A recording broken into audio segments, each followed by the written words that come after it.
Chapter 48. Fang Yan walked in front while Jiang Qin and Yuan Lin, the two young and unadorable Lolis, followed behind Fang Yan on his left and right. When Fang Yan walked, they also walked. When Fang Yan stopped, they also stopped. They were like Fang Ying's two little tails. Of course, these tails were a bit too pretty. Fang Yan helplessly turned around to look at them and said with a bitter smile, "Why did you two come here?" Jiang Qin squinted her eyes and smiled. The corners of her mouth curled up and her nose trembled slightly. She said, "To find you." "Why are you looking for me?" Fang Yan asked. Fang Yan hoped that they didn't know anything. He hoped that these dirty things hadn't intruded into their innocent and pure world. Jiang Qin giggled as she looked at Fang Yan. She pursed her lips and didn't say anything. Yuan Lin quickly walked to stand beside Fang Yan and said apologetically, "Mr. Fang, I'm sorry. I dragged you into this." Looking at the girl's delicate and white face, seeing the fear and worry in her eyes, Fang Yan's heart softened. He said, "This matter has nothing to do with you." "How is it not related to me?" Yuan Lin shook her head. The hair that had just covered her ears also swayed like a black wave. "When they bullied me, if you didn't stand up for me, why would those bad guys take revenge on you? It was because of me. If it wasn't because of me, you wouldn't have been harmed like this." "I'm fine." Fang Yan couldn't help but rub the girl's curly hair. He said with a smile, "Look, am I not fine now? What's wrong with me?" "But..." The girl opened her eyes wide and thought for a moment. She said, "Is there really nothing wrong?" "No." Fang Yan shook his head firmly. "There's nothing wrong. There's no difference between school and school as usual." Standing on the other side, Jiang Qin stared into Fang Yan's eyes and said, "Those reporters came to our school, to Jiang Qin, and to me, to ask us about our relationship with you. I told them that you were our tutor. You're our tutor after all. Am I right? I'm not lying." Sure enough, they found Jiang Qin and Yuan Lin. However, this was not surprising. Since they could find him among the teachers of so many schools in such a short period of time, how difficult would it be to find these two girls? At that time, a large group of students from number 26 middle school followed Jiang Qin and Yuan Lin to the bar. As long as those hoodlums were familiar with one of them, the truth about the others would come to light. "They didn't make things difficult for you, did they?" "No," Yuan Lin said. "They just kept asking about the relationship between Jiang Qin and you. They also said that they took photos of Jiang Qin and you hugging and dancing together." Jiang Qin giggled and said, "I said I didn't believe it and asked them to show me the photos, but they didn't agree. I don't know if the photos are good or not." Fang Yan was quite speechless. At this time, he still had to consider the difficult problem of other people's photography skills. But she didn't take the photos well. It didn't show the cleverness and beauty in her eyes, but made him look handsome and outstanding. Yuan Lin rolled her eyes and was very dissatisfied with Jiang Qin's behavior. "We both insisted that you are our tutor." They couldn't ask anything, so they had to leave. "However, I heard that the questions they asked were very unfavorable to you. They seemed to be deliberately targeting you." Fang Yan looked at Yuan Lin in surprise and thought that this girl's mind was quite sharp. Those reporters indeed wanted to discredit him, but they were behind it by the person called Master Qing. "Did they look for you guys again after that?" "No," Jiang Qin said. "However, this matter still spread in the school. Now Yuan Lin and I are both famous in the school, although we were famous in number 26 middle school before." "How famous?" "They all said that Yuan Lin and I are fighting for a teacher's boyfriend." Jiang Qin curled her lips. "Those little brats, what do they know?" "You are also a little brat," Fang Yan said. "I am not." Jiang Qin hated being called little brat. "How am I little? I am not little either." Yuan Lin didn't want to be outdone. Fang Yan saw the students coming and going looking at them curiously. He didn't want to be entangled with these two girls, so he said, "This matter is over." You don't have to worry at all. He had to focus on his studies. School is over, go home quickly. Don't worry your parents. Fang Yan waved at them and walked quickly to the bus stop. Jiang Qin and Yuan Lin looked at each other and followed behind Fang Yan to the bus stop. Seeing the two little tails appear again, Fang Yan had a headache. He looked at Jiang Qin and Yuan Lin and said, "Didn't I tell you to go home? Why are you following me?" "I am going home," Jiang Qin said innocently. "Jiang Qin invited me to her house for dinner." Yuan Lin giggled, showing two cute dimples on her face. "When did I invite you to my house for dinner? It's not too late for you to invite me now." "Why should I invite you?" "Because you are my best friend and bestie." But ever since Fang Yan appeared, I feel that there is a crack in our relationship. Am I not trying to make up for it? If you want to make up for it, stay away from Fang Yan, okay? You don't even cherish me as a friend. Fang Yan was speechless. What are these two little brats arguing about? Fang Yan took Jiang Qin and Yuan Lin home. Jiang Qin rushed to open the door and shouted, "Mom, I am back." Strangely, he didn't hear any response from Sister Li. The door was open, but there was no sound. "Mom!" Jiang Qin stood in the yard and looked around, shouting, "I am not dead yet." Sister Li's gloomy voice came from upstairs. Jiang Qin looked up and complained, "Mom, what are you doing upstairs? Yuan Lin is shameless enough to come to our house for a free meal. Cook more tonight." "Hello, Auntie." Yuan Lin greeted Sister Li sweetly. "Yuan Lin is here." Sister Li squeezed out a rare smile. "Let Jiang Qin play with you." Sister Li looked at Fang Yan and said, "Mr. Fang, come upstairs. I have something to talk to you." Fang Yan had long seen the alertness and alienation in Sister Li's eyes. Usually, she treated him more affectionately than her own daughter, but today's attitude was particularly different from the past.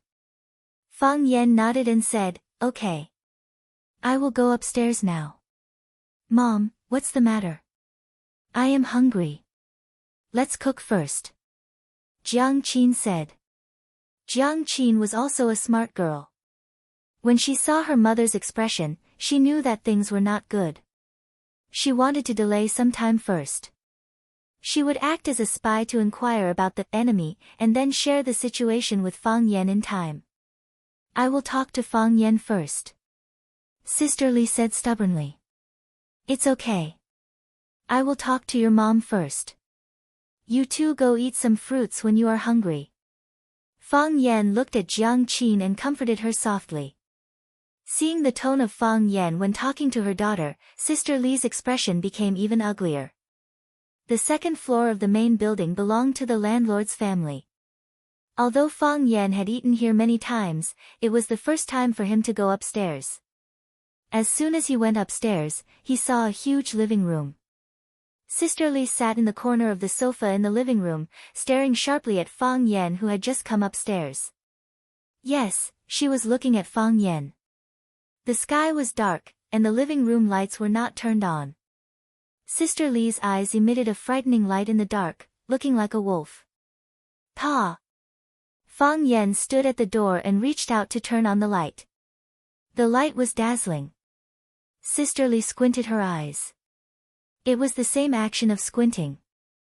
Jiang Qin looked cute and charming, but when Sister Li did it, it gave people a feeling of killing intent. "Who told you to turn on the light?"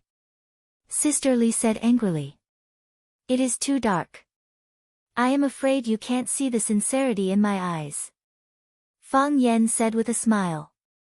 He walked to the sofa opposite Sister Li and sat down. He said, "Sister Li, what do you want to know? Ask away." Fang Yan's initiative caught Sister Li off guard. She was fully prepared for Fang Yan to deny it, and then she would tell the facts and evidence to beat him to the ground. She held back her strength, but it felt like punching cotton. After thinking for a while, she said, "Fang Yan, tell me, how have I treated you since you came to our house?" "Sister Li is very good to me," Fang Yan said. Then why are you treating me like this? Is this how you repay me? Sister Li's voice suddenly became fierce, and her voice rose a lot. Sister Li, in fact, you can say it more clearly. Because it is easier for me to explain to you. Fang Yan said with a straight face.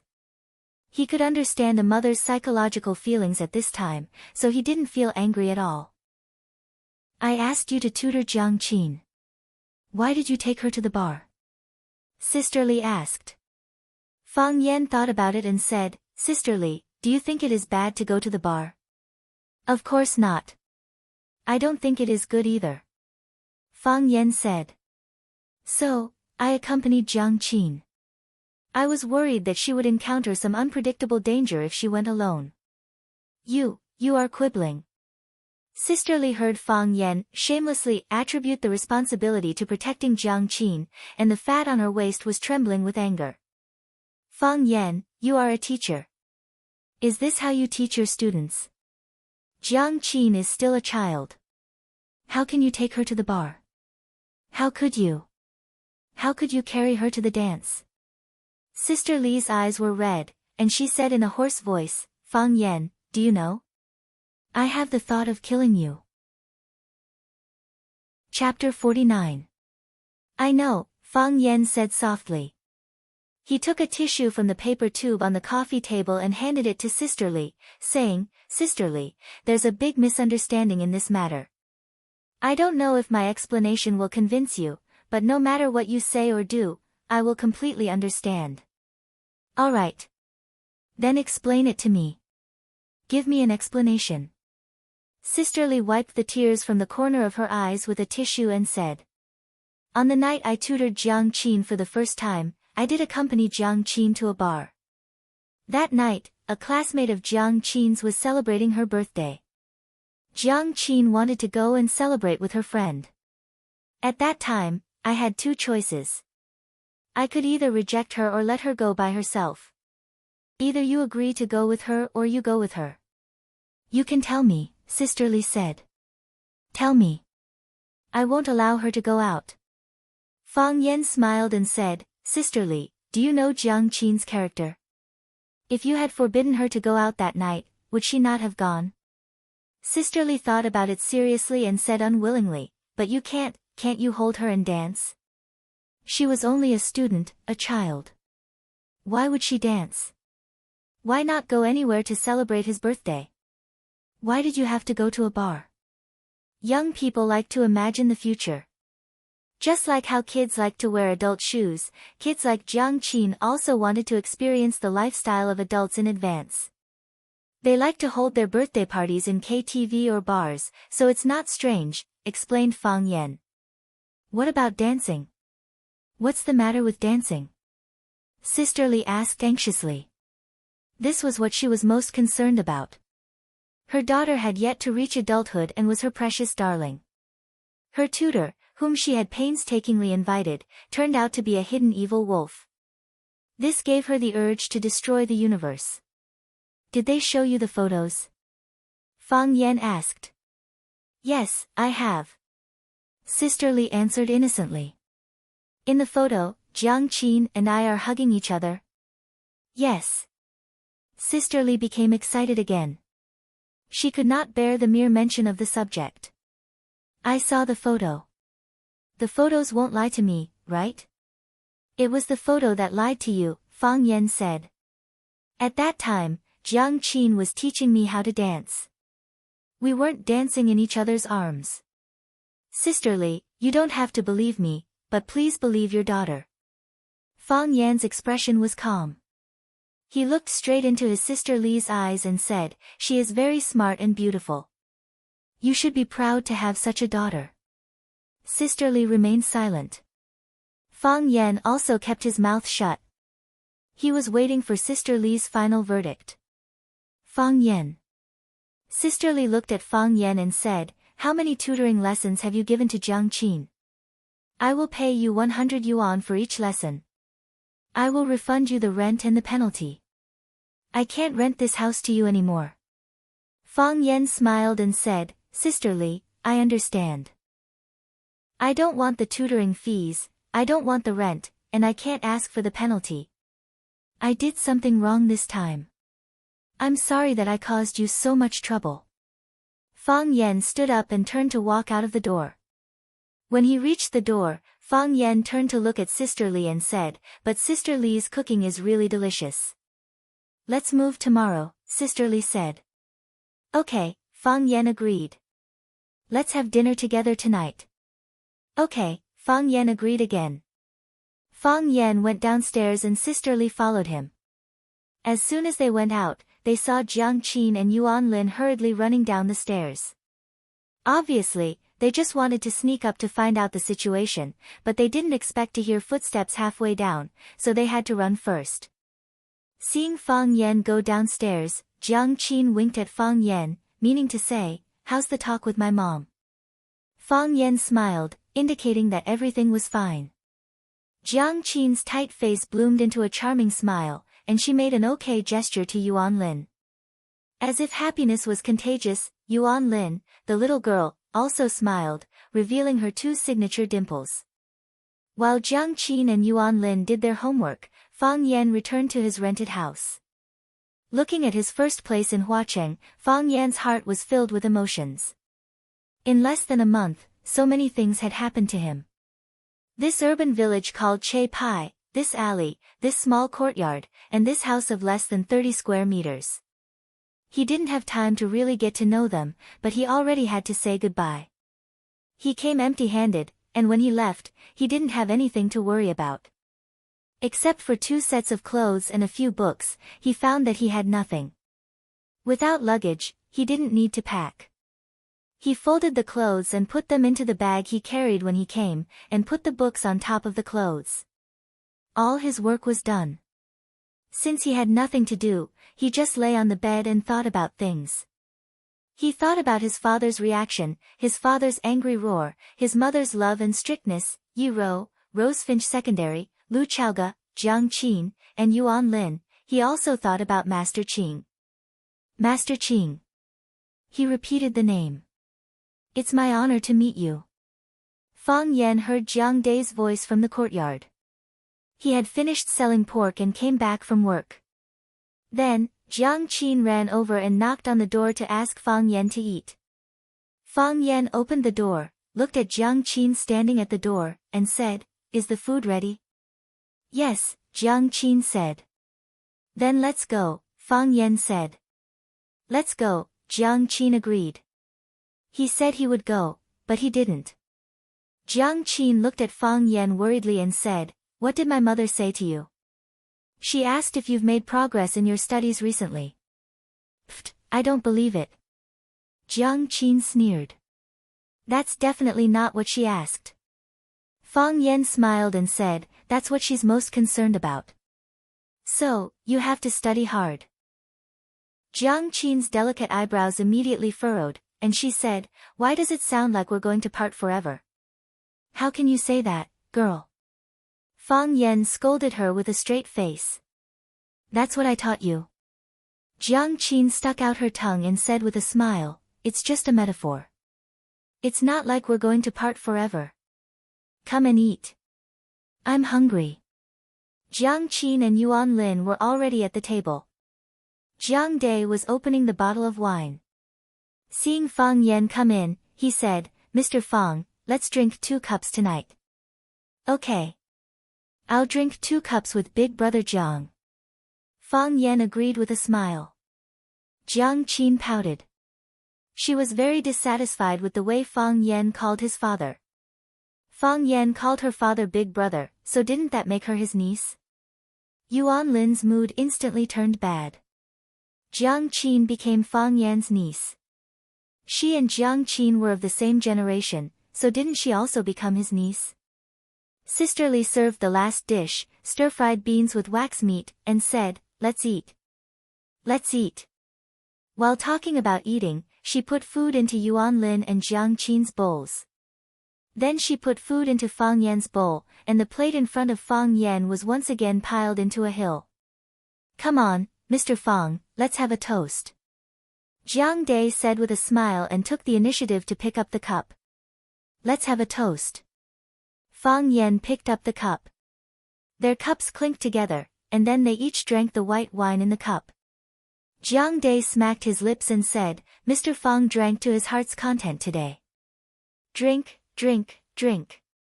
You only know how to drink. Sister Li was very dissatisfied with her husband, Jiang Dai. Let Mr. Fang eat a hot dish first. Jiang Dai was not angry. He smiled honestly and said, Mr. Fang, eat some food. Fang Yan ate a few mouthfuls of food, took the initiative to pick up the cup, and said, Big brother, let's have another toast. Let's have a toast. Jiang Dai said heroically. Jiang Qin felt that the atmosphere of the meal today was not quite right, but she could not find what was wrong. Her father was still leaving, her mother was still attentive and considerate, and Fang Yan, Jiang Qin's heart suddenly skipped a beat. She finally knew what was wrong. Fang Yan's words became quieter. In the past, he would tell jokes while eating, and everyone would laugh uncontrollably. During the meal, it felt like a talk show. But today, he was unusually quiet. He just kept drinking and didn't talk much. What's wrong? Jiang Qin thought. Jiang Dai was drunk. This was the first time he got drunk in his own home. Oh, the second time. The first time was when his daughter, Jiang Qin, got into number 26 middle school. Although it was not the best school in Huacheng, but his daughter was really amazing. Jiang Qin had something on her mind, so she put down her chopsticks early. Yuan Lin was the second to put down her chopsticks, because in front of Fang Yan, she could not show that she could eat more than Jiang Qin. Sister Li also put down her chopsticks and looked at Fang Yan thoughtfully. Fang Yan ate bitterly for a while, then put down his chopsticks and said, I'm full. Sister Li wanted to say something but stopped. She looked at her daughter and sighed in her heart, then said with a smile, Mr. Fang, do you want some fruit? No thanks. Fang Yan also smiled and refused. I'm really full.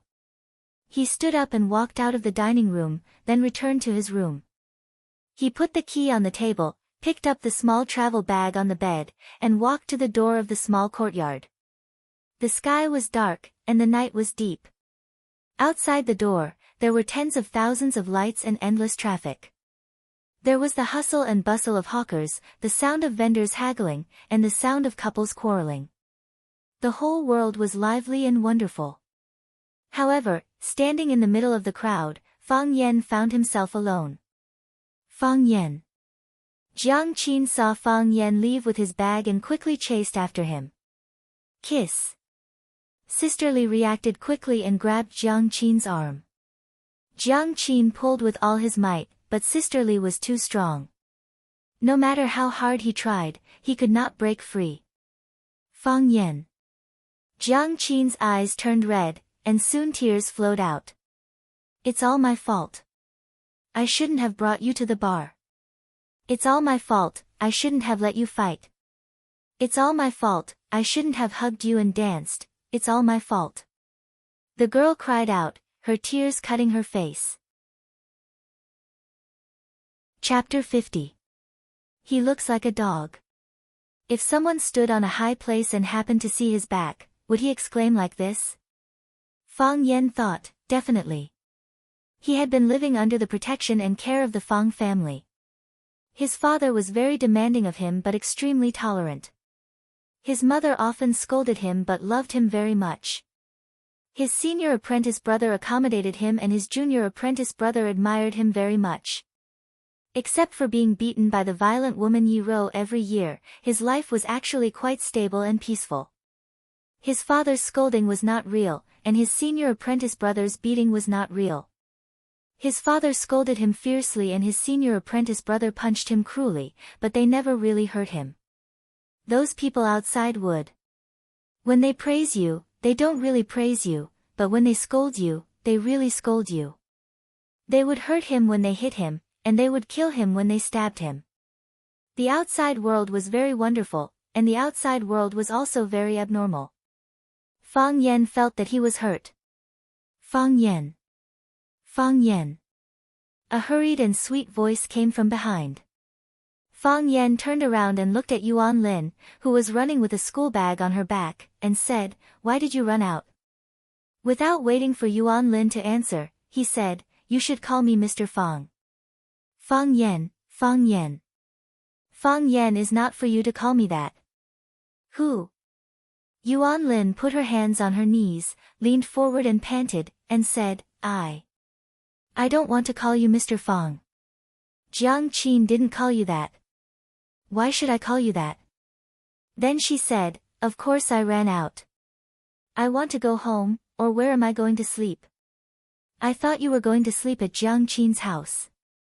Fang Yan said. No. My mother doesn't allow me to spend the night outside." Yuan Lin waved her hand and said. "Fang Yan, where are you going?" "Me? Everywhere is my home." Fang Yan said with a smile. "If you really don't have a place to sleep, you can sleep under the bridge for the night." No, Yuan Lin said anxiously. "How can people live there?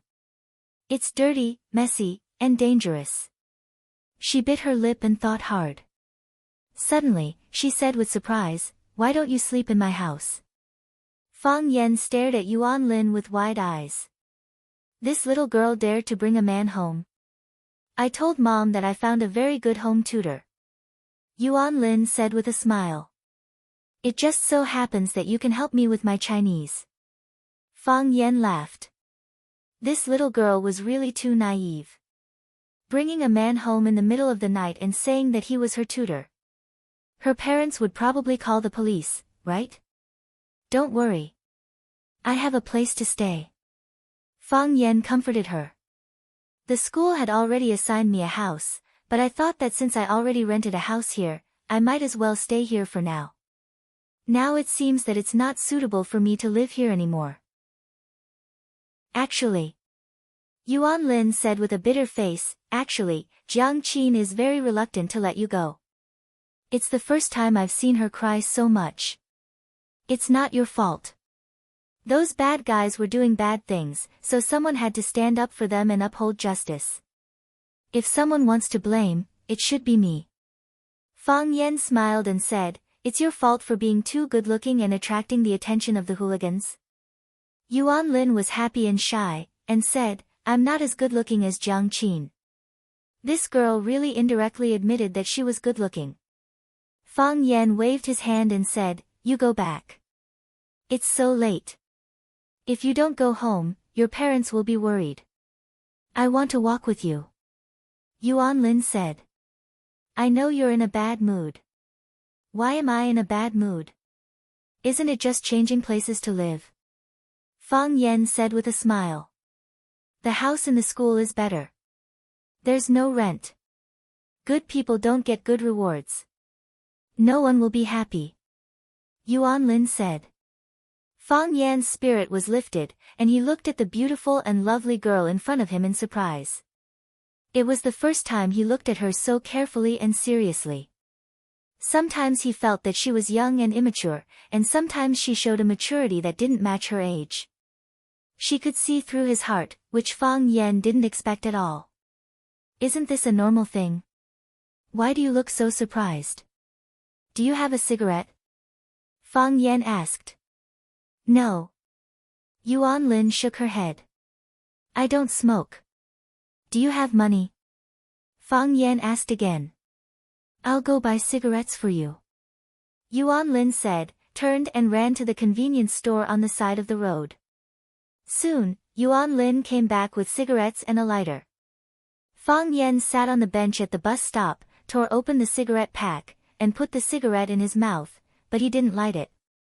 Yuan Lin sat next to Fang Yan, looked at him curiously, and asked, "Don't you need to light it?" "No need. I'm afraid I'll choke," Fang Yan said.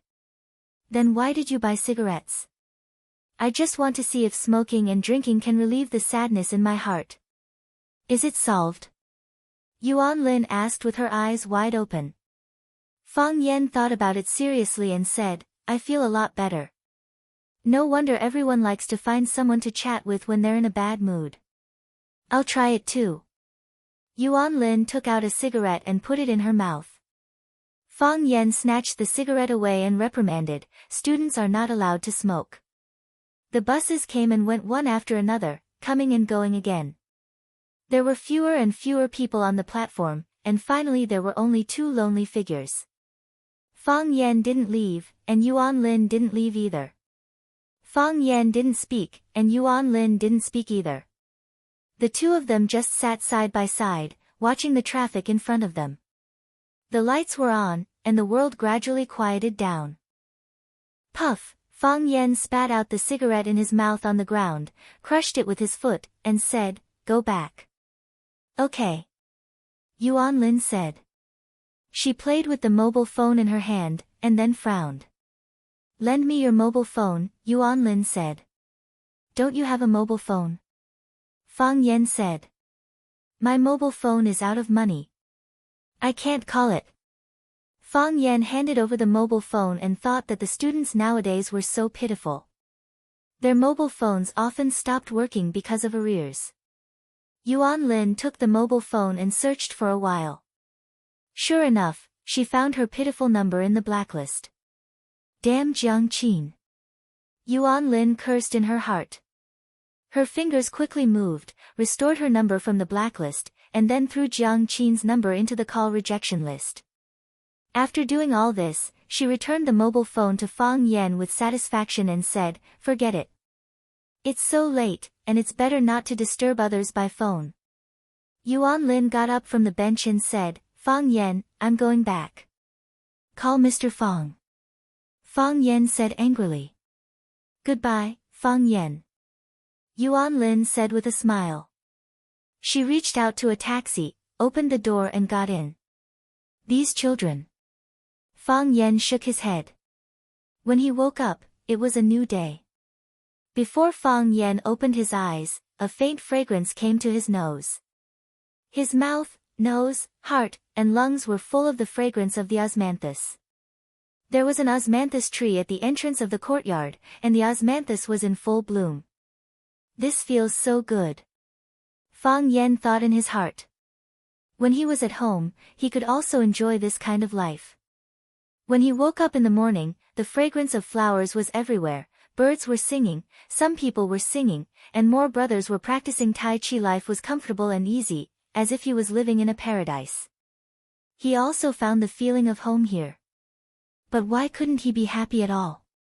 Fang Yan's heart was inexplicably painful. He thought of the picture of a girl being grabbed by her mother and unable to break free, crying over and over again, "It's all my fault, it's all my fault," Fang Yan said softly. The sky was misty, and the clouds were very low. It seemed that a storm was coming. The weather forecast said that there would be heavy rain today. It seemed that there were times when the forecast was accurate. He got up and practiced a few rounds of Tai Chi. Then, he helped Lu Chaoga weeding and watering the flowers and plants, and cut off some cumbersome branches and leaves. After that, he took a bath and changed his clothes. After that, Fang Yan opened the door of the courtyard and went out. Li Ziqiang was about to go to school with a newspaper under his arm. When he saw Fang Yan coming out of Lu Chaoga's courtyard, he couldn't help but be stunned. "Good morning, Director Li," Fang Yan greeted with a smile. "Well?" Li Ziqiang responded. "Fang Yan, why are you here?" "Principal Lu said that her house was empty, so she lent it to me," Fang Yan said. "There are rules in the school," Fang Yan interrupted Li Ziqiang's words and said, "Director Li, shouldn't you talk to Principal Lu about this kind of thing? You two are at the same level, right?" Li Ziqiang thought it was true. What was there to talk about with a teacher? If Lu Chaoga didn't give him the house, how could he be qualified to live here? Li Ziqiang was about to say a few harsh words to tell him to behave himself and not to think that living here made him an arrogant leader of the school. Before he could do that, he realized that Fang Yan had already turned around and walked away. "Pretty boy." Li Ziqiang spat at his back. After he finished cursing, he felt a little sad. He also had a beautiful heart, but he didn't have a beautiful face. Fang Yan didn't walk out of the teacher's courtyard. Instead, he walked east along Bird River. He walked past the newly built teacher's building and the courtyard of the villa before stopping in front of a small building at the entrance of Bird River. This small building was mostly made of wood. It was slightly older than Lu Chaoga's building. However, it was 3 stories high, and the area of the courtyard was several times larger than Lu Chaoga's courtyard. Fang Yan knocked on the door, and the wooden door opened. A silver-haired old man in a white tang suit walked out. He had tiger-like eyes and thick eyebrows, and he was full of energy. It looked like it had an intimidating aura. Fang Yan greeted him with a smile and said, "Grandfather, you haven't had breakfast yet, right?" The old man glanced at Fang Yan and said, "Let's go. Justice is more important than food." Chapter 51. Clear Sky Building. Fang Yan accompanied his grandfather, Lu Gong, out of the taxi. Looking at the name of the building written in gold at the entrance of the square, he said with a smile, "This is a record of merit." Do gangsters also like to be elegant?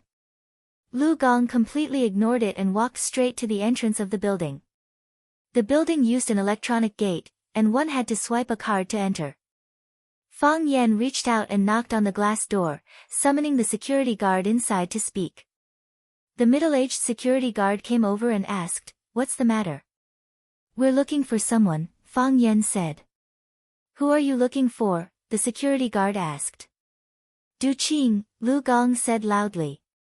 Every word he said was powerful and resonant, full of energy. Du Qing. The security guard felt that the name was familiar. But he couldn't remember who it was. Could it be a friend he met at the table? "Your boss," Fang Yan added. The security guard was shocked.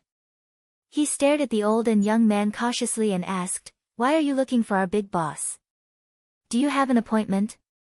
"I have an appointment," Fang Yan said. "Call Secretary Li and ask her to come down and pick them up." The security guard didn't dare to delay and quickly went to make the call. Soon, he ran over again and said, "Secretary Li invites you in."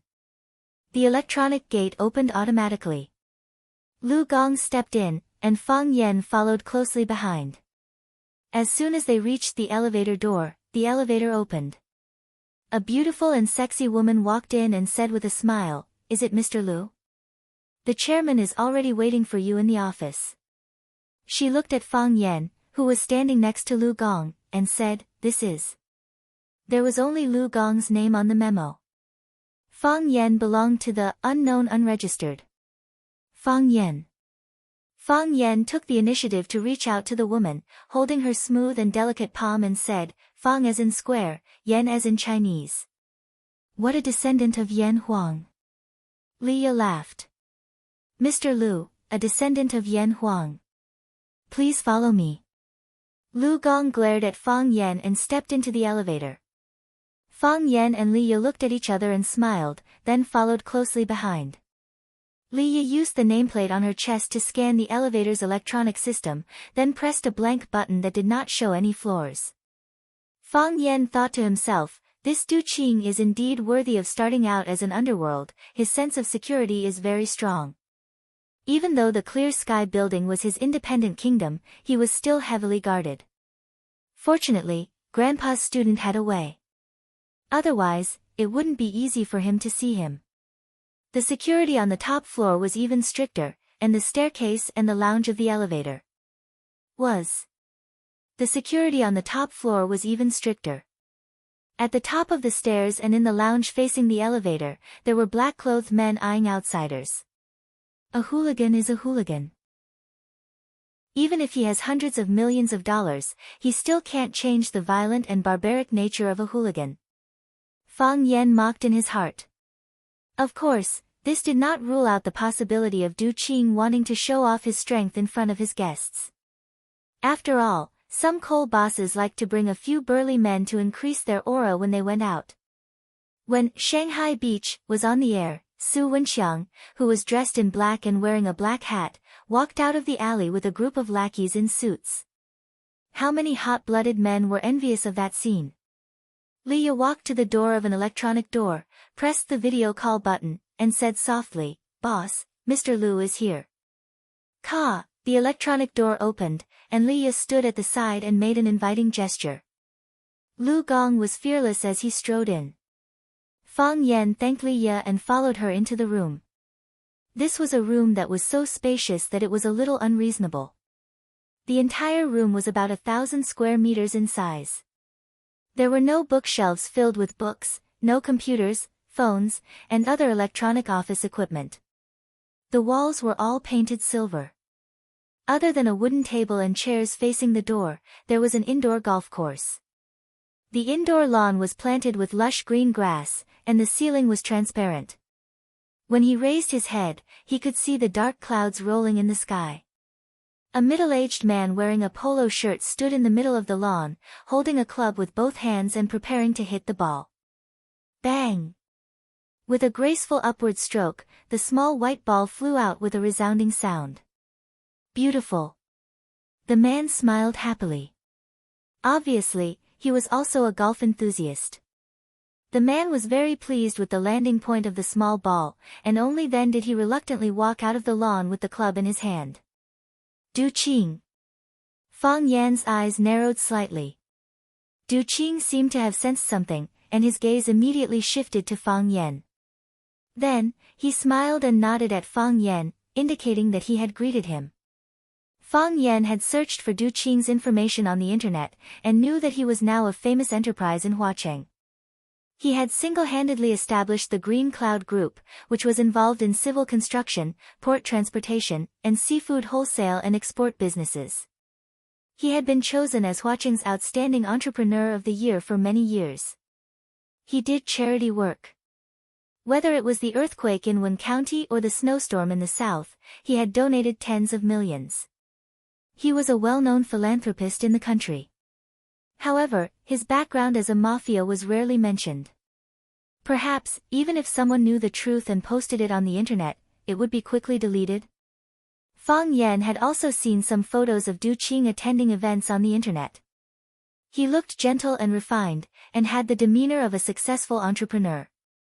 In reality, Du Qing was even more charming. He looked younger than in the photos, and his mental state was easier to show. He had a square face, swept-back hair, and wore white casual pants and white casual shoes. A black polo shirt pulled down his age, and he looked much younger than his actual age. This was a handsome man. Or rather, this was a refined man. If one did not know the inside story, they would not be able to connect this person with Huacheng's mafia tycoon, Master Qing. Yes, this man controlled the underworld forces of Huacheng. Some people said that in modern society, good families all followed the style of young ladies, and young ladies all walked the path of purity, so did gangsters. Old Mr. Lu, nice to meet you. Du Qing took the initiative to extend his hand to Lu Gong. His smile was very friendly. Lu Gong placed his right hand behind his back and said expressionlessly, "There's no need for a handshake. Your hands are covered in blood from fighting and killing, and my handwriting is covered in ink from flipping through books. We are not the same kind of people." Du Qing's gaze turned cold, but it returned to normal in an instant. He laughed and said, "Old Mr. Lu is really a humorous person." "It's just the truth." "It's not really humorous," Lu Gong said with a straight face. Du Qing was still smiling, but his smile had obviously become gloomy. He said, "Then, what is old Mr. Lu's purpose in meeting me?" "To seek justice for my grandson."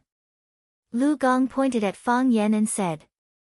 Du Qing looked at Fang Yan and said, "Little brother, this is the first time we've met, right? Why do you have a murderous look in your eyes when you see me? You want to kill me, and I want to kill you. What's wrong with that?" Fang Yan laughed. "What's your name?" "Fang Yan." Fang as in square, the flame of the descendants of Yan and Huang. Some people say it's the flame of two fires. Fang Yan. Du Qing repeated the name. He finally had a little impression of the man in front of him. At an invitational golf tournament, he was asked to deal with a man. It was said that the man was just a middle school teacher. He didn't take the matter seriously and casually asked his subordinates to do it. This teacher actually had some background. Was he the grandson of old man Lu Gong? No, Lu Gong's surname was Lu, and Fang Yan's surname was Fang, so it's you. Du Qing laughed. Before you came in, I really didn't think that we would have a chance to meet. I'm the opposite of you. Fang Yan laughed. I know, we will definitely meet. Because you have a good grandfather. Du Qing sneered. Asking an old man to come out and plead for you shouldn't be a hot-blooded man, right? There are 2 fires in your name, but you can't see any fire in your actions. This is the most convenient way. Fang Yan said. Of course, I have many other ways. However, I think this method should be the most gentle of all the methods. Fang Yan not only knew how to recite poems and write, but he was also proficient in tracking, kidnapping, burlap, and beating people with clubs.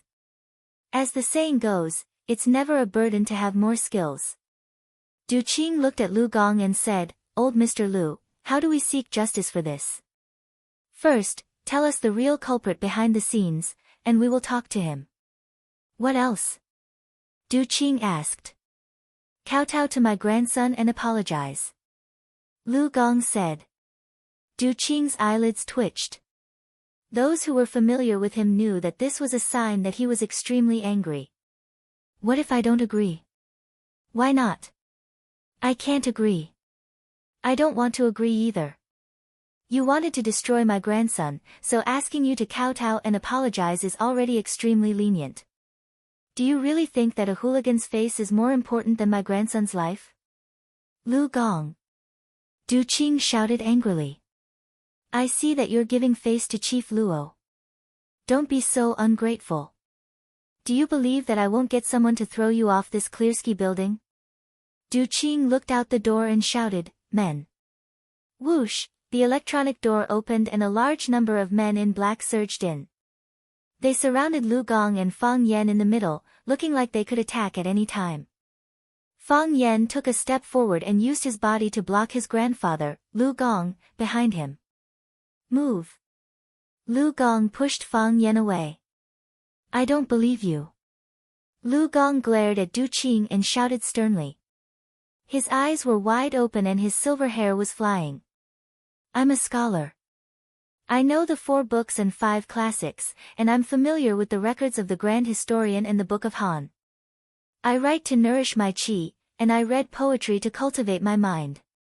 I only have a few clothes and I'm penniless. But I have thousands of students, and that's my greatest asset in this life. I respect heaven and earth, respect morality, and fear the people. You're just a hooligan, why would I be threatened by you? Lu Gong strode in front of Du Qing and shouted, I know that your family is rich and has many disciples. I'd like to see what you can do to me today. Civil officials were not greedy, and military generals did not hesitate to die.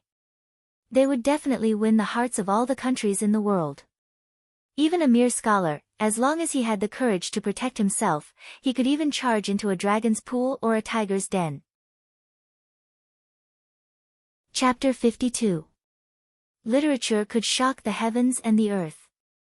In ancient myths, when a good piece of literature appeared in the world, there would definitely be a phenomenon from the heavens. Auspicious clouds would fill the sky, drums would sound in unison, fairies would scatter flowers, saints would appear, and 72 saints would bow in worship, generals had killing intent, while scholars had strength of character. When a scholar was not afraid of power or death, then he would be an invincible existence. Killing him and humiliating him was just to help him leave his name in history. Sima Qian was like this, and so could Lu Gong. Fang Yan's eyes widened, and he was deeply shocked. His grandfather was a teacher who rarely blushed with others, but when faced with an ambitious and ruthless underworld character like Du Qing, he was actually able to display such an aggressive and unyielding attitude. This was too surprising and pleasantly surprising. He held his head high and chest out, and his eyes were firm and stubborn. His thin face was slightly raised, and his silver hair stood on its own even though there was no wind. He was the shortest old man present, but at this moment, the aura he emitted enveloped the entire place. Respect the heavens and the earth. Respect for morality. Fear the hearts of the people. A mere hooligan, what was there to be afraid of? Fang Yan felt like his eyes were brimming with tears. This was how a man should be. His dantian was scorching hot, as if someone was holding a match and gently stroking it. The heart of Tai Chi, which had been stagnant for a long time, was starting to react. Was that sturdy outer shell finally going to melt? Countless thoughts flashed through his mind. He tried his best to pursue it, but he couldn't get any results. It was like an earthworm loosening the soil, like a seed trying to break through the membrane on the top of his head, just a little bit more. As long as he exerted a little more force, he would be able to break through the soil. What was missing? What exactly was missing?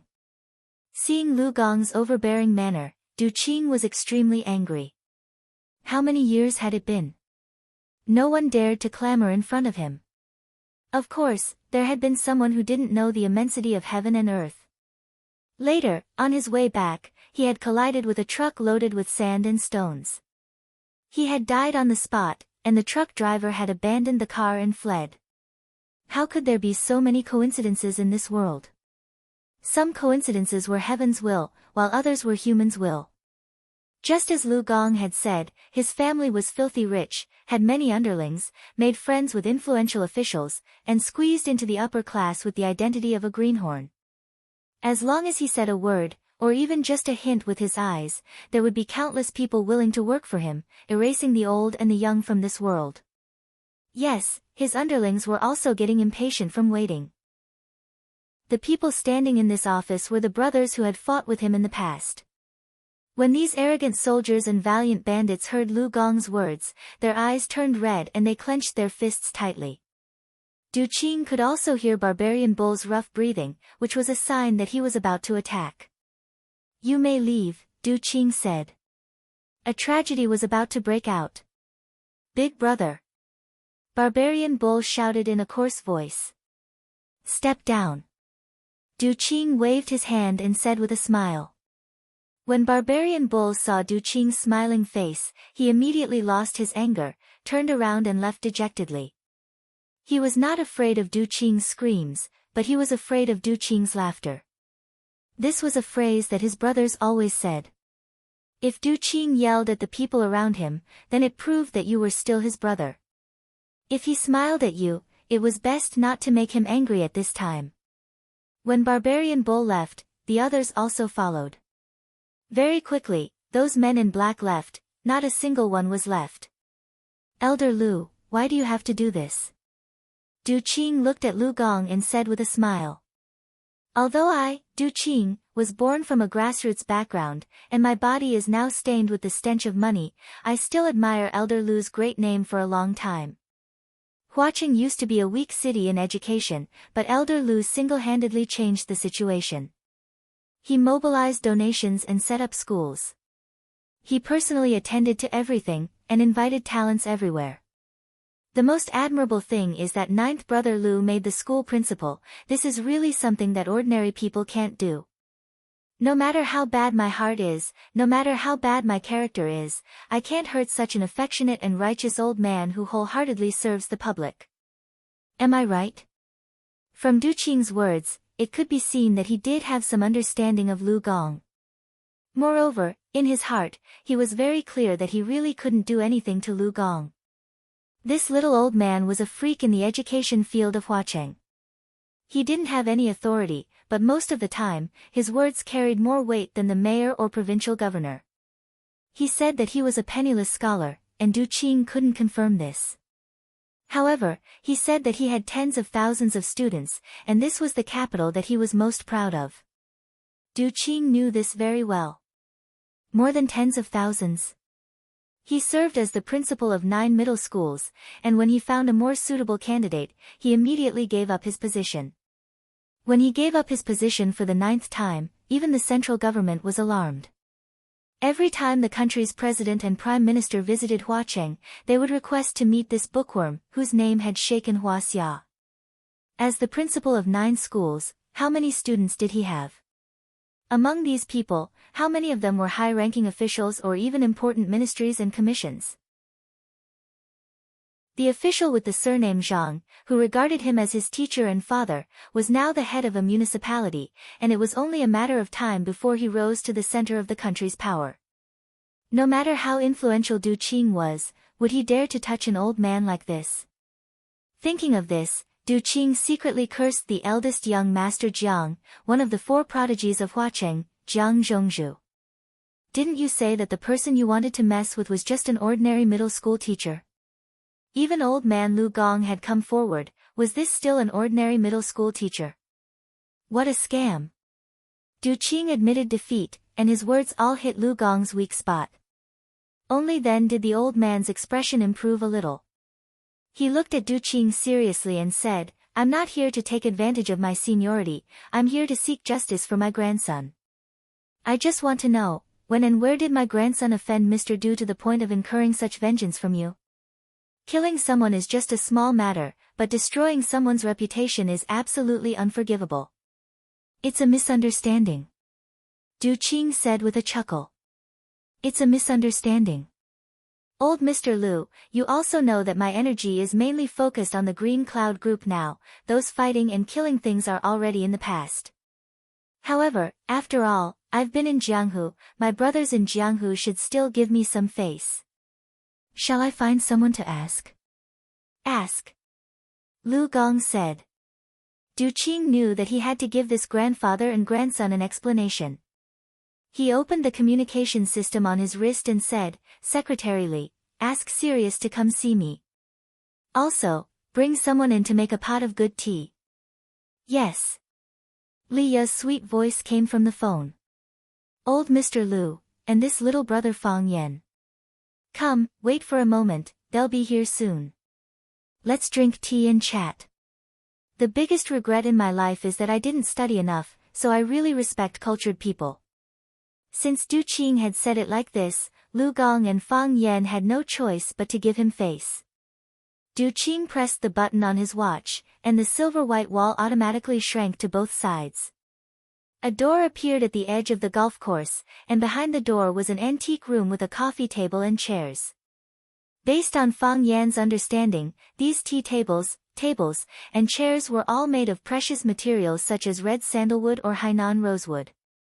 Furthermore, some of them were passed down from dynasties that had existed for hundreds or even thousands of years. Just the decoration of this small tea room would probably cost hundreds of millions of yuan.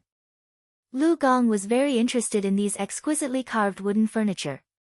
He seriously admired it and said, "It's rare to see large pieces of furniture made of rosewood nowadays, and such exquisite workmanship is even rarer. Mr. Du must collect it well, this is a national treasure." "Old Mr. Lu is right, Du Qing will definitely obey." Du Qing smiled gently and agreed. While the 3 of them were talking, the office door opened. The secretary, Li Ya, walked in with 2 girls in cheongsam. One was holding a teapot, the other was carrying boiling water, and they walked towards the tea room. The girl in the cheongsam had obviously been trained in the tea ceremony. After they came in, they immediately got busy on the tea table. Washing tea, cleaning cups, brewing, their movements were skillful and graceful. Just smelling the tea and watching the tea show was a beautiful enjoyment. Li Ya stood respectfully at the side, occasionally looking at Fang Yan, who was sitting with Lu Gong. When the tea was ready, the girl in the cheongsam used the tea tweezers to distribute the teacups to everyone.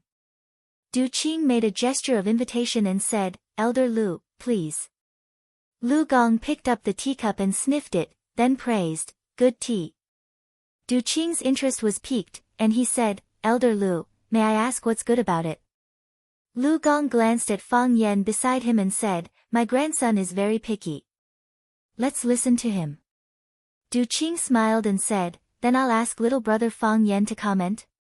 Hearing that Du Qing wanted Fang Yan to taste the tea, Li Ya and the 2 girls in cheongsam immediately looked at Fang Yan's face. Fang Yan smelled the fragrance and looked at the color. He took a small sip and held it in his mouth to savor the taste. After swallowing it, he said, "I won't comment on the tea for now. Let's talk about the water first. There's no smell of bleach powder, so it's not tap water. There's no artificial addition of industrial raw materials, so it's not mineral water. It's clear and sweet, and it comes from nature. I think this water must have come from a famous mountain or a spring in a beautiful place. The most brilliant thing is, I don't know how this water was transported here. It's not musty, it's not hard to taste, and it still maintains a clear and fresh taste. It's like it's just been fished out of the spring. Du Qing praised and said with a smile, this water is the water of the Tiger Mountain. My people found a spring there. The water is sweet and suitable for brewing tea. Using a wooden bucket to fill the water, the bucket is not covered, and fresh tea leaves are used to cover the dust. Then, using a wooden boat to transport the water. The wooden boat is paddled by people, so the water will not be stained with any smell of oil. Brother Fang is an expert, you're absolutely right. After a pause, he said, Mr. Fang, would you like to comment on this tea? There's no praise for the tea. Fang Yan said indifferently. The tea doesn't match this water. This is definitely not Mr. Du's collection of good tea, right? Du Qing was stunned for a moment, then he laughed and turned to Li Ye and said, serve the tea, serve the tea. Chapter 53. Li Ye took the new tea and Fang Yan took it and brewed it again. The tea and water complemented each other and the fragrance filled the air. With good tea and good water, the effect of brewing was indeed very different from before. After a cup of fragrant tea entered their stomachs, the atmosphere became more harmonious. It was as if they had accepted the other party's cigarette and drank a cup of wine at a social occasion, and their relationship had instantly warmed up. What a good tea! Du Qing said to the two women in Changsam, Xiao Bai, Xiao Ting, you two have to learn more from Mr. Fang Yan. Mr. Fang is an expert in the tea ceremony.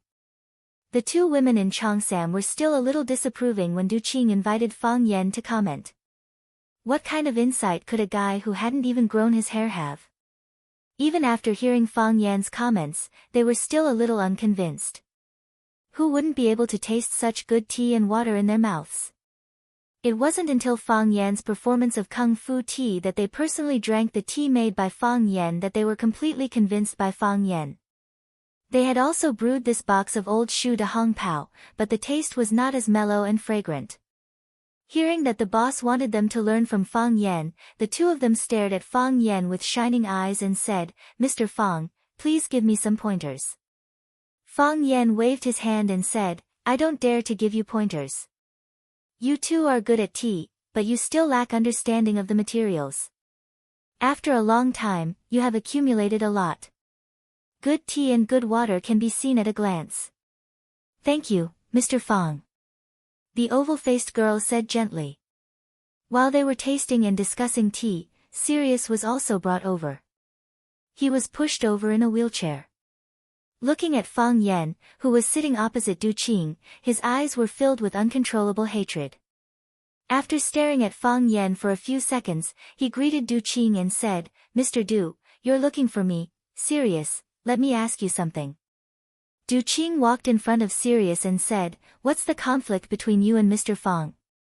Sirius looked at Fang Yan again and said in a low voice, a little misunderstanding. Has the misunderstanding been resolved? Yes, Sirius said. Someone had informed him before he came, so how could he dare to speak carelessly? Will there be no problem in the future?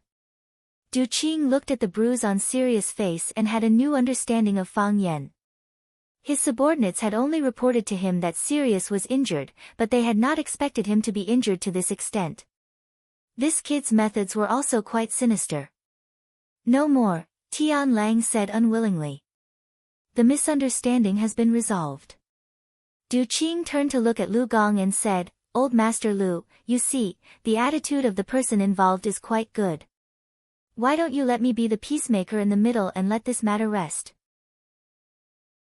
Lu Gong waved his hand and said, a pitiful person must have a hateful side.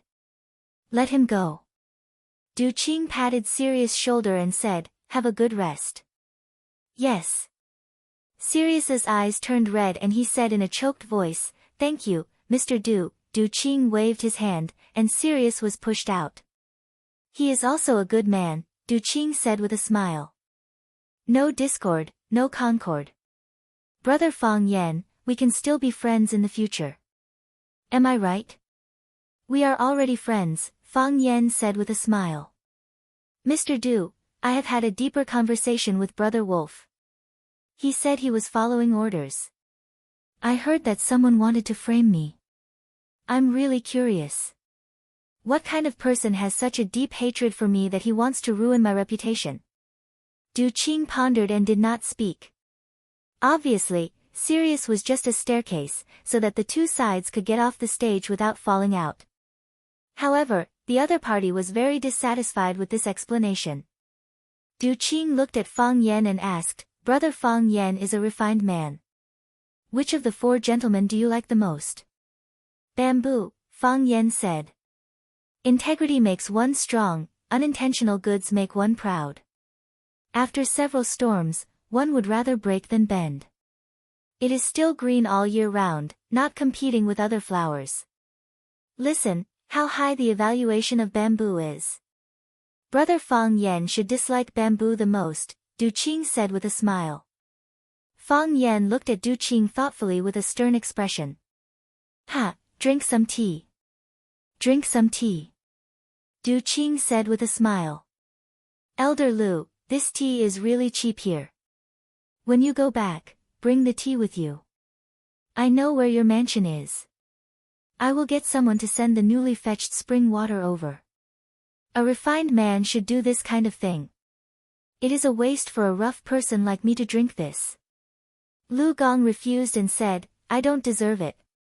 No matter how good this tea is, I will feel uneasy. If I feel uneasy, the tea will be tasteless. Then grandfather will give Mr. Du a piece of calligraphy, Fang Yan said with a smile. Grandfather's calligraphy is no worse than Mr. Gong's. Du Qing was overjoyed and said, then I am really grateful. To be able to receive a gift from old Mr. Lu, this Du is truly fortunate. Lu Gong glanced at Fang Yan and did not refuse in the end. 3,000 guests of Chunshan, 5 feet south of Shaodu City. 2 lines of large characters appeared on the expensive Xian paper. The ink was full and strong. Lu Kai thought for a moment, then wrote his own signature at the bottom in small script. Du Qing felt as if he had received a treasure. He bowed to Lu Gong again and said, Thank you, Elder Lu, for the calligraphy. I will definitely hang it on the wall. I will study and appreciate it every day. 3,000 guests of Chunshan, 5 feet south of Shaodu City. This was a couplet written by the Secretary General of the outgoing President Li Yuanhong. It described the great Shanghai Du Yuesheng. Du Yuesheng was one of the most famous figures in the Qing gang in modern times. He was known as Huaxia gang boss and Huaxia's #1 gang leader. His life was all-powerful. He was in the business world, the military, the political world, and other fields. It could be said that there was no one before him and no one after him. Just like those ordinary hooligans who idolized Chen Haonan from Young and Dangerous, Du Qing also had admirers.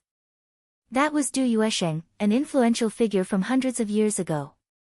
They had the same surname, Du, and both started in the underworld.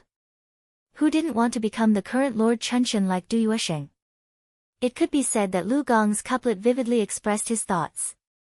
It's none of my business. Lu Gong said indifferently. He was not interested in these things at all. Liya, wrap up the tea and give it to Brother Fang Yan. Also, I will personally send Elder Lu's writing fee to your house. After sending off Lu Gong and Fang Yan, Du Qing stood in front of the calligraphy and admired it happily. Liya pushed open the door and walked in. She said, Uncle Du, usually when people give you such expensive gifts, you don't look this happy. Isn't it just a piece of calligraphy? What does a child know? Du Qing said with a smile. Do you know how the former Prime Minister praised Old Man Lu? The Prime Minister's original words were, I am the Prime Minister of the political world, and you are the Prime Minister of the academic world. After thousands of years, the people will forget me, but they will still remember you. The Prime Minister of the academic world. This prime minister of the academic world is unyielding, but I've never heard of him giving words to anyone. I can tell that he was unwilling at first. It's just that that fellow surnamed Fang is greedy and lustful, so he asked grandfather to exchange words. Greedy and lustful? Du Qing laughed. This is your evaluation of Fang Yan? That's right. Doesn't he just want our old tree to hong pao? His eyes are also constantly looking at Xiao Bai and Xiao Ting's thighs, making me want to dig out his eyeballs. Du Qing shook his head and said, Leah, 1,000 people have 1,000 faces. The reason I let you follow me is to let you learn how to read people. If you don't read people correctly, then the dishes will definitely not be to your liking. This Fang Yan is not as bad as you said. On the contrary, he is a first-class figure. What's so great about him? Leah was a little unconvinced. Leah was the daughter of an old friend of Du Qing's. During a gang conflict, he rushed over to help him block a fatal shot. Du Qing was alive, but his old friend was dead. From then on, Leah became Du Qing's adopted daughter. He didn't have any children of his own, so he completely treated Leah as the successor of his Azure Cloud group. Therefore, when he had time, he was willing to teach her more things. In my eyes, he is even cuter than Old Man Lu. Du Qing said. Some people, because they are mythical, it is difficult for us mortals to get close to them. Everyone knows Lu Mang's personality, so no one can do anything to him. They can only respect him. However, if you are too stubborn, you will break easily. Lu Mang's personality is destined to be a loner. However, how can a person not have friends in this society? Lu Gong is a cultured person. He can endure loneliness, and even enjoy the loneliness brought about by this reputation. However, can others do the same? If Lu Gong rejects my good tea today, then, I will no longer have any interactions with him in the future. The corner of Du Qing's mouth carried a hint of a smile, and said, but, Fang Yan was able to smooth things over in the middle, allowing me to have a chance to interact with him. I will give him tea, he will give me calligraphy and paintings, and then I will find an opportunity to go to the mansion to give him a brush fee. Wouldn't everyone be familiar with each other? But, why are you doing this? Leah asked. Those cultured people always look down on us, why should we make friends with him? It's not that I want to make friends with Lu Gong. Du Qing laughed. It's Fang Yan who wants to make friends with me. His grandfather could isolate himself from the world, but he couldn't. He doesn't have the face, the scene, or the feelings, but I do. Leah rolled her eyes, and said, why are you men's thoughts so complicated? Isn't it better to just say it out loud? Aren't you afraid of getting dizzy? Du Qing shook his head helplessly, and said, there are some words that whoever says it will be at a disadvantage. Du Qing pointed to his head and said, I have to comprehend. After a pause, he smiled with a playful expression and said, isn't that good? Jiang Zhulu against the fire above. Flower City has been quiet for a long time, it should be lively now, right? Chapter 54. Lu Gong was a legendary figure in Huaqing's education circle. He was called the Prime Minister of the academic world by the former Prime Minister. He was frequently received by national leaders both at home and abroad. From this, one could see how high his status was. A few decades ago, Huaxia's Guangnan was a weak province in education. Compared to some of the northern provinces with big college entrance exams, the number of students who could get into famous schools could be counted on one's fingers. After Lu Gong returned from studying abroad, he immediately threw himself into the cause of strengthening the education system in Huaxia. He carried out a reform of the education system. He led various channels such as government investment and private donations to raise funds for the education industry. He invited outstanding talents from all over the country and even the world to take up important positions. He successively served as the principal of Huaqing High School, Huaqing Second High School, Third High School, Ninth High School, Guangnan First High School, and Huaxia Normal University High School. He was not greedy for money or power. When he found that someone was more suitable than him for the position of principal, he immediately gave up his position. Rosefinch Secondary's predecessor was Huaching 29th High School. It was also the school where he served as the last principal. 29th High School was the worst school in Huacheng. Whether it was the school environment or the students' results, it was ranked last. He proposed to reform the school and introduce private funds to build an elite school. The government accepted Liu Zhang's suggestion, and number 29 High changed its name to Vermilion Bird High School. After receiving funding from the outside world, the school's environment was remodeled, and outstanding teachers from society were recruited with generous salaries. After more than 10 years of hard work by countless people, it was finally built into a school that was second to none in Huacheng, or even all of Huaxia. In the past few decades, the education industry in Huaxia had also greatly improved. Every year, there were countless students who got into the top 10 schools in the country. There were also many students who were specially recruited by famous foreign schools. Lu Gong was old and tired. After resigning from his position as principal of Rosefinch High School, he stayed in his old house by the Sparrow River to live out the rest of his life. Rosefinch Secondary later built a new batch of teaching staff rooms and prepared a small courtyard for the school leaders. Lu Gong did not want to move into these new houses. He still lived in the small building he used to live in. Fang Yan followed his grandfather into the courtyard. A kind-looking old lady quickly came out and said with a smile, "Fang Yan, you and your grandson went out. You haven't had breakfast, right?" "I drank a lot of tea," Lu Gong said. "Do you have sweet potato porridge?" "It's still in the pot. I'll cook it for you." "No need. Porridge is fine," Lu Gong said. "Fang Yan, have a bowl too." Fang Yan and Yan. Lu is the old lady.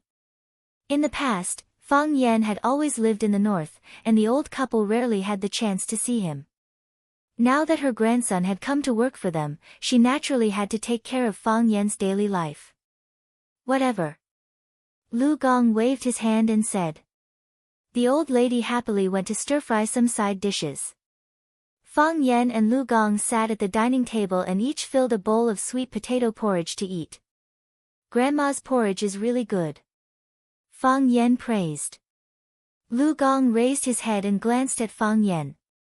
He carefully chewed the food in his mouth without saying a word. Fang Yan understood his grandfather's meaning and tactfully shut up. He knew that his grandfather adhered to the habit of not talking while eating or sleeping. When eating, he didn't like to talk or listen to others. Grandma's movements were swift, and she quickly brought out two side dishes that went well with the rice. One was lettuces, and the other was stir-fried green beans with meat. Fang Yan ate to his heart's content and went to get another bowl of porridge. Lu Gong put down his bowl and chopsticks, indicating that he was already full. Fang Yan ate another bowl of appetizers before putting down his chopsticks in satisfaction. "Follow me to the study," Lu Gong said. After that, he stood up and left. "Okay." Fang Yan agreed. "You just dropped the bowl. Why don't you let me sit down and rest?" Grandma complained while cleaning the table. Lu Gong didn't respond. He took Fang Yan to the study on the second floor. Lu Gong's study was 200 square meters, occupying more than half of the entire second floor. The other half was the balcony, where he could sit down and drink tea, smoke, or play 5 animal frolics twice to exercise. Apart from a wooden table and chairs in the study, there were bookshelves everywhere. The bookshelves were filled with books of different sizes and colors. There were rare books from the Ming and Qing dynasties, manuscripts of unofficial history, biographies of famous people, general history of China and the world, poems from the Tang and Song dynasties, philosophy, education, music, and fine arts. Rather than calling it a study, it would be better to call it a small library. What impressed Fang Yan the most was that Lu Gong was not the kind of person who flaunted his knowledge. He deliberately bought these books and hid them at home in order to show others that he was knowledgeable. He was a real book lover. He had read most of these books and even made a lot of comments and wrote dozens of reading notes in them.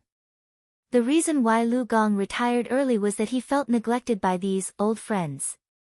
Fang Yan didn't have many opportunities to come to the south, and he had only been able to enter his grandfather's study a few times. He looked at the huge study enviously and reached out to take a thread-bound book called Zhua Zongtang's Anecdotes from the bookshelf. "Stop!" Lu Gong shouted. Fang Yan quickly withdrew his hand and looked at Lu Gong in confusion. "Wash your hands first." Lu Gong pointed to the corner and said. "My hands are clean." "That's what you think." Fang Yan smiled bitterly. He had to wash his hands and wipe them with a white towel before he dared to touch these little treasures. Every book is the author's painstaking effort. "You must have respect for words," Lu Gong educated him. "I understand." Fang Yan looked at the romantic history of Lu Sanbian in his hands and was immediately filled with respect.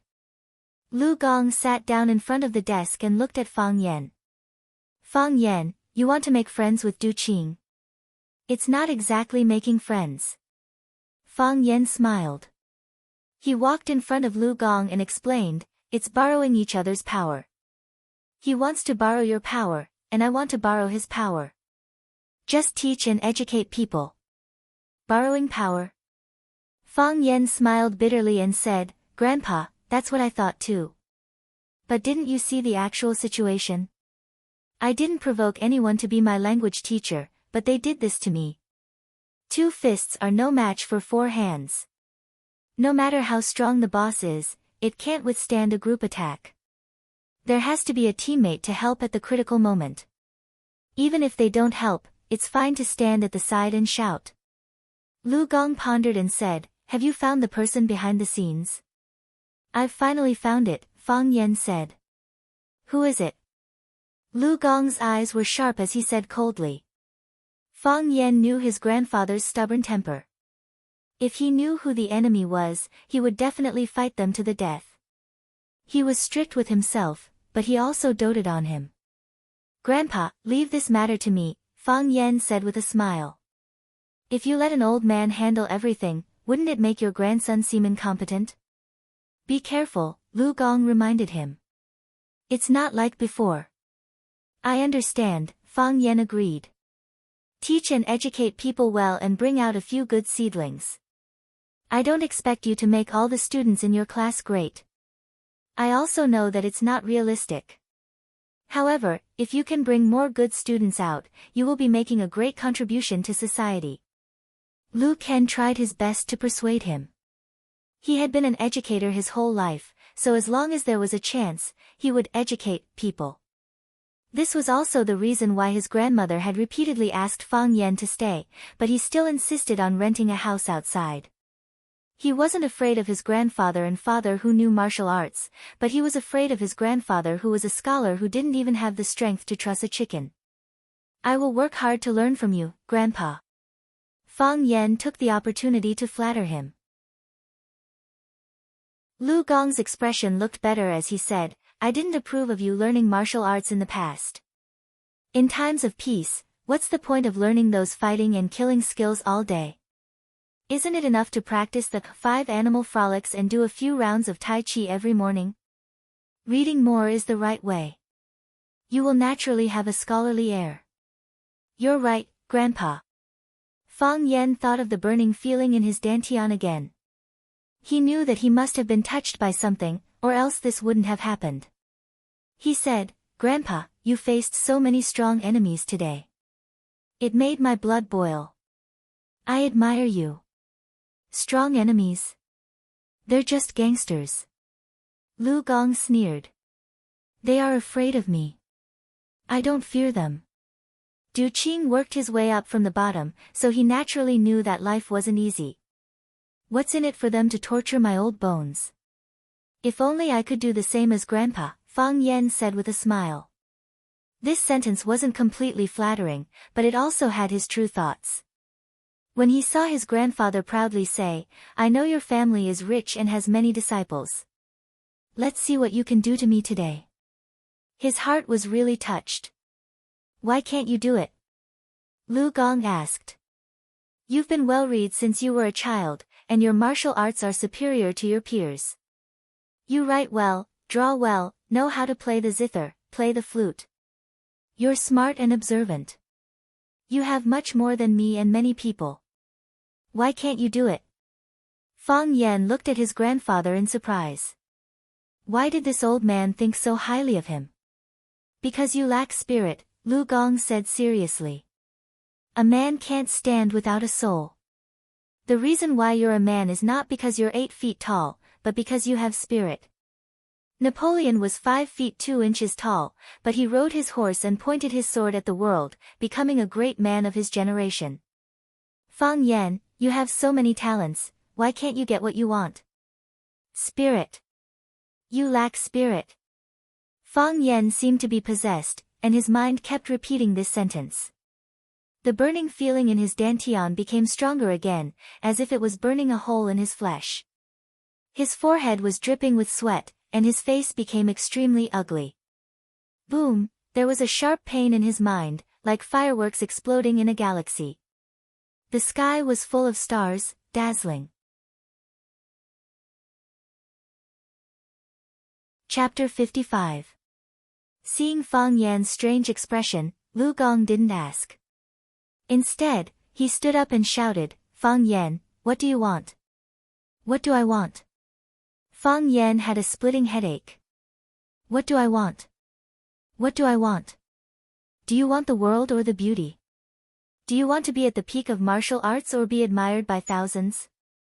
Do you want to leave your name in history or be a teacher? Tell me, what do you want? Fang Yan hadn't thought about it. He had never thought about it. Since he was a child, he had been learning all kinds of skills under the arrangement of his family. Tai Chi sans ho, zither, chess, poetry, painting, and tea. When he first sparred with Yi Ro, his only goal in life was to defeat Yi Ro. For this goal, he had worked hard for countless days and nights. However, he didn't know whether it was because he didn't have enough talent or hard work. Year after year, he was defeated by Yi Ro again and again. He couldn't even achieve this only goal. Especially in the last 2 years, his Tai Chi stage didn't improve, but it seemed to be stagnant. Of the 11 stages of Tai Chi, he had originally cultivated to the 4th stage, floating clouds and willow catkins without roots, flying with the vast heaven and earth. For 2 years, his heart didn't understand anything, his strength didn't increase, and his martial arts didn't improve. For the first time in his life, Fang Yan felt panic. This time, he ran away not only to escape the fate of being defeated and humiliated by Yi Ro again, but also to avoid his flaws being exposed in front of others. He was the hope of the Fang family. He didn't want to see everyone disappointed. He was proud. He was as proud as Yi Ro. He had a proud heart, but he was always slapped in the face by Yi Ro. This made him gradually become shameless. However, these were all given to him by others or his family. What do I really want? This was the first time someone asked him this question, and it was also the first time Fang Yan thought about it. In ancient times, there were 3 immortal things, called Li De, and Li De. Life is only 100 years, it's gone in a flash. The body dies easily, but the spirit is immortal. Fang Yan, are you going to make a contribution or a statement? Fang Yan looked up at Lu Gong, who was looking at him expectantly. That was the expectation an elder had for a junior, the expectation a family had for their closest relative. This was the expectation that the inheritor of a culture had for the inheritor. Fang Yan's mouth opened slightly, but no words came out. Lu Gong walked up to Fang Yan, patted him on the shoulder, and said, no matter what, a person must have a mind. Even if you are a teacher, you must be different from others. You are still young and have a long way to go. Think about it slowly. There's no hurry. Grandfather. Fang Yan looked up at Lu Gong. Lu Gong was overjoyed. Could it be that after his warning, his grandson, Fang Yan, had finally decided to give up martial arts and enter the literary world, turning over a new leaf and becoming an educator with ideals and pursuits? If that was really the case, then the Lu and Fang families were really lucky. I won't do this again, Fang Yan said as if he was making a promise. His expression was solemn, and his voice was extremely heavy. Sitting on the cement bank of the Sparrow River, Fang Yan didn't make a sound for a long time. The burning sensation in his dantian had disappeared, and the pain in his head had also stopped. From the outside, he didn't look any different from before. However, Fang Yan knew that he had changed a lot. His Taiji heart, which Fang Yan thought was dead for a long time, finally began to move again. Although it was extremely slow, he could feel a fine flow of qi. What did Taiji practice? To train the body, the most important thing was to accumulate strength. Training the body was to train strength.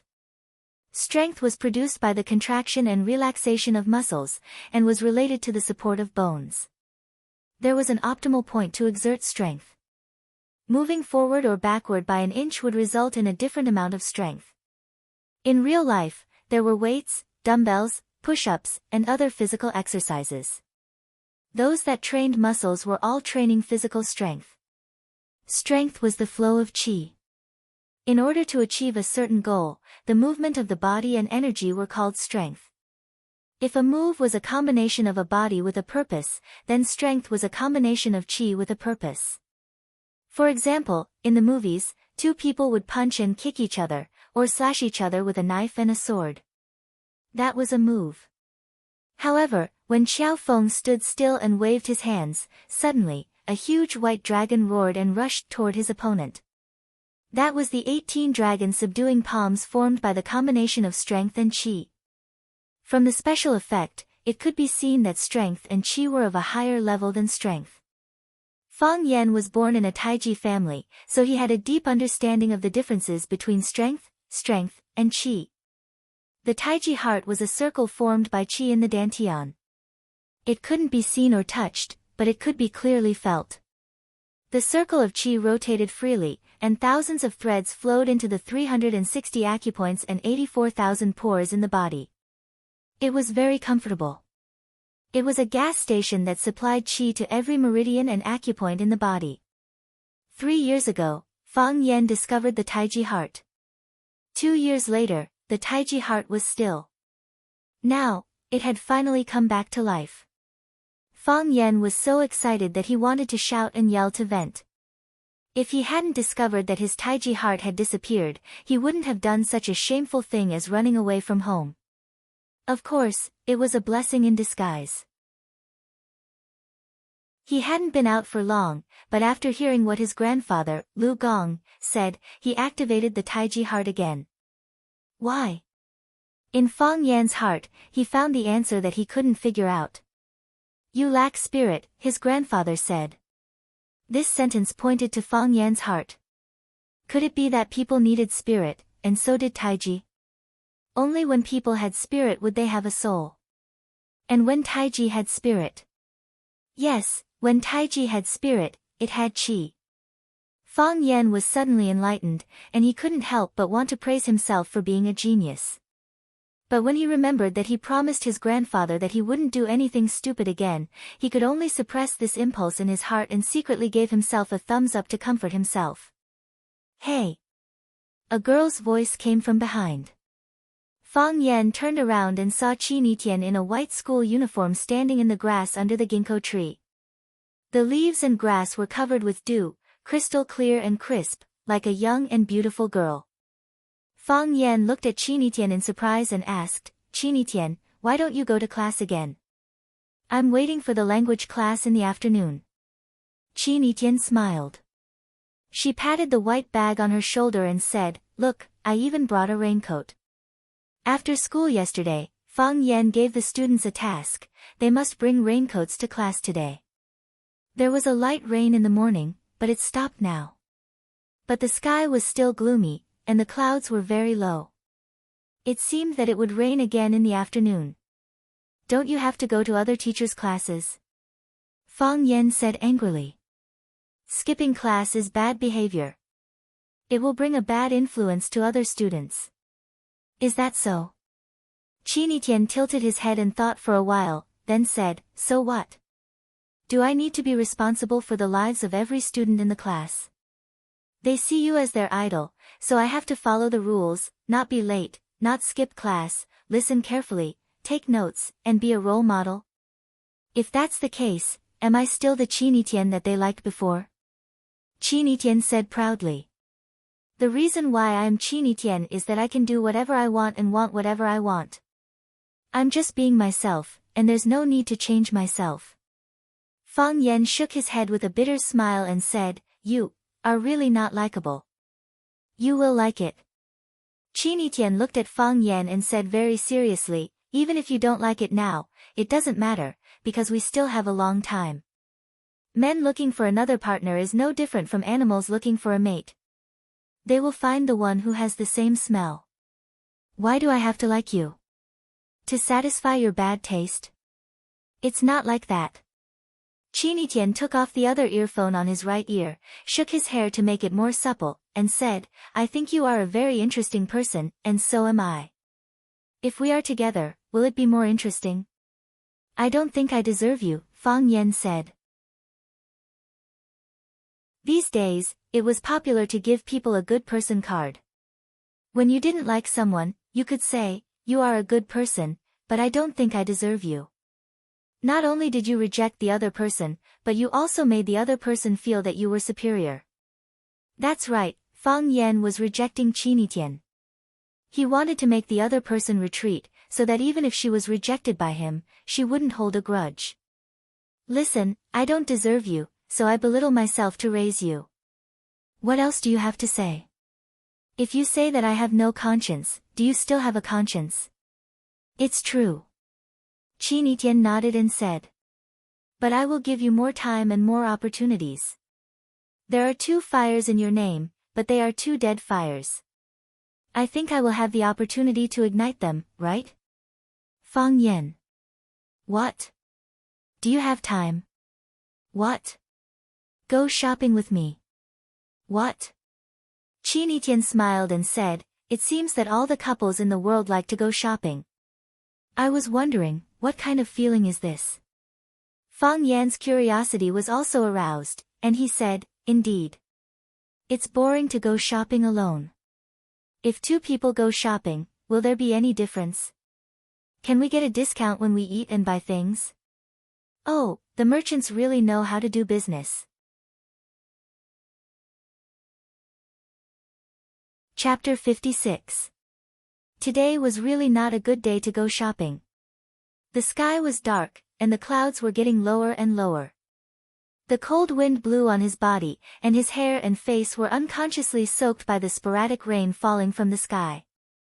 There were no bright smiles blooming in the sun, no suspenders showing beautiful collarbones and slender necks, no beautiful legs wrapped in black stockings. Oh, there were a few beautiful women who were not afraid of the cold and insisted on bringing benefits to people. Fang Yan sincerely admired them in his heart. They didn't travel because of the long journey, they didn't fall in love because they were hurt, and they didn't wear black stockings because the weather was cold.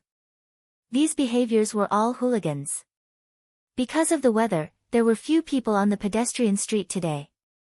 Fang Yan, who was wearing a black buttonless Chinese tunic suit, and Qinitian, who was wearing a white school uniform and blue trousers, walked side by side, very eye-catching. Fang Yan was delicate and handsome, and he always had a smile on his face when he walked.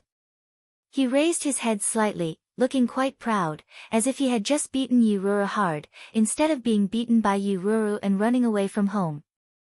Qinitian was like a lotus flower in clear water, without any makeup. But that face without makeup gave people a soul-stirring beauty. She had shoulder-length hair and a slender figure. What was more outstanding was her temperament, walking in the crowd like a queen inspecting her subjects. She didn't say anything, didn't do anything, just walked on quietly. However, everyone couldn't help but cast their eyes on her. A talented man and a beautiful woman, a match made in heaven. Probably this was the scene they were talking about. Because of the lack of business, many salespeople and owners of stores were looking out. There was surprise and envy in their eyes. But most of them were admiration. That girl is so beautiful, like a fairy in a painting, the boy is also very handsome. But the clothes he is wearing are too old-fashioned. If you changed into our new sweatshirt, it would be more matching. It was just a simple matter of a man taking a girl out for a walk, but it had become the material and seasoning of their discussion.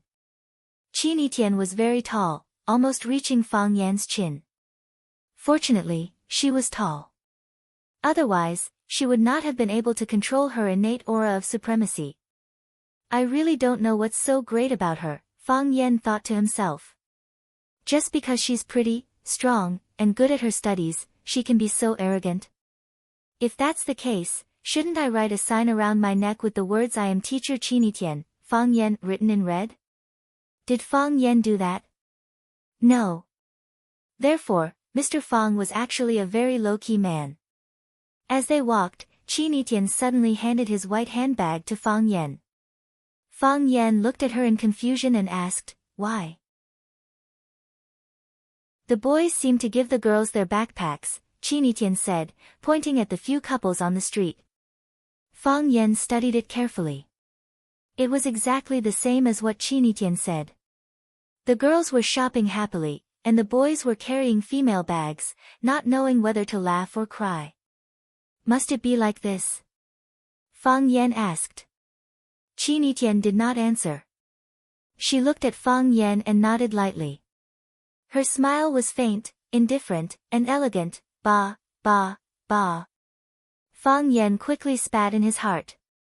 What's wrong with me? Why do I always think of words like noble, elegant, and tall when I'm around this girl? What's so elegant about a smile? I'm being cheap. Fang Yan scolded himself in his heart. I must stay true to myself. I can't be easily bewitched by this little fairy, little witch. Fang Yan took Qin Etienne's white bag and carried it on his shoulder. He looked at it carefully and was happy. This bag matched him quite well. When they walked to the door of a Hong Kong-style fishball restaurant, Qin Etienne stopped again. Hungry? Fang Yan asked. No. Qin Etienne shook his head. Then what do you want to do? Qin Etienne pointed at the couples who were lining up and said, it seems that they all like to eat this. You go and line up too. Fang Yan and Qin Etienne, each holding a bowl of fish balls in their hands, stood at the door of an Italian restaurant. Fang Yan chewed the hot fish balls and asked, Miss, can we go in and eat together? Is there a discount? The waitress nodded with a smile and said, Sir, our restaurant is having a promotion. Today is the last day. If 2 people eat, one of them will get a 50% discount. Fang Yan and Qin Etienne looked at each other and thought that these businessmen really knew how to do business. After eating and drinking to his heart's content, Fang Yan went to the washroom. When he came back, Qin Etienne was paying the bill with his card. Fang Yan said reproachfully, this kind of thing should be done by a man. How can I let a girl pay the bill? Where do you want me to put my face? The waitress looked at Fang Yan with appreciation and thought that this man was very good. You don't have money like me. Qin Etienne signed her name on the receipt printed out by the POS machine without hesitation. Fang Yan felt a pain in his chest as if he had been stabbed by a knife. He felt that he had completely lost face this time. Therefore, the waitress looked at Fang Yan with eyes full of contempt. After the meal, Fang Yan accompanied Qin Etienne to continue shopping. Passing by the door of a shop called Jiangnan Silk and Satin Shop, Fang Yan took the initiative to stop. Qin Etienne looked up at the name of the shop and then looked at the cheongsam and silk scarves sold inside. He understood and a faint smile appeared on the corner of his mouth. Let's go in and have a look. Fang Yan said with a smile. You treat me to dinner, and I'll buy you a small gift. Okay. Qin Etienne readily agreed. Welcome. The staff of the silk and satin shop were all wearing tang suits and the women were all wearing cheongsam, which looked quite retro. A saleswoman greeted them and asked with a smile, Sir, Miss, please feel free to look around. We have a lot of new styles in our shop.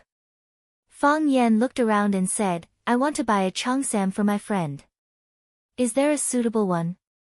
The saleswoman had already seen Qin Etienne beside Fang Yan. Such a beautiful girl could not be ignored by men and women. She said, "Why not? To be honest, I haven't seen a woman with more temperament than this lady. She looks good in any clothes. Then let's go out and buy a set of sportswear." Fang Yan joked. No, no, no.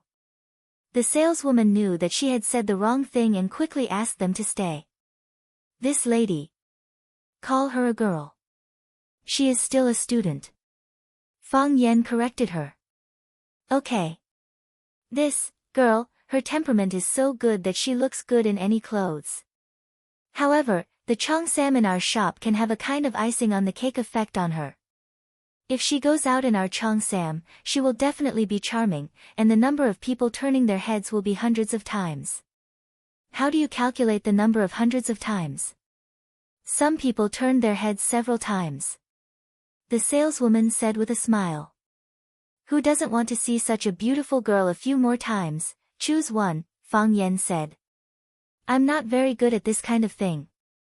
"Okay, this is our new style." Fang Yan stood still and said, "We want to see the classic style." The saleswoman quickly looked at Fang Yan's expression. She despised him in her heart, but she said happily, "Sir, you really have good taste. The classic style will never go out of style. Moreover, we are having a discount on the classic style. One piece is 15% off, buy two get one free." Fang Yan waved his hand and said, "It's not about money. Choose the clothes. You make it sound like you are very poor." Fang Yan thought in his heart. He looked at the name of the shop again and secretly remembered it. He thought that he would never come again. "No problem." The saleswoman carefully looked at Qin Etienne's appearance and said, "This lotus root white one with a peony embroidered on it is very good. It is very suitable for the girl's noble temperament." "No." Qin Etienne directly refused. "This Awe of the Phoenix is selling very well, too complicated." "What about this one?" This pattern of a spirit bird announcing good news was also very popular among young girls nowadays. They all say it is very festive. No connotation. To be honest, if it wasn't for the promotion of sales, the saleswoman would have gone crazy. "Young miss, why are you so difficult to please? Aren't you just buying a stagnant product that is on sale at the end of the season? Do you have to be so picky? You don't need to change clothes. Just change your boyfriend. If you change your boyfriend, I can take you to the boutique area." Fang Yan's eyes were also looking around. He took a small white floral cheongsam from the corner and gave it to Qin Etienne. He asked, "How about this one?" Qin Etienne smiled and said, "Okay." So, Qin Etienne took the cheongsam and went in to change clothes. The saleswoman secretly rolled her eyes several times with her partner. She thought that it was not the clothes she chose that were not good, but the person she chose was wrong. Choosing clothes is also a skill. Fang Yan said to the saleswoman. "Her temperament is elegant, so you can't use more elegant clothes to match her. She is just a student. It's not like she is going to walk on the red carpet in Hollywood. Why does she need to be so dazzling? Especially that Awe of the Phoenix. Not only did it ruin the clothes, but it also ruined the person." "You are right. I didn't expect it," the saleswoman said with a smile that did not reach her eyes. "I didn't expect you to be so knowledgeable about clothing matching, because I see a lot of people." Fang Yan said with a smile. "I knew you don't like me." The wooden door of the changing room opened. Qin Etienne, who was wearing a floral cheongsam, stood in front of Fang Yan. Fang Yan's pupils dilated. He hurriedly wondered if he had forgotten something important. Oh, it was a heartbeat.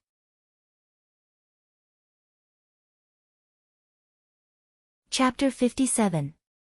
The sky was dark, and it was drizzling. The walls were white, and the roof tiles were gray. Moss crawled up the walls, and the Boston creeper crawled out of the courtyard to look at the new world outside. The wooden door was old and peeling, but the copper lock had been polished to a shiny shine due to the passage of time. In this remote and narrow alley, there were usually very few people passing by here. Only a few old residents walked in and out.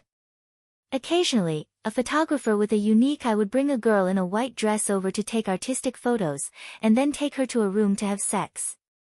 However, today, there was a large crowd gathered in this alley. 40 students in raincoats stood in this alley, chatting and laughing in groups of 2 or 3. The line stretched infinitely, and it looked quite lively and spectacular. 2:30 p.m. It was the time for classes at Rosefinch Secondary.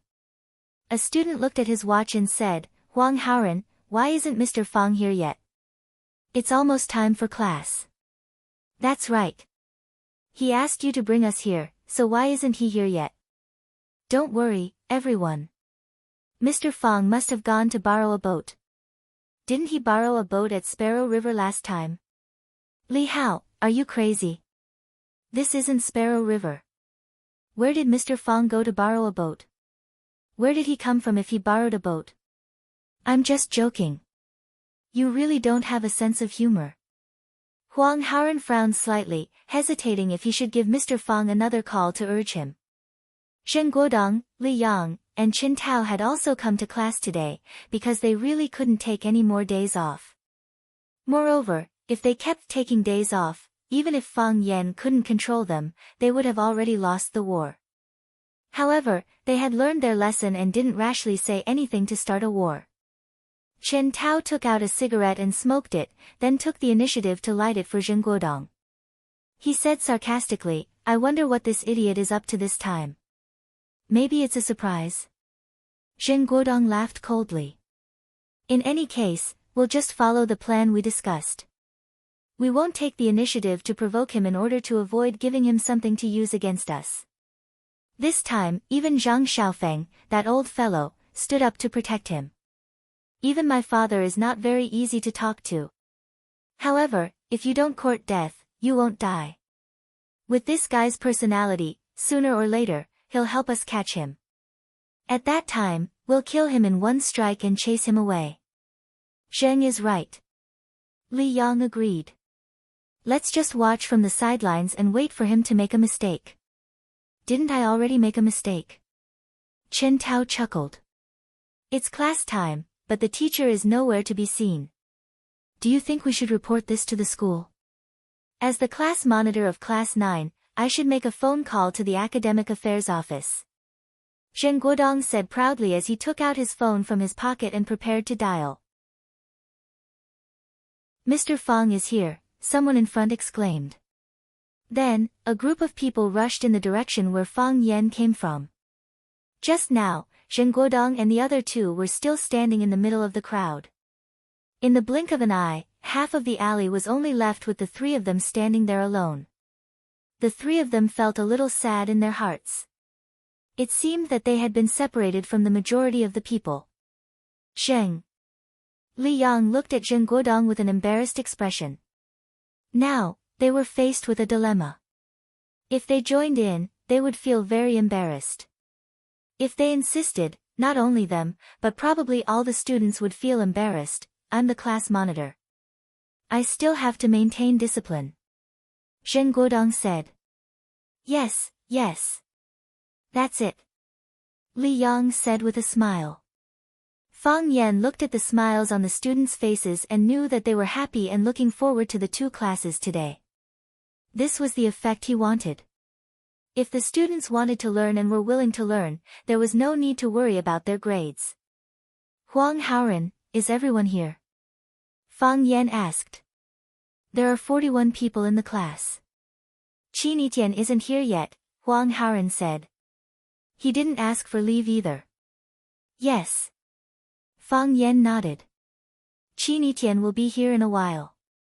Since Qin Etian had already asked for leave from Fang Yan, Huang Haoren had nothing else to say. Fang Yan looked at everyone with a smile and asked, "Now, you should know which text we're going to learn today, right?" "Alley in the Rain," all the students shouted in unison. They were learning Farewell to Cambridge Again, on the Sparrow River. It was raining today, and they were brought to this old alley by the language class representative. How could they not know which text they were going to learn today? That's right. Today, we're going to learn Alley in the Rain, Fang Yan said with a smile. We've learned Farewell to Cambridge again earlier, so everyone should have a basic understanding of modern poetry. I've also let everyone try to compose a poem, and quite a few of you wrote quite well. Today, let's strike while the iron is hot and continue to deepen everyone's impression and feeling of poetry. Teacher, are you going to read us a poem? A student asked. Yes, reading in this alley in the rain, it feels so good, Mr. Fang, you're so cool. You surprise us every time. Fang Yan waved his hand and said, Shoo, everyone, keep quiet. All the students held their breath, knowing that teacher Fang Yan was about to start the class. Fang Yan combed his hair, making it look even messier. Then, he borrowed a pair of black-rimmed glasses from a male student and put them on the bridge of his nose, making him look more artistic. Bang! He opened the oil paper umbrella in his hand and raised it to cover his head. Fang Yan held the umbrella and walked to the middle of the alley. He looked into the distance and softly recited, holding the oil paper umbrella, alone. Wandering for a long, long time. And a lonely alley in the rain. I hope to meet a girl like a lilac, a girl with a grudge, clack. Clack. Clack. A girl wearing a white cheapao with floral patterns slowly walked over. Her long hair was coiled up on top of her head, and the red high heels on her feet tapped on the stone path, producing a clear and melodious sound. Heavens, there's really a lilac girl, that's Chinitian, it's Chinitian, oh my god. Chinitian is so beautiful. She's so beautiful. My goddess, even Zheng Guodong, Li Yang, and Qin Tao were excited. Zheng Guodong grinned and said, Fortunately, we're here. Otherwise, we wouldn't be able to see Chinitian. Shu Huang Haoren was the class representative of the Chinese department. He had the responsibility to maintain class discipline. Now that the students were disturbing teacher Fang Yan's class, he could only stand up and remind everyone to keep quiet. Seeing Huang Haoren's action, the students immediately fell silent. Zheng Guodong opened his mouth, but he finally swallowed the words he wanted to say. He was afraid of causing public anger, and even more afraid of incurring the wrath of the goddess. He was also a pursuer and admirer of Chinitian. Fang Yan was more and more satisfied with Huang Haoren. He thought to himself, I'll hold an election in a few days to promote Huang Haoren as the class representative of the Chinese department. It would be great if I could remove Zheng Guodong as the class monitor. As the class monitor, he didn't fulfill his responsibilities as a class monitor. Instead, he brought about an extremely negative impact on the class. Unfortunately, Fang Yan isn't the class monitor, so he can't decide the appointment of the class monitor. I'm the descendant of Fang's Tai Chi, but I can't decide the appointment of the class monitor, a small student official. There doesn't seem to be any connection between the two, right? The alley quieted down again. Only the sound of wind and rain, as well as the tapping of high heels on the ground, could be heard. Chinitian, who was holding an oil paper umbrella, got closer and closer. Her simple, elegant, and beautiful face became more and more refreshing. In the past, Chinitian always wore a school uniform and casual clothes. She was straightforward and simple. Other than the occasional baseball cap on her head, she had almost no ornaments on her body. But even so, she was still beautiful, elegant, and one of a kind. Chinitian. No matter where she stood alone, she was a queen. She stood with a group of people, but she was still a queen. It was the first time they saw Chinitian wearing a cheongsam. It was the first time they saw her coiled her long hair on top of her head, revealing her slender, swan-like neck. It was the first time they saw her showing off her tall and curvy figure. It was also the first time they saw her wearing red high heels that seemed to be able to step into the depths of one's soul. When Fang Yan saw Chinitian wearing a cheongsam for the first time, he felt his heart skip a beat. These boys had even worse self-control. Their eyes were fixed on her, and some students didn't even realize that they were drooling. Isn't she too beautiful? They thought in their hearts. Fang Yan's voice pulled them back to reality in time. He recited with anticipation and affection, "She has the color of lilacs," so all the students looked at Chinitian's color.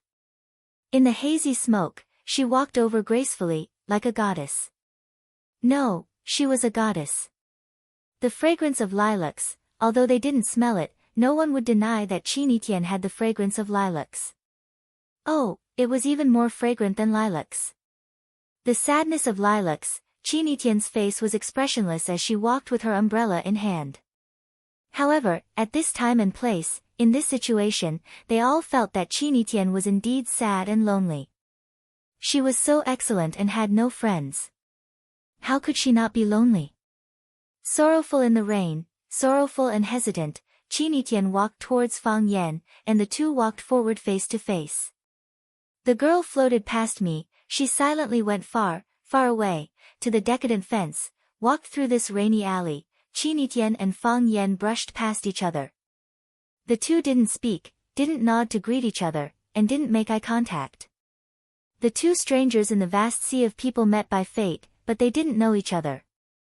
As the high heels walked further and further away, Fang Yan couldn't help but turn around and look. Her expression was confused, and her eyes were sad. "It's like a sad love story," a girl said in a low voice, her eyes red.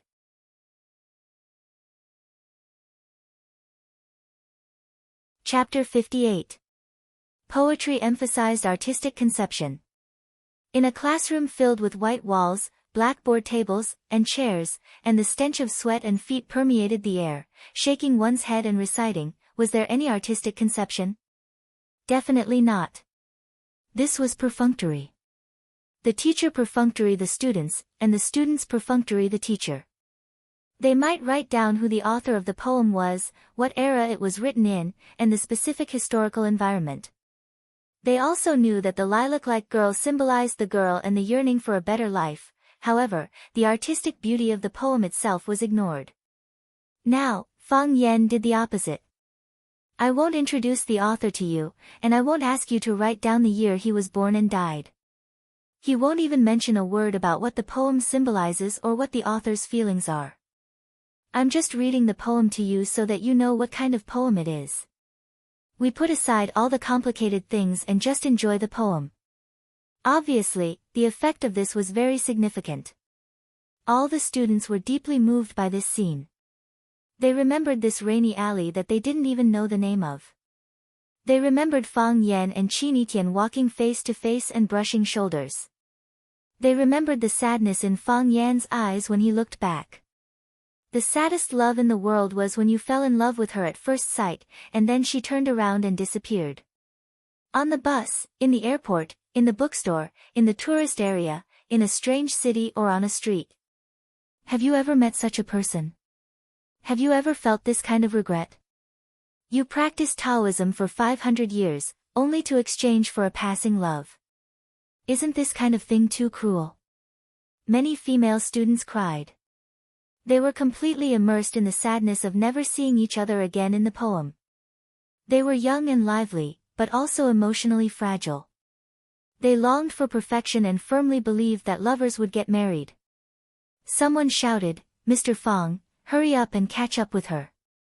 Ask for her name, ask for her phone number." The boys were also very depressed.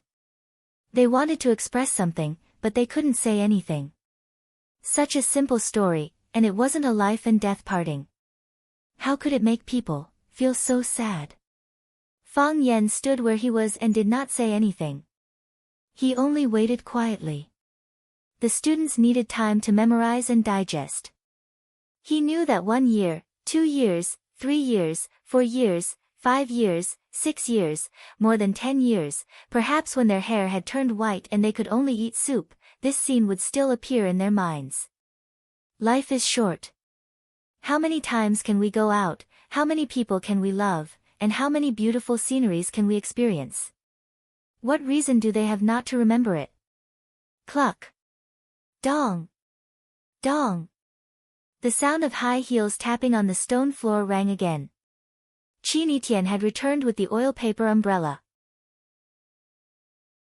A girl cried out in surprise, "Miss Lilac is back." He was too deeply poisoned because he was too obsessed. Because of Fang Yan's unique teaching method, they all fell in love with the story Rainy Alley. Just like how you would want to know a celebrity's height, 3 measurements, what kind of food she eats, and what color underwear she wears, even without Fang Yan's reminder, they would also search for information about the author and the poem. Only in this way could they understand the essence of the article more clearly and deeply. This was the difference between active learning and passive learning. This was also the difference between an ordinary teacher and an ultimate teacher. A great person would definitely wear special shoes and not walk the common path. Qin Yitian walked in front of Fang Yan, stared at him with bright eyes, and said, "You owe me another favor. We're all classmates, there's no need to say that I owe you." Fang Yan chuckled and waved his hand. "You're treating me like an outsider. I want to be the female lead, not the same as this cheapao." Qin Yitian laughed. "It's just a prop." In broad daylight, he actually dared to openly confess to a good teacher. This was simply too much. Fang Yan was so angry that he laughed at Qin Yitian. "How is this a prop?" Fang Yan explained. "This is a performance. I'm the poet, you're Miss Lilac.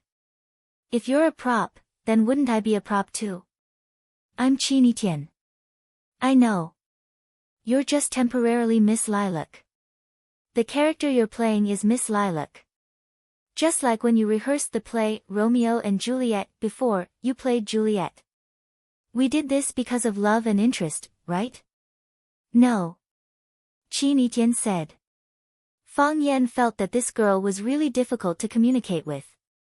It seemed that he had to make a suggestion to the school to teach interpersonal skills from middle school. "I rehearsed the play Romeo and Juliet because I like this story," Qin Yitian said with a serious face. "I wore the cheapao as Miss Lilac because I like you." "I don't believe it." "How do you prove it?" "You play Miss Lilac 40 times and pass by every student in class 9. Fang Yan shamelessly made a shameless request. After saying that, he was so ashamed that he couldn't lower his head. Because when he looked down, he could see Qin Yitian was staring at him with wide eyes. "Okay." Qin Yitian actually nodded and agreed. "I promise you, not because I'm stupid. Just because I really like to do some things for you." "How about 20 times?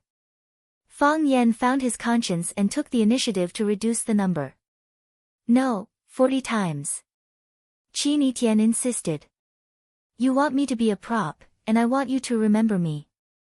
Holding an oil paper umbrella, alone wandering in a long, lonely alley, I hope to meet a girl like Lilac. A lilac girl. Cluck. Cluck. Cluck. Qin Yitian holding an oil paper umbrella slowly walked over. The scene was so beautiful that it was intoxicating. The boy's pupils dilated, the muscles on his cheeks trembled, and his hands loosened and clenched. His mouth squirmed, but no sound came out. "Yi Xiang, hurry up and recite," someone urged. Yi Xiang's face turned red, and he said with a sad face, "Teacher, I forgot my lines." Fang Yan smiled, thinking that he also made a mistake. This Miss Lilac was too beautiful, and affected the student's performance. "I won't make such a mistake next time." "Next," Fang Yan said. Because time was limited, everyone only had one chance. He hoped that everyone could grasp it well, but if someone really couldn't grasp it well, Fang Yan didn't know what to say to them. Yi Xiang handed the oil paper umbrella in her hand to the next student, and Qin Yitian once again held an oil paper umbrella and walked out from another entrance of the alley. She approached silently. As she approached, her eyes cast a breathless gaze. Next, Fang Yan shouted. Number 1 began, number 40 ended. Qin Yitian was number 41 of class 9. Wearing high-heeled shoes and holding an oil paper umbrella, she walked from one end of the alley to the other, and from the other end to the other end, while the poet was reciting the poem. She was as fresh as a poem, and as beautiful as a painting.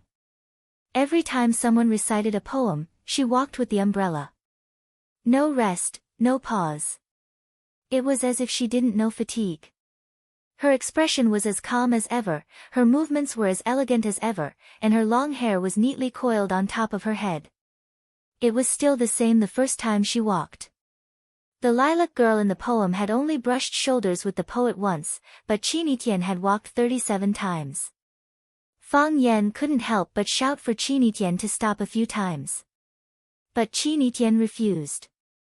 If they wanted all the students to have a chance to recite a poem during class time, they had to cherish every minute and second. Moreover, the students really hoped to have a chance to recite a poem. They were eager, just like rowing a boat in the Sparrow River to recite a poem. This was the learning method they were looking forward to. In the decay of the rain dispelled her color, dispelled her fragrance. Next, Fang Yan shouted. Qinitian walked for the 38th time. The girl floated past me, she silently walked away, far away. Next, Fang Yan shouted. Qinitian walked for the 39th time. My hope floated past a girl like lilac, a girl with a heart full of sorrow. Number 40. This was the last student in the class. Except for Qinitian himself. Qinitian stopped and stood under the eaves with the umbrella in the rainy alley. She was slim and elegant, even more beautiful than the lilac girl in the poem. Fang Yan was moved by Qinitian. All the students were moved by Qinitian. Qinitian. Qinitian. Qinitian. They shouted Qinitian's name loudly, their passionate voices breaking the silence of the rainy alley. The cold wind rustled, but everyone felt as though there was a fire in their hearts. Qinitian, thank you, a girl ran over and said. Thank you so much. Señoritian, you're amazing, goddess, you're our goddess. Fang Yan waved his hand and said, it's time for school to end.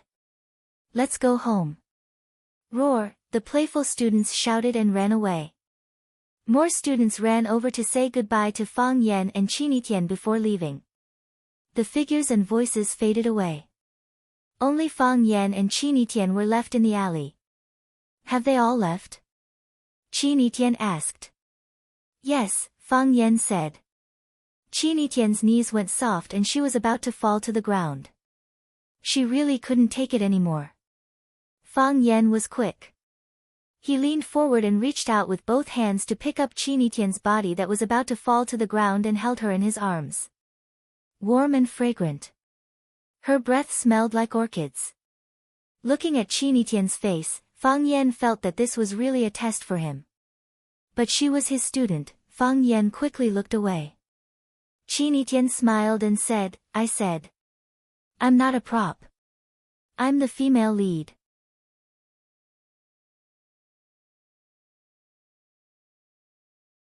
Chapter 59. In the milk tea shop, Fang Yan took off the high heels on Qinitian's feet. The small feet, as white as snow and as tender as a new lotus root, appeared in front of him. If it were not for the red and swollen side of the little toe and the worn skin on the heel, there would be almost no flaws. Fang Yan said guiltily, does it hurt? Yes. Why didn't you say it earlier? I said it, Qinitian said. When did I say it? Fang Yan asked. He asked Qinitian to rest several times, but Qinitian still insisted on walking 40 times. I said I don't want to be a prop, I just want you to remember me. Qinitian pointed to his feet and said, did that give me extra points? No. Fang Yan pretended to be angry and said. Qinitian smiled and said, you still got extra points. Otherwise, you would have left long ago. Fang Yan put the high heels on the leg of the chair and said, I told you to wear stockings at the time, but you didn't listen. Otherwise, how could your feet be rubbed like this? Qinitian curled his lips and said, were the earthy yellow stockings you asked for, or the lilac girl in the poem? I also said you could wear black. Then you're still an auntie, Qinitian said. When I wear a cheongsam, I absolutely can't wear stockings. This is a woman's principle of dressing, and I can't violate it. Then you suffer, Fang Yan said. Sit down and wait for a while. I'll go buy you some medicine to rub on. Don't let the wound get inflamed. Qinitian smiled and said, go and come back quickly. You can't run away. Am I that kind of person? Fang Yan was angry. Fang Yan bought medicine and cotton cloth in the pharmacy. When he returned to the milk tea shop, he found that Qin Etienne was surrounded by a group of students in school uniforms. Senior Sister Etienne, is Rosefinch High School fun? I also want to take the Rosefinch exam in the future. Senior Sister Etienne, do you live here? Your house is here too. We are neighbors after all. Senior Sister Etienne, I'll treat you to some milk tea, Qin Etienne answered with a smile and quickly wrote something with his hands. When Fang Yan got closer, he realized that she was signing autographs for her fans. Wherever this girl went, she was the center of attention. She wasn't a star, but she could always enjoy the treatment of a big star. After Qin Etienne signed the last copy, he handed the pen and the autograph books to a young girl in front of him and said, "Okay, my friend is here." When the girls saw Fang Yan standing at the periphery, they immediately giggled and asked, "Senior Sister Etienne, is he your boyfriend?" "I'm Qin Etienne's teacher." Fang Yan quickly explained. He didn't want these students to misunderstand. Wow! The girls were full of envy. Senior Sister Etienne has hooked up with the teacher. That's amazing, what the hell is going on? Fang Yan was quite speechless. Qin Etienne waved his hand and said, "Goodbye." "Bye, Senior Etienne." The girls waved at Qin Etienne and left with their cups of milk tea in their hands. When they left, they would look at Fang Yan and Qin Etienne from time to time. "Are they from number 1 middle school?" Fang Yan asked. "Number 7 middle school," Qin Etienne said. "He's really famous," Fang Yan said. Huang Haoren previously said that Qin Etienne had been famous since junior high school and was the idol of countless people. Now, it seemed that it was true. Fang Yan opened the cap of the potion and squatted down to carefully apply the potion on Qin Etienne's red and swollen feet. Hiss! Qin Etienne shrunk her feet back. She had never been injured before. She was afraid of pain. Fang Yan looked up at Qin Etienne and said teasingly, "Qin Etienne also has something that she's afraid of? Doesn't Fang Yan have it too?" "I do." "What are you afraid of?" "Yi Ro." Qin Etienne's eyes narrowed slightly and said, "It sounds like a girl's name." "Fang Yan, do I need to treat her as my competitor?" After sending off Qin Etienne, Fang Yan stood at the intersection, feeling lost. This was the intersection where Fang Yan had rented Sister Li's house. The familiar street, the familiar intersection, the familiar steamed bun shop and the black girl who was selling steamed buns. Fang Yan accidentally found the old alley when he was walking in this area. So when he saw from the weather forecast that it would rain today, he immediately told his students to bring raincoats to class. Qin Etienne wanted him to accompany him to go shopping, and he happened to remember that he needed a girl. So, the two hit it off. He accompanied Qin Etienne to go shopping, and Qin Etienne didn't raise any objection when she knew that he gave her the cheongsam for another purpose. Fang Yan was not stupid, and Qin Etienne was even smarter. She not only promised to be Fang Yan's model, but she was also willing to be a model for all 40 students in the class. Since she wanted Fang Yan to owe her a favor, she would make this favor bigger. This girl. Fang Yan smiled bitterly. He thought that with his handsome and profound knowledge, he would definitely be liked and favored by girls. However, he had never thought of developing a relationship with his student. She is still a child. Fang Yan thought in his heart. Of course, a child with a mature mind. Fang Yan thought of another girl. He thought of the girl who cried and shouted that it was all his fault when he left with his bag. "I hope everything is fine with her," Fang Yan thought in his heart. "Teacher Fang Yan." A clear voice rang in his ear. Fang Yan turned around and saw Jiang Qin in his school uniform and carrying a bag at the bus stop not far away. He was looking at him with a surprised expression. Fang Yan smiled bitterly. He was thinking of Chow Chow, and here he was. Was Chow Chow doing track and field? He ran really fast. Jiang Qin quickly rushed toward Fang Yan, the bag on his shoulder swaying left and right, as if it would fall at any time. Mr. Fang, why are you here? Jiang Qin stood in front of Fang Yan. His eyes curved into a beautiful crescent, and his eyes were full of smiles. I brought my student here for class. Fang Yan said. Class? Jiang Qin looked confused. However, he quickly pushed this question aside and said, Then are you standing here waiting for me? Not really, can you come to my house for dinner? I will ask my mother to cook something delicious for you. Jiang Qin said and reached out to pull Fang Yan's arm. Jiang Qin. Fang Yan stood still. No matter how hard Jiang Qin tried, he couldn't move. Fang Yan looked at the girl's blushing face with heartache and said softly, It's not convenient today. When is it convenient? Jiang Qin grabbed Fang Yan's arm and refused to let go. She looked up at Fang Yan. When do you say it is convenient? Jiang Qin. Fang Yan didn't know how to explain the current situation. Adults have adult considerations and scruples, but some words can't be said too clearly to the child. Jiang Qin's eyes were red. Her beautiful eyes stared at Fang Yan's face and said, My mother is worried that I will like you, right? Don't think so much. Fang Yan advised. You think too much. Jiang Qin shouted angrily.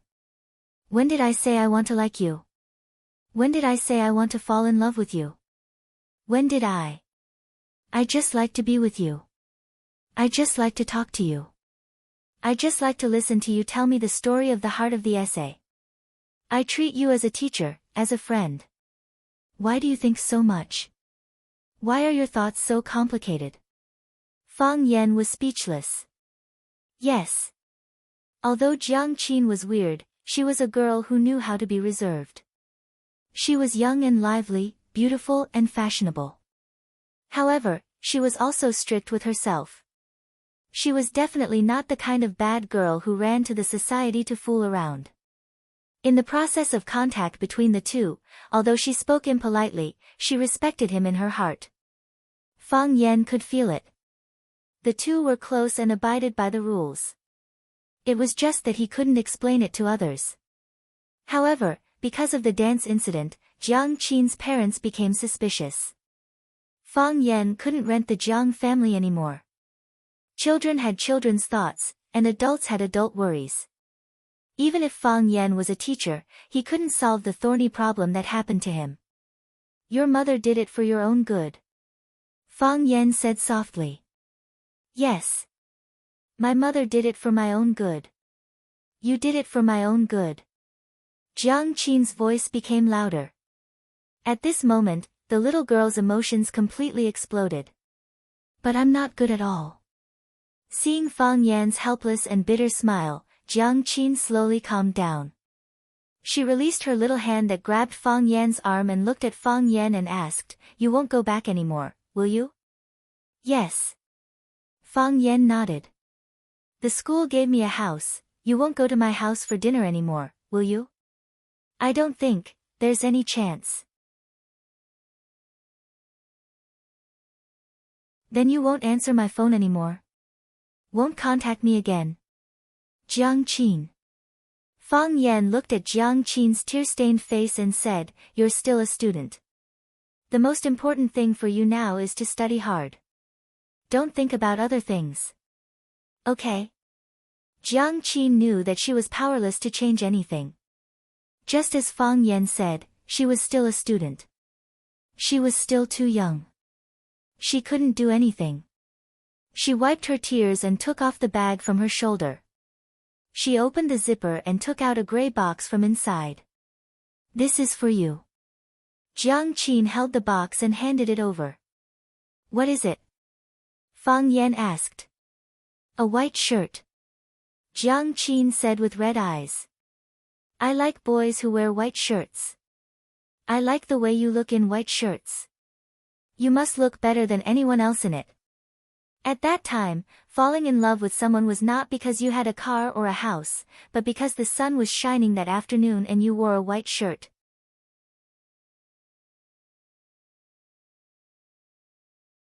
Chapter 60. Under the warm light, the aroma of the steak filled the room. Garnished with 2 pieces of broccoli and a small fruit salad, it looked especially appetizing. The red wine in the glass was made by a count from the Stour region.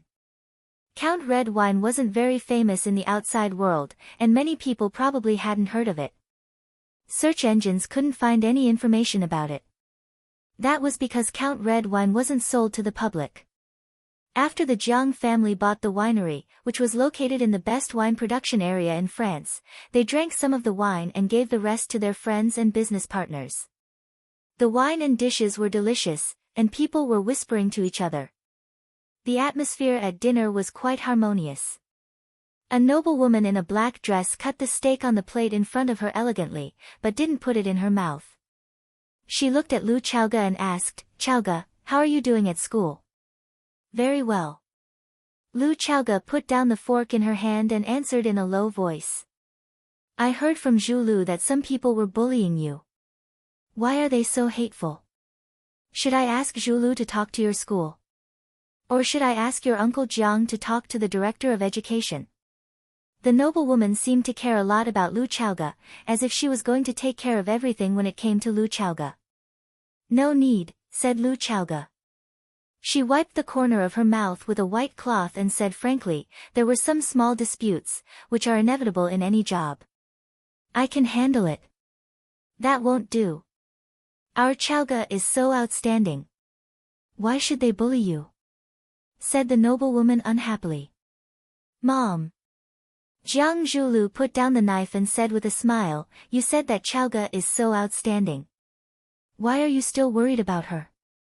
Don't worry. No one can bully her. You're always on her side." The noblewoman glanced at Jiang Zhulu and said, "Luckily, Chaoga isn't your wife yet.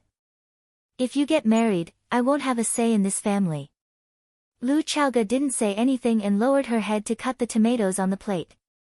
Seeing Lu Chaoga's reaction, Jiang Zhulu smiled gently and said, "Mom, don't you trust me and Chaoga?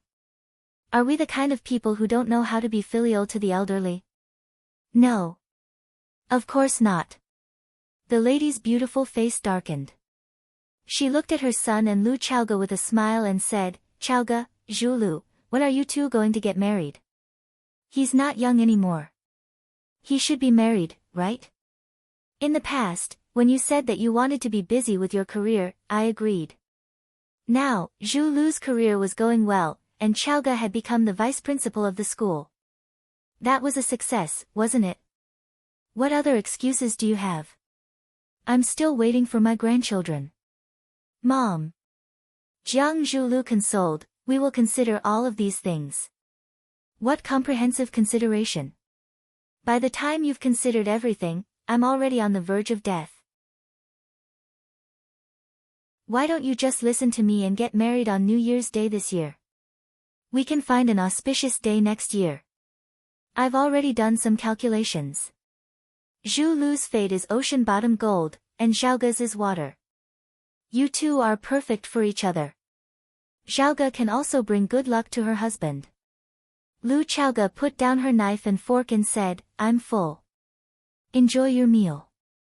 After that, she got up and left the dining room, heading upstairs.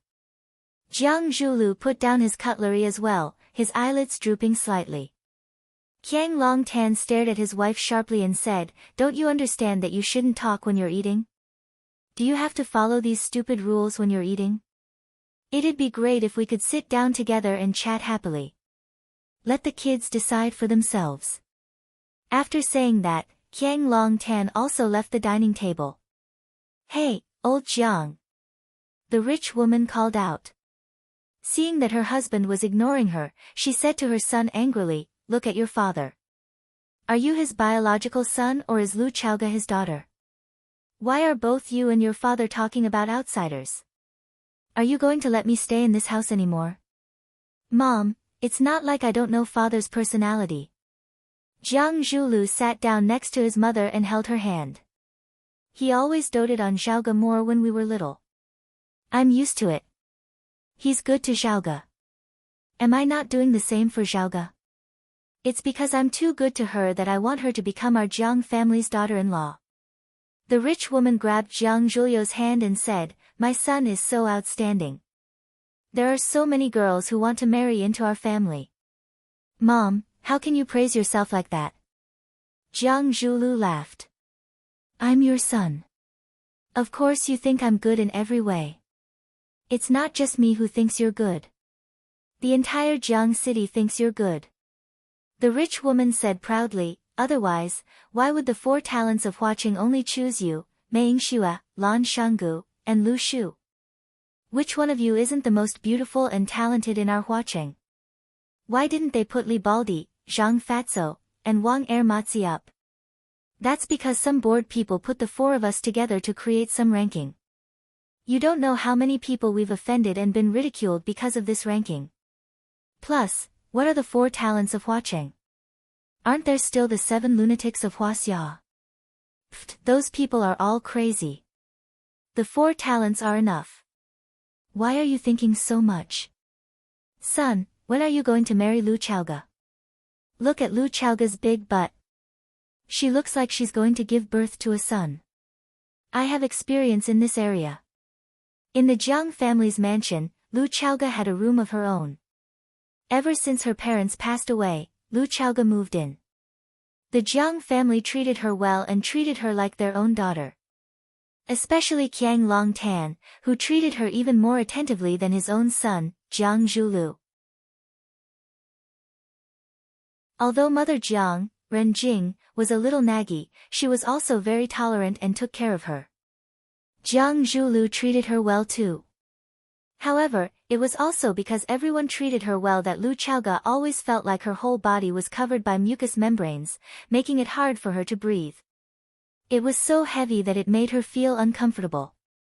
She looked down at her chest. Other than her full breasts, there wasn't much clothing. Maybe it was because her breasts had grown a little. It was really annoying to have to take her wherever she went.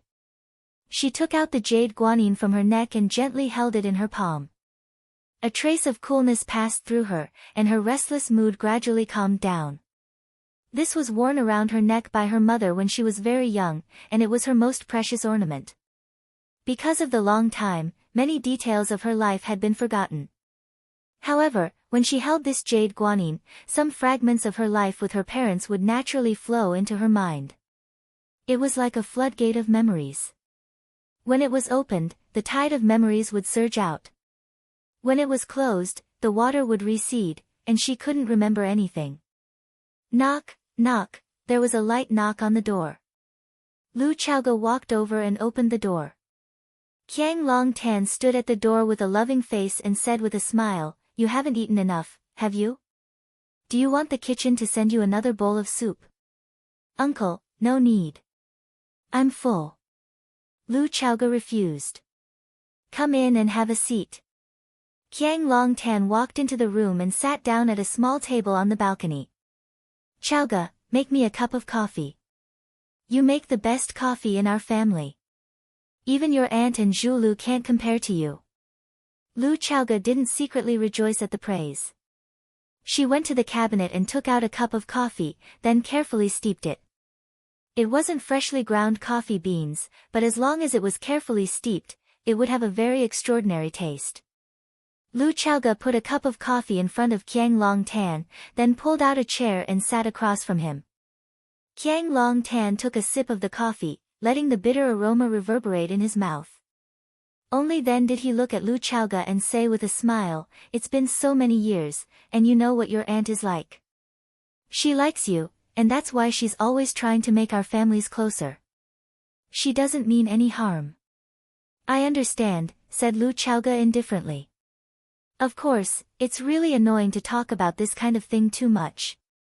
I'll have a good talk with her and ask her to stop pressuring you on this matter. Young people should solve their own problems. Why should old people like us get involved?" Lu Chaoga was grateful in her heart, but her face was as calm as a mirror. "Uncle, let's not talk about it. I don't want to put you in a difficult position." "What's there to put me in a difficult position?" Qiang Long Tan put down the cup of coffee and said seriously, "I'm trying to reason with her. Does she want to quarrel with me? Besides, talking about this issue over and over again is like bullying others and trying to get back at her. Qiang Long Tan looked at Lu Chaoge with pity and said, "You came to our Jiang family when you were 6, and I've always treated you as my own daughter. Whether you want to be Jiang Zhuliu's wife or not, you're a part of our Jiang family. No one will treat you as an outsider. Don't feel any pressure on this matter. If you like Jiang Zhuliu, then be with him. If you don't like him, then kick him aside. I trust in Chaoge's taste, and I believe that you'll be able to find the man you like. You're the one in charge here, and no one is allowed to interfere. Thank you." Lu Chaoge was finally touched and she thanked him again. "There's nothing to thank me for." Qiang Long Tan waved his hand and said, "There's no need for thanks between father and daughter. You're always treating yourself as an outsider. That's not good." Lu Chaoge smiled but didn't say anything. No matter how well the Jiang family treated her, she still felt a deep sense of loneliness. There was one kind of irreplaceable feeling that was more peaceful than love, more enduring than friendship, and more touching than family. People looked forward to it every day when they were away from home. People got tired of each other when they returned home. That kind of feeling was called father and mother.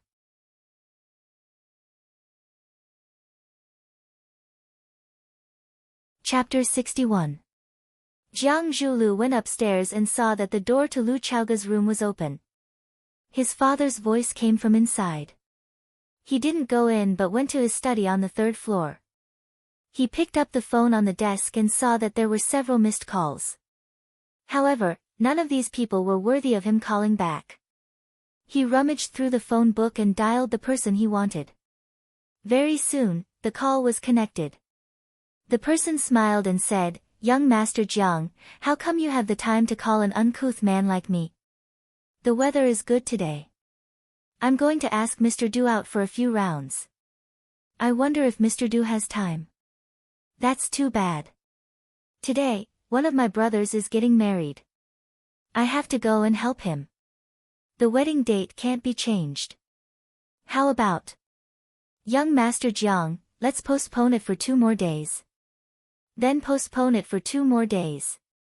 The smile on Jiang Zhuliu's face gradually faded. "Mr. Du, why did you stop on the small matter I asked you to do?" "Small matter? What small matter?" Du Qing asked. Fang Yan. A high school Chinese teacher. Jiang Zhuliu cursed in his heart. This old fox. Wait until you beg me one day. See how I'll torture you. "Oh, my young Master Jiang. It would have been better if you didn't mention it. Now that you mention it, I have to complain to you. Didn't you ask me to do that matter? I didn't think much and handed it over to my reliable brother. But guess what?" Jiang Zhuliu didn't answer. He hated this way of talking that deliberately left people hanging. If Du Qing was his subordinate, he would have smashed him with the club. "They've come to find us." Du Qing understood Jiang Zhuliu's personality. He didn't starve him for too long and said the answer himself. Not only did he come, he also brought a big shot that I can't afford to offend. Jiang Zhuliu smiled and said, "Mr. Du, you're too humble. In Huacheng, is there anyone that you can't afford to offend?" "Oh, my young Master Jiang, you're putting me on a stove. I come from a small family. There are many people in Huacheng that I can't afford to offend. I can't afford to offend you, young Master Jiang. That brat brought Lu Gong to my door. Old Lu scolded me harshly, and I apologized to him.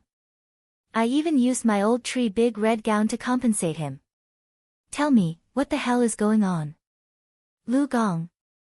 Jiang Zhuliu was thinking about the background behind this name. The Prime Minister of the academic world.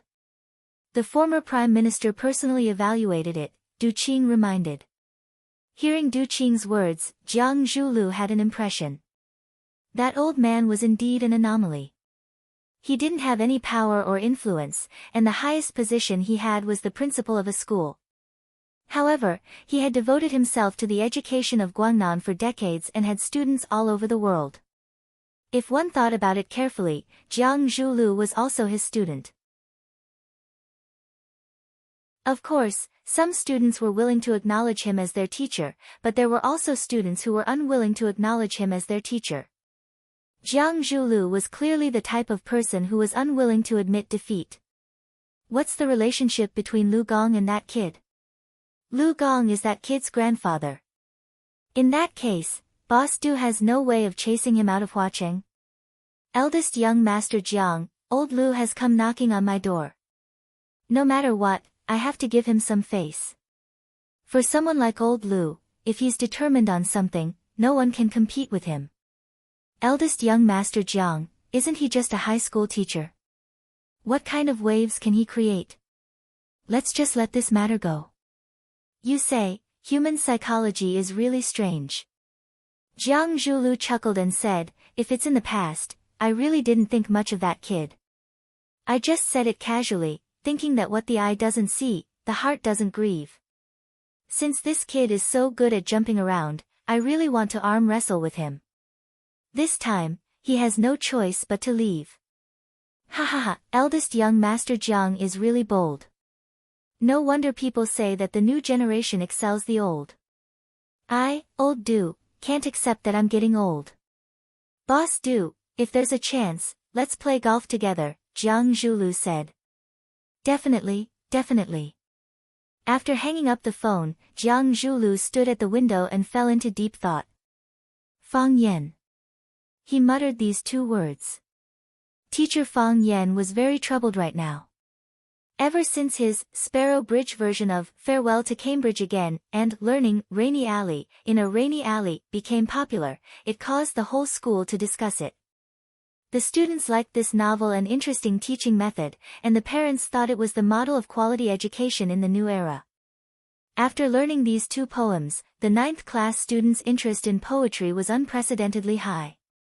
The latest issue of Rosefinch School magazine published 3 poems, 2 of which were written by the 9th class students. One was the work of Qin Yitian, and the other was the work of Huang Haoren. The prose and short story section also had several works by the 9th class students. Many parents came to the door, hoping to transfer their children from other classes to the 9th class. In the past, everyone tried their best to send their children to the 1st, 2nd, and 3rd class, the 3 elite classes. Now, because of the existence of the language teacher, Fang Yan, there were even some students from the 1st, 2nd, and 3rd classes who wanted to transfer to the 9th class. Fang Yan wasn't the teacher in charge of the 9th class, so he didn't have the right to decide whether a student should stay or not. However, some parents were anxious, thinking that Fang Yan was also a teacher in the school and could definitely help solve this problem. Fang Yan usually rejected such requests. His own job wasn't stable, how could he have the ability to transfer other children's classes? Because of the class-hopping craze, brought about by Fang Yan, he became the public enemy of all the teachers in the school. Isn't that kid good at making trouble? I want to see how his students can score during the mock test. Students should be down to earth. What's the point of doing all those fancy things? Harming others and oneself. Swimming in the Sparrow River, strolling in the Rainy Alley, who's to blame if there's a problem? The teachers were unconvinced. Why was it that after working for so many years and being so experienced in the industry, a young man like him could seduce our students with just a few tricks? The teacher in charge of the 1st, 2nd, and 3rd class, these 3 top classes, were even more prejudiced against Fang Yan, feeling that he had stolen their limelight. One had to know that the so-called top class was to provide the best students with the best teachers. These 3 classes recruited students based on their grades, and no one was allowed to break the rules. This rule was set by the old principal, Lu Gong, when he was the principal. If he didn't do this, then the principal's son, the vice principal's son, the mayor's daughter, the vice mayor's niece, and all the other high-ranking officials would all send in a relative or friend's child. How could the top class still be a role model? This was also the reason why Zheng Guodong, the director's son, Li Mingxiang's son, Li Yang, and the teacher in charge of the 9th class, Chen Dehai's son, Chen Tao, were not able to enter the small class and could only be assigned to the 9th class. It was fine if the teachers from other classes hated Fang Yan. After all, they were direct competitors. The problem was, even the teacher in charge of the 9th class, Chin Dahai, hated Fang Yan to the core. Chin Dahai had repeatedly lost in front of Fang Yan. This was nothing new. The worst thing was, he had been the teacher in charge for so long, and those students had never thought of transferring to him. Now, Fang Yan had only been here for a month, and those students were fighting to be the first to vote. Wasn't it obvious who was better and who was worse? Therefore, Chin Dahai's heart was filled with anger, and he looked like he could explode at any time. Fang Yan turned a blind eye to his aggressive attitude. During class and after school, when he ate, he didn't even put him in his eyes. This made Chin Dahai feel even more insulted. When Fang Yan was standing on the podium, a boy stood at the door of the classroom. Reporting. The boy shouted with a clear voice. Fang Yan turned around and was stunned by the boy's handsome appearance. Isn't this guy the young version of Louis Koo? When Louis Koo and Li Ruodong acted in The Legend of the Condor Heroes, he was still a pretty boy. Later, he took the self-deprecating route, which made him one of the 3 most influential black stars in Hong Kong. Wow, it's Tang Cheng. A girl exclaimed. Tang Tang. Why is he in our class? Isn't he in the first class?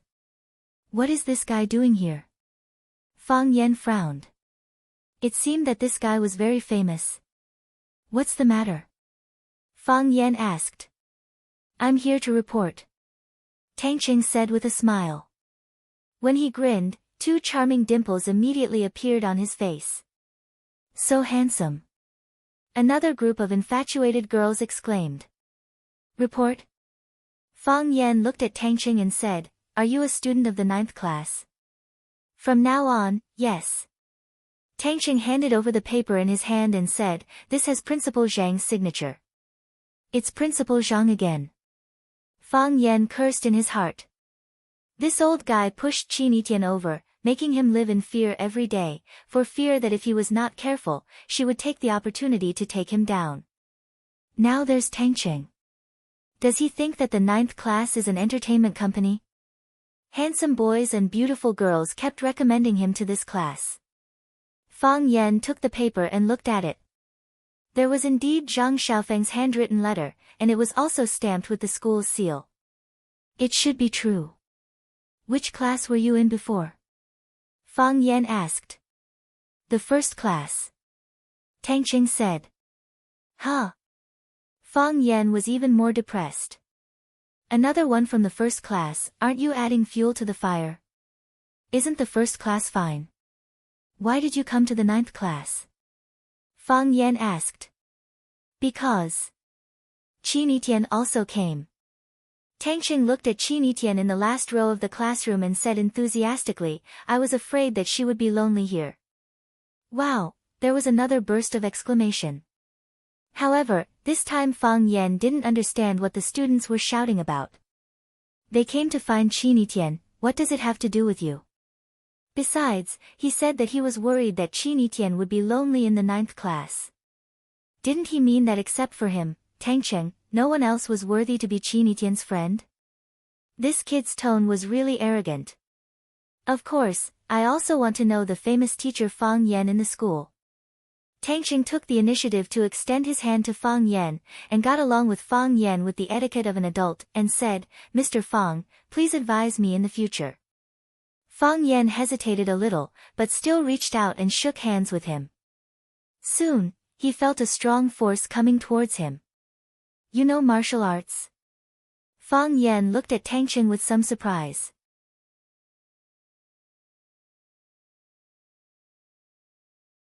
Chapter 62. A person who knows martial arts is what we call a person who practices martial arts. In Yanjing dialect, it refers to a person who practices martial arts. Tang Cheng's ancestors used to make a living as escorts. They would escort the important goods of their clients to travel far and wide, climb black mountains and cross dangerous rivers. It was common for them to encounter 3 to 5 robbers or some petty thieves. This required the escort to be highly skilled. It would not be a problem for them to fight 3 to 5 people at once. Now, the Tang family started off as a logistics company. They had hundreds of cargo ships that passed through Huaqing's major ports to various parts of the world. They were a famous shipping tycoon in Huaqing. Although the Tang family's method of escorting had changed, the Tang family's pursuit of martial arts and strength had never stopped. Influenced by his ancestors, Tangqing also developed a strong interest in this area. Moreover, Tangqing was quite talented in this area. He could be considered one of the best among the younger generation of the Tang family. In a one-on-one fight, no one his age could beat him. Even in his father's generation, there were very few people who could beat him. Tangqing was handsome and had an outstanding temperament. Coupled with the nurturing and influence of his good family background, he was knowledgeable and versatile. He was the vice president of the school's martial arts club and a key member of the school's basketball team. At this age, Tangqing was the school's most dazzling star. He was also the Prince Charming in the hearts of countless girls who had just experienced their first awakening of love. If Qin Etienne was the well-deserved queen of the school belle of Rosefinch Secondary, then Tangqing was the undisputed school hunk of Rosefinch Secondary, tall, rich, and handsome. The two of them entered the first class of Rosefinch Secondary with the best results. They came from good families and looked good together. Everyone thought they were a match made in heaven. Even Tangqing himself thought so. He felt that Qin Etienne was the one for him.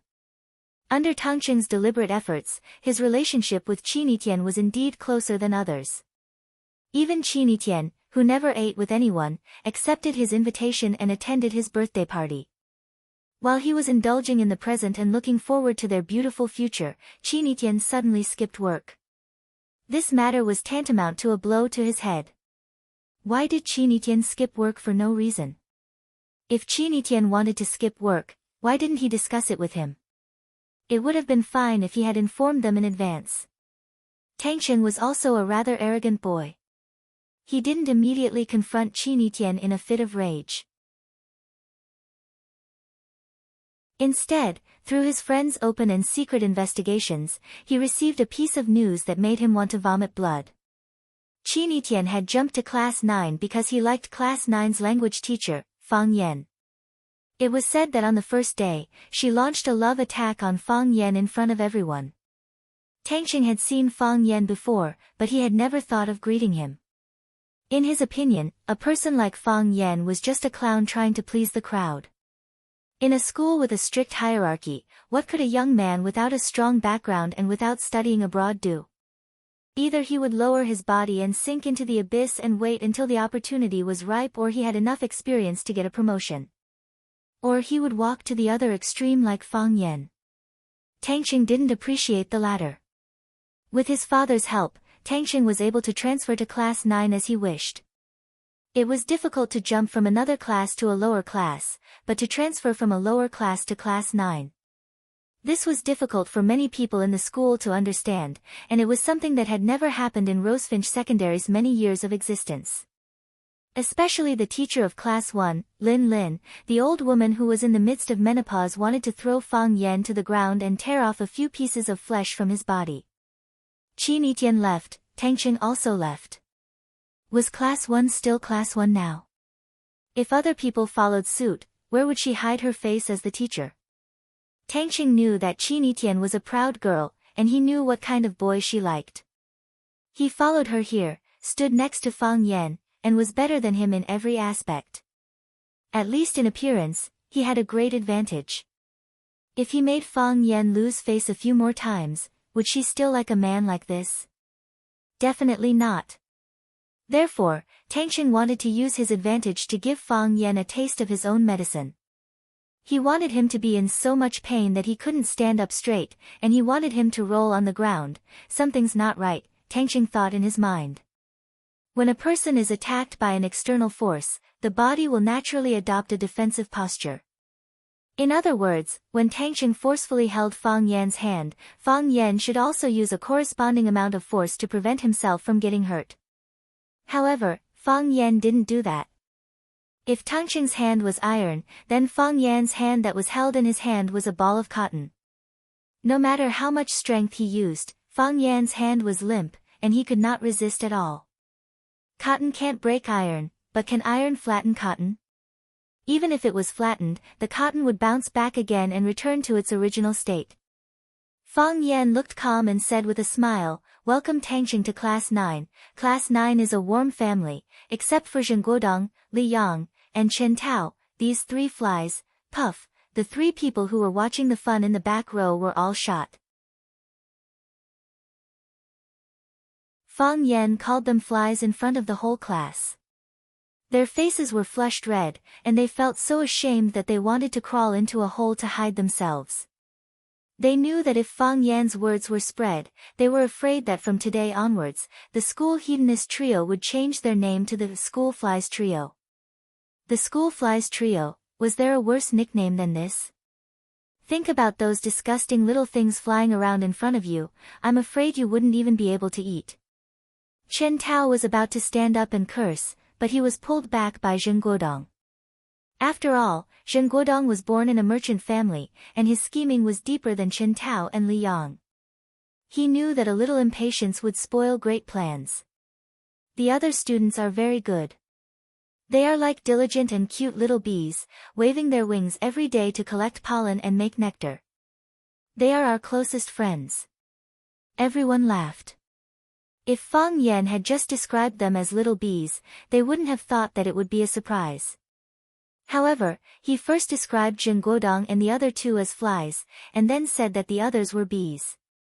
When comparing the two, the comedic effect was quite obvious. Many people looked at Zheng Guodong, Li Yang, and Chen Tao with mocking expressions. Zheng Guodong and the other two held their heads high as if nothing had happened, but in their hearts, they were extremely vexed, embarrassed, and angry. Tangqing did not laugh. Not only did he not laugh, but a hint of anxiety appeared in his eyes. No matter how much strength he used, he could not hurt Fang Yan at all. Steel was still steel, and cotton was still cotton. He felt that his palm was getting harder and hotter. Even his uncle, Tang Yi, the martial arts fanatic who had practiced the Tang family style for decades and reached the God realm, would also be a little abnormal when he competed with him in strength. Fang Yan did not. It was as if he did not grab his hand at all, or rather, he was not grabbing his hand at all. It's only right for me to teach you. You're the student, and I'm the teacher. I have the responsibility to pass on the knowledge I know to you. A master can lead you through the door, but cultivation depends on the individual. Just like Zheng Guodong, Li Yang, and Chen Tao, I tried very hard to teach them, but they were unwilling to learn. It's as if I was trying to kill them by forcing them to learn. To put it bluntly, what does it have to do with me whether they learn or not? Am I right? Zheng Guodong and the other two were shot in the chest once again. Tangqing did not answer. He was still exerting his strength. He was exerting his strength to show Fang Yan his strength. But why was this guy not reacting at all? Tangqing, I don't think you're a bad person. You'd better not hang out with those three flies. They're notorious in school now. Other than their kind, the flies, no other students are willing to hang out with them. Don't let them ruin you. Li Yang was about to cry. Teacher, I'm your student too, alright? Don't bully me like this, okay? If you insult me like this in public, my dad will fight you to death if he finds out. Fang Yan seemed to have heard Li Yang's inner voice. He shook hands with Tang Cheng as he turned around to look at the back row and said, I'm sure you guys are not convinced by what I said. Now, in front of everyone, I'll give you a chance. You give me a reason to respect you and I'll immediately apologize to you in front of everyone. And I'll take back everything I've said just now. Zheng Guodong, Li Yang, and Chen Tao looked at each other and thought seriously. No one came to mind. Fang Yan sighed softly and said, I don't ask you to respect your teachers and unite with your classmates. I don't ask you to have high personal quality and cultivation. Even if you have the cheek to say that you're filial to your parents at home, I'm willing to pretend to believe you. I can't verify this kind of thing, can I? But you don't even dare to say this, don't even dare to tell a lie. Is this the only advantage you have? The reason you don't dare to say it is not because you don't want to lie. It's because you don't realize that this is a virtue worthy of respect. Am I right? Fang Yan turned to look at Tang Cheng and said, Student Tang Cheng, take this as a warning. You're all students, and the first task now is to improve your studies. Don't learn from Zheng Guodong and the other two, always playing tricks behind the scenes to harm teachers and bully classmates. Fang Yan leaned close to Tang Cheng and whispered, let us father and son have a private word. Even if you want to beat me up, you have to learn the skill first before you do it, right? Tang Cheng stared with his eyes wide open. Does this guy understand everything? He stepped back and wanted to loosen his grip, but found that his hand couldn't break free from Fang Yan's grip. Fang Yan's palm, which was as soft as cotton a moment ago, suddenly became as hot as steel. A ferocious force crazily surged into his palm. Plop! Tang Cheng's knees went soft, and his body knelt down in front of Fang Yan. Fang Yan hurriedly bent down to help him up, and said reproachfully, how can you worship a teacher like this? It's not popular now. This kid is touched.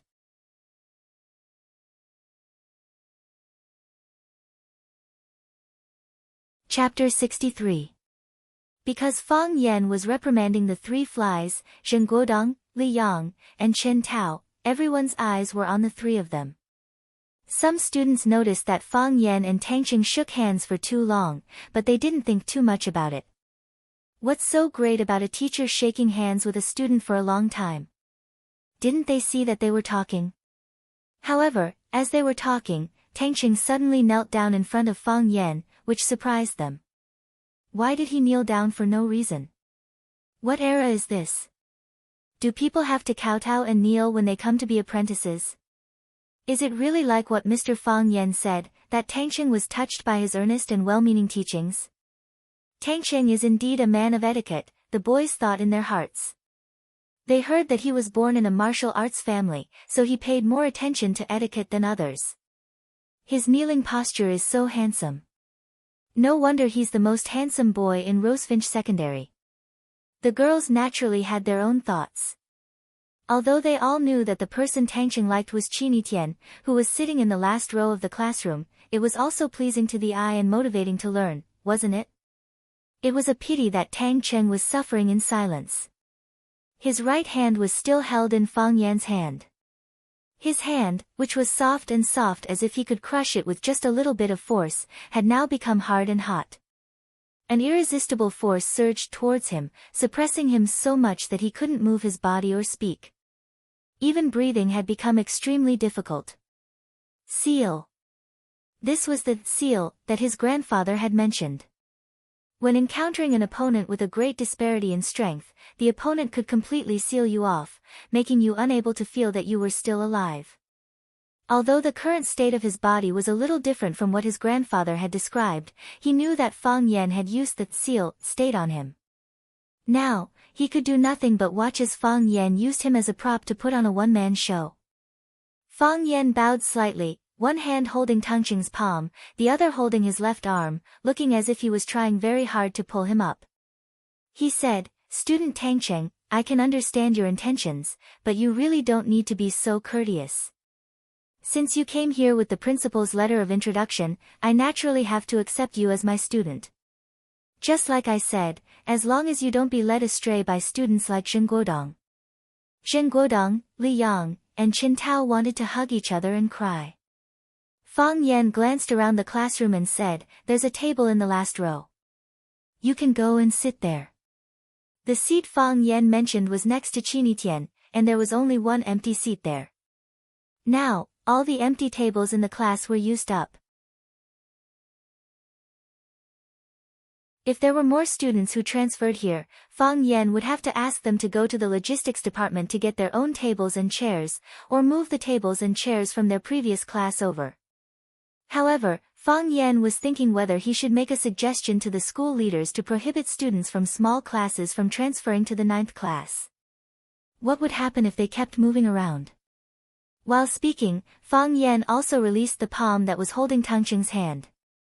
His palm was free, and Tangqing's body immediately regained its strength. He wanted to throw a punch at Fang Yan and fight him to the death. It was humiliating. It was too humiliating. However, he thought about it again and again, and finally didn't make this decision. Just like what Fang Yan said in his ear, if you want to beat him up, you have to learn the skills first, right? Fang Yan's performance today was unfathomable. Before he understood him thoroughly, he couldn't make any reckless moves. If he beat Fang Yan in front of so many people, then, soon, he would become the fourth fly in the eyes of Fang Yan and all the students. After all, Fang Yan's identity as a teacher had a natural advantage. If he didn't give enough respect, it would be disrespecting his teacher. This was a serious crime in ancient times, enough to destroy a person's reputation and future. Tangqing wanted to say something, but his throat moved, but he couldn't say anything. His legs were still weak, and his hand that was shaking kept shaking. He was a loser, and a loser shouting at a winner would only make others look down on him. Originally, he wanted to give Fang Yan a show of strength, but he didn't expect to be kicked to the ground. His forehead was dripping with sweat, and he walked to the last row of the classroom with a depressed expression. He sat next to Qinitian, and there was only a narrow aisle between them. "What are you doing here?" Qinitian held a pencil between his fingers, and his movements were smooth and graceful. Ho Xiaolong, who was next to him, liked Qinitian's leisurely and lazy posture when he turned the pencil, but he was too embarrassed to stare at it, so he could only sneak a glance from time to time with a guilty look. Tangqing was beaten by Fang Yan and even knelt down in public. He was very discouraged and lost his fighting spirit. He said, "I'll accompany you." "I don't need you to accompany me," Qinitian said. "Go back. Class 1 is more suitable for you." If Qinitian said such words to him in the past, Tangqing would be indifferent. Because she was such a character. She said what she thought without considering your feelings. Or, your feelings had nothing to do with her. Tangqing had long been used to her way of speaking. But today, after being hit by Fang Yan, he was particularly sad to hear Qinitian's words. After sitting for a long time, Tangqing's mood gradually calmed down. He turned to look at Qinitian and said, "Do you like him?" "If you mean Fang Yan." Qinitian smiled. "Yes." Tangqing's heart sank. Ho Xiaolong, who was sitting next to Qinitian and eavesdropping on their conversation, also felt his heart sink. "It's not like this. The story is not like this." Ho Xiaolong roared in his heart. He was a fan of novels and had read many stories such as, "My Deskmate is the Campus Belle," and, "The Beautiful Campus Belle Falls in Love with Me." In those stories, the male protagonists were generally ordinary little losers. However, by chance, they became entangled with the most beautiful campus belle in the whole school and even became deskmates. At first, of course, the campus belle looked down on them. However, after a long time of dating, their little universe began to explode. Their advantages were magnified infinitely. The campus belle loved them so much that she couldn't extricate herself. All kinds of tall, rich, and handsome men came to challenge them, but they were beaten into pieces. Ho Xiaolong was fully prepared to fall in love with the campus belle. However, how did Qinitian fall in love with the teacher? He had never read a story like, "The teacher falls in love with the campus belle." "What do you like about him?"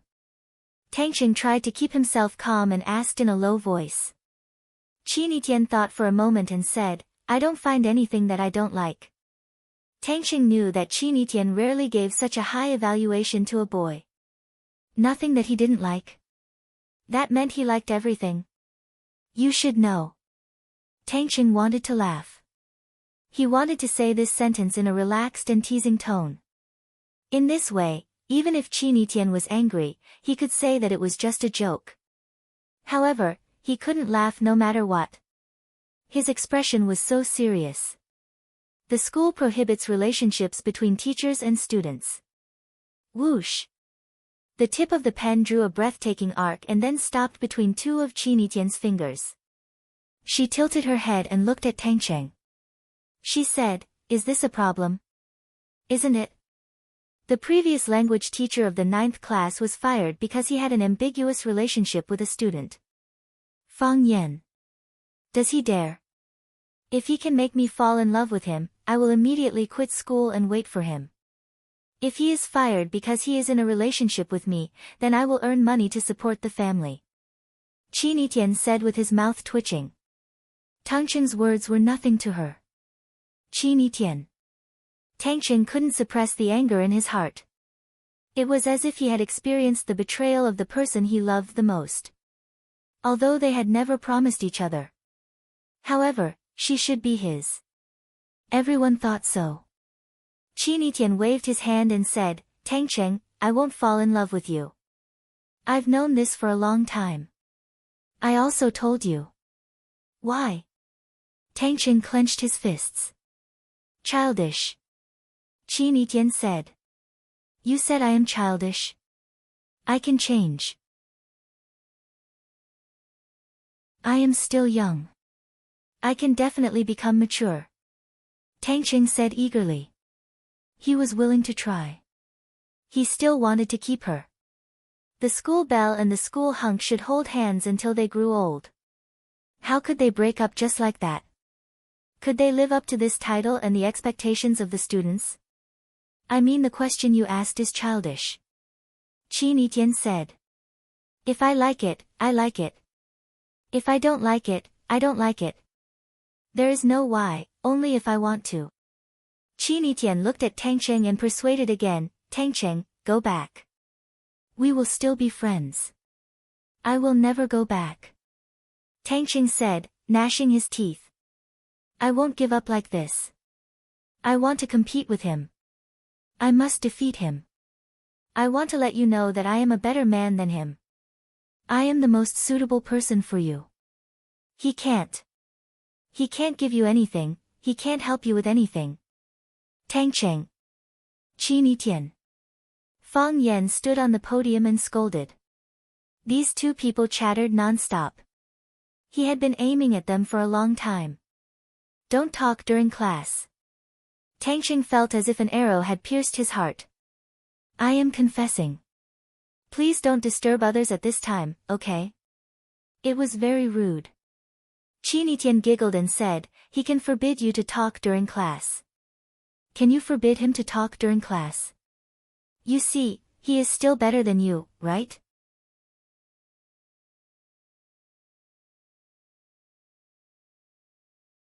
Chapter 64. The Tea People's Commune. The house had not been renovated for a long time and looked a bit old and decayed. A few shabby tables and chairs were placed randomly and did not have any sense of beauty. Secluded and clean, these were probably the few advantages of this tea house. There were no other customers in the tea house, except for Fang Yan, who had just walked in. There was only a tea house waiter who was lying on a rattan chair and dozing off. Fang Yan deliberately increased his footsteps, wanting to wake the tea house waiter up. Unexpectedly, the waiter was sleeping soundly. He did not know if he heard the footsteps, but he just turned over and continued to sleep. Fang Yan had no choice but to shout, "Waiter, give me a pot of Longjing tea." The waiter finally woke up. He was a middle-aged man in his 30s with slightly curly hair and a pale face. He wiped the water stains from the corner of his mouth, adjusted the glasses on the bridge of his nose, looked at Fang Yan and asked, "What do you want?" "A pot of Longjing tea," Fang Yan said again. "No," the waiter said. "Then what tea do you have here?" Fang Yan asked. "Do you want Maojian tea?" "Only Maojian tea. We grow it at home and stir-fry it by hand." The middle-aged waiter began to advertise his product. Fang Yan carefully looked at the middle-aged man and asked, "Are you the boss?" The middle-aged man smiled bitterly and said, "Also a waiter." "What's your name?" Fang Yan asked. "Zhu Jian," the middle-aged man said. Fang Yan stood up again and walked in front of the middle-aged man. He said with a smile, "I'm Fang Yan.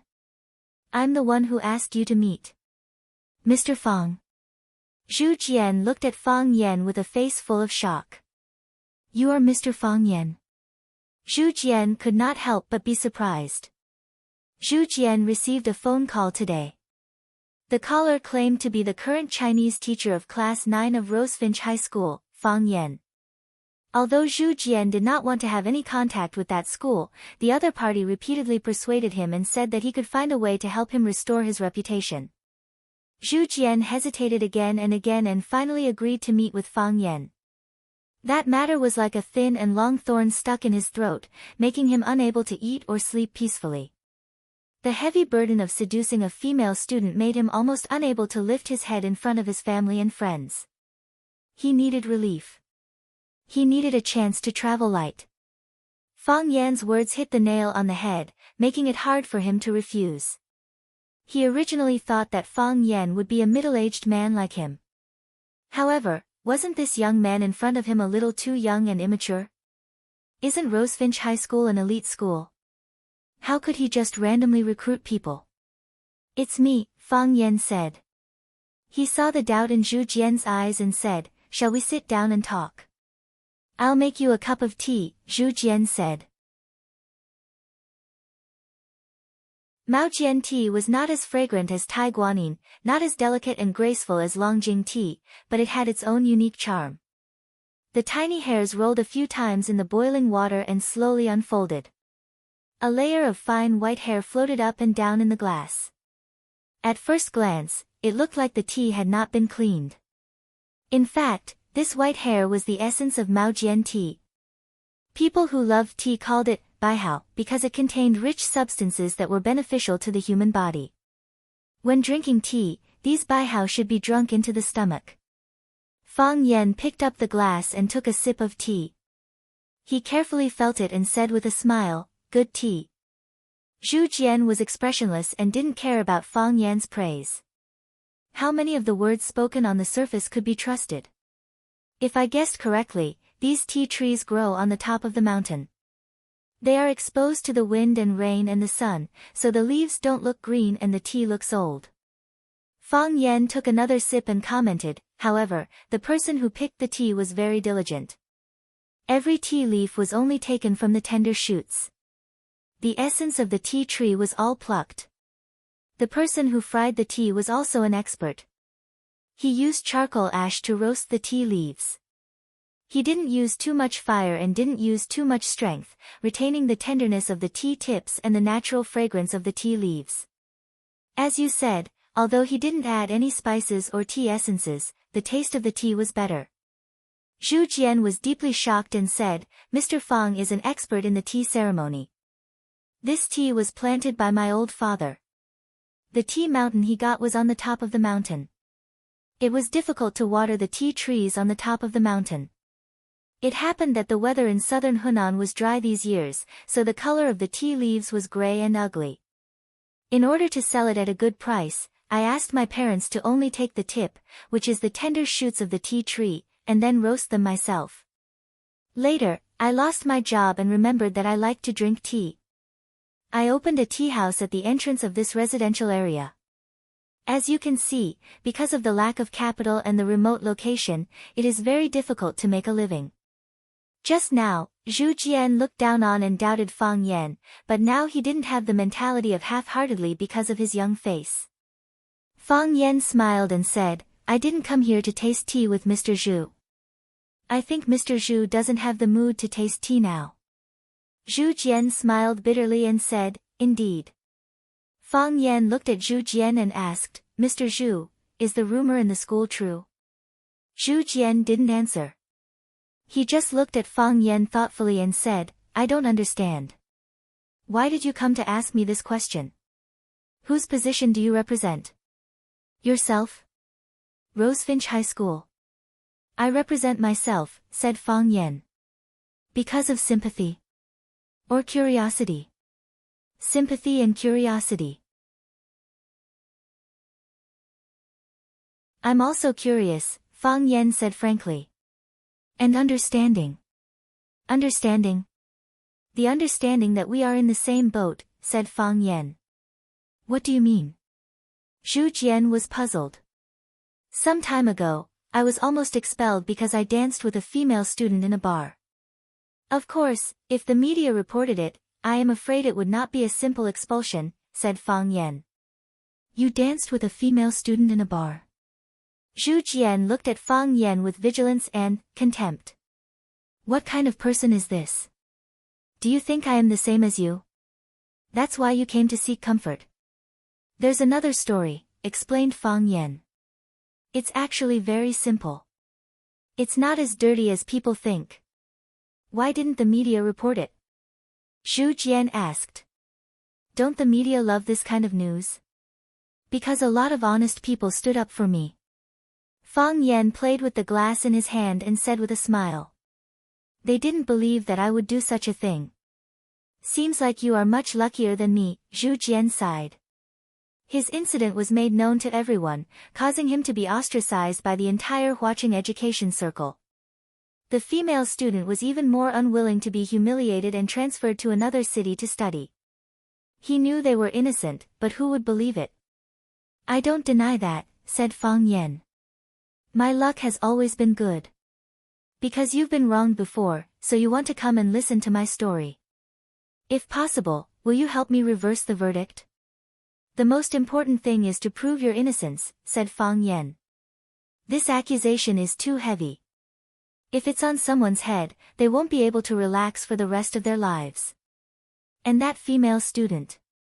Although I have never seen her. But if she was really wronged, then this incident may destroy her. Yes. Zhu Jian's face was filled with pain. He covered his face with both hands, and tears flowed through the gaps between his slender fingers. His fingers were wet, and the tears flowed to the back of his hand. Destroy her.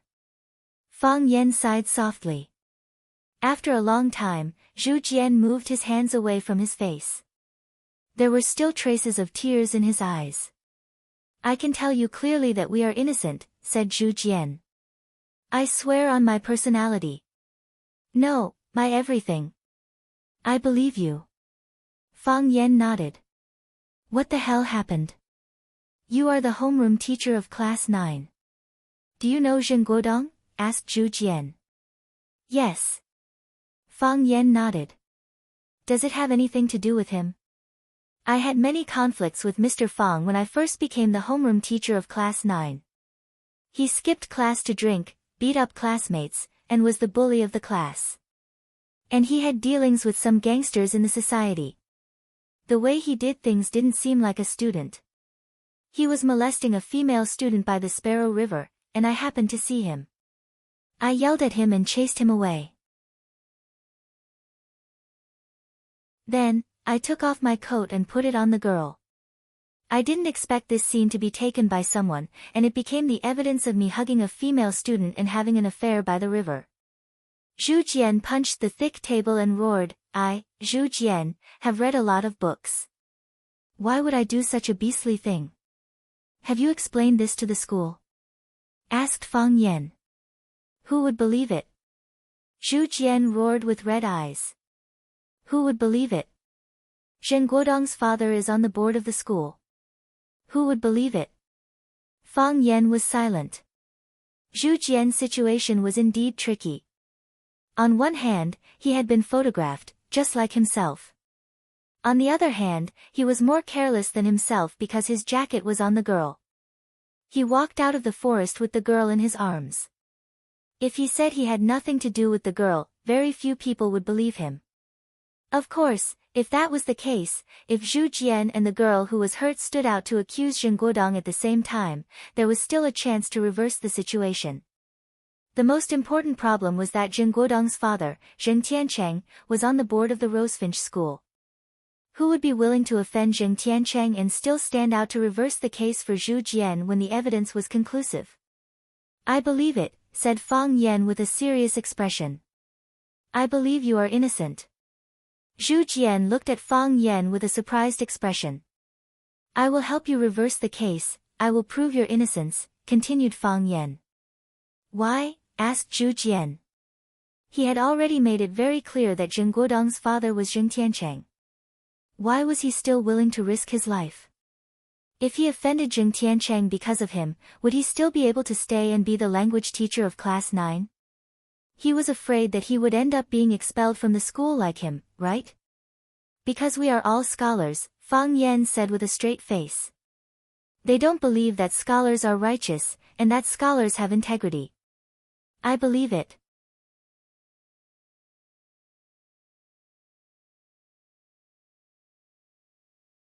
Chapter 65. What was the demeanor of a scholar? Every historian would record good and evil deeds. This was the demeanor of a scholar. Some things should be done and some things should not be done. This was the demeanor of a scholar.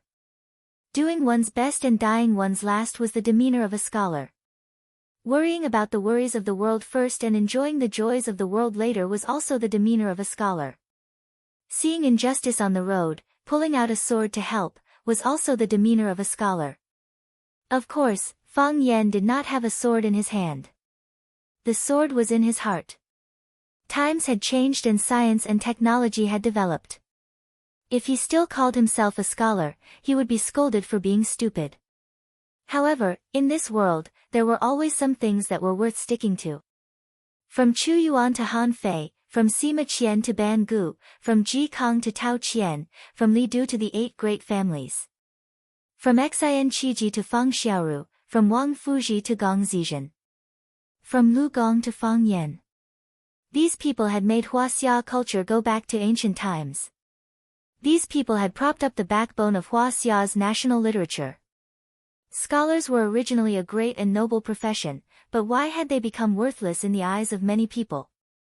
Had people's hearts changed, or was society sick? Fang Yan and Zhu Jian were not related, so he could completely throw his affairs aside and ignore them. However, he still decided to get involved. To restore the reputation of a good teacher, to seek justice for a female student, and at the same time, to give those bad people a punishment, to let them know that heaven's net has a long way to go. Fang Yan still had a faint worry in his heart. He had also had many conflicts with Zheng Guodong, Chen Tao, and Li Yang. He knew that with his ability, there was no way to awaken their minds and urge them to mend their ways. And they were also unwilling to give up after the last humiliation. The relationship between teachers and students was so bad that a big conflict was inevitable. Last time, they were able to drive Zhu Jian away with a vicious scheme, causing him to lose his reputation. Next time, would they be merciful to him? They often suffered from Fang Yan's sarcasm and attacks, but they stubbornly refused to change classes. Wasn't it to give him a fatal blow? How could Fang Yan not know what they were thinking and how they were glaring at him with evil eyes? Thank you for your kindness. Zhu Jian poured out his heart. Moreover, he felt much better now that he had gained the trust of his peers. However, Teacher Fang, it's better if you don't get involved in this matter. Too complicated. Because Zheng Guodong's father is Zheng Tiancheng? Fang Yan asked. Zheng Tiancheng is a famous entrepreneur in Huacheng. He is well off and has a wide network. We are just poor teachers. How can we be his match? Zhu Jian shook his head and smiled bitterly. He was afraid that he would drag Fang Yan down with him. If that was the case, he would feel even more guilty and uneasy. Besides, it's been so long. We don't have any witnesses, and we don't have any material evidence. What can we do to seek justice? In the past, Zheng Guodong wouldn't admit it. Now, he won't admit it. Then should we just let the good be wronged and the bad be happy? Fang Yan retorted. No one is willing to offend the bad. If that's the case, won't the bad get worse? Zhu Jian opened his mouth and said, I'm afraid that I'll affect Mr. Fang. To be honest, it's fine if I suffer, but I've already dragged a young girl into it. I can't bring trouble to Mr. Fang. Don't worry. Fang Yan comforted him with a smile. They can't touch me. Zhu Jian looked at Fang Yan in surprise. He didn't understand what he meant. Zheng Tiancheng was the school director of Rosefinch Secondary. Many of the school's higher-ups were promoted by him. As long as he said a word, Fang Yan would be kicked out of the school. Why did a little teacher dare to say that they couldn't touch him? Fang Yan pointed a finger at the ceiling and said, I have someone up there. Zhu Jian understood and said, You are. Which family's young master are you from? Don't tell anyone. Fang Yan reminded him in a low voice. I want to keep a low profile. Understood. Zhu Jian nodded. Why do you want to come to Rosefinch Secondary to teach? For a woman, Fang Yan said. Wasn't it what those hedonistic young masters and rich young masters were supposed to do when they flew into a rage for a beauty? It was the same in movies and TV shows. Who? Lu Chaoge. Ah. Zhu Jian gasped in shock. This guy actually wanted to hit on the principal. Screech. The black Bentley Continental slowly stopped at the school gate. Lu Chaoge unfastened her seatbelt and was ready to get off. Shall I take you to school? Jiang Zhulu asked with a smile. There's still a long way to go. No need. Lu Chaoge refused. If she entered the school in such a luxury car, the school would probably stir up gossip about her again. She was a serious and strict woman. She wanted people to know her because of her ability and her work, not because of anything else. Is there a need to be so careful when everyone knows about it? Jiang Zhulu said. Know about what? Lu Chaoge turned to look at Jiang Zhulu and asked. Everyone knows that you will be my woman in the future. Jiang Zhulu grinned. When he smiled, 2 deep dimples appeared on his cheeks. It was very charming. A man with an extraordinary background, an outstanding aura, a luxury car, and a luxurious mansion. Such a man could easily make a woman fall for him. However, this was clearly not the dish that Lu Chaoge liked. Jiang Zhulu. Lu Chaoge's face was cold as she shouted. I understand, I understand. Jiang Zhulu smiled and waved his hand. I know what you want to say. I also know that you don't have that kind of feeling for me now, but there will be a day when you will be conquered by me, right? No. Lu Chaoge said. Jiang Zhulu, you should know very well that many of the things you do will only produce the opposite of the desired effect. For example, putting Zheng Jing by your side. Jiang Zhulio's heart was as clear as a mirror. Although Zheng Jing doesn't have great wisdom, he still has some tricks up his sleeves.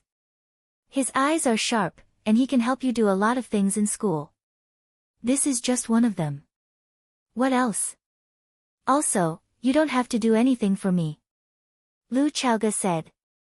It was a very strange feeling. For a woman, if a man was so gentle and considerate to her, shouldn't she feel very happy? Why didn't she feel this way? Instead, she felt that it was a heavy burden. Every time he did something for her, Lu Chaoge felt that she owed him more, as if she would be letting him down if she didn't marry him in the future.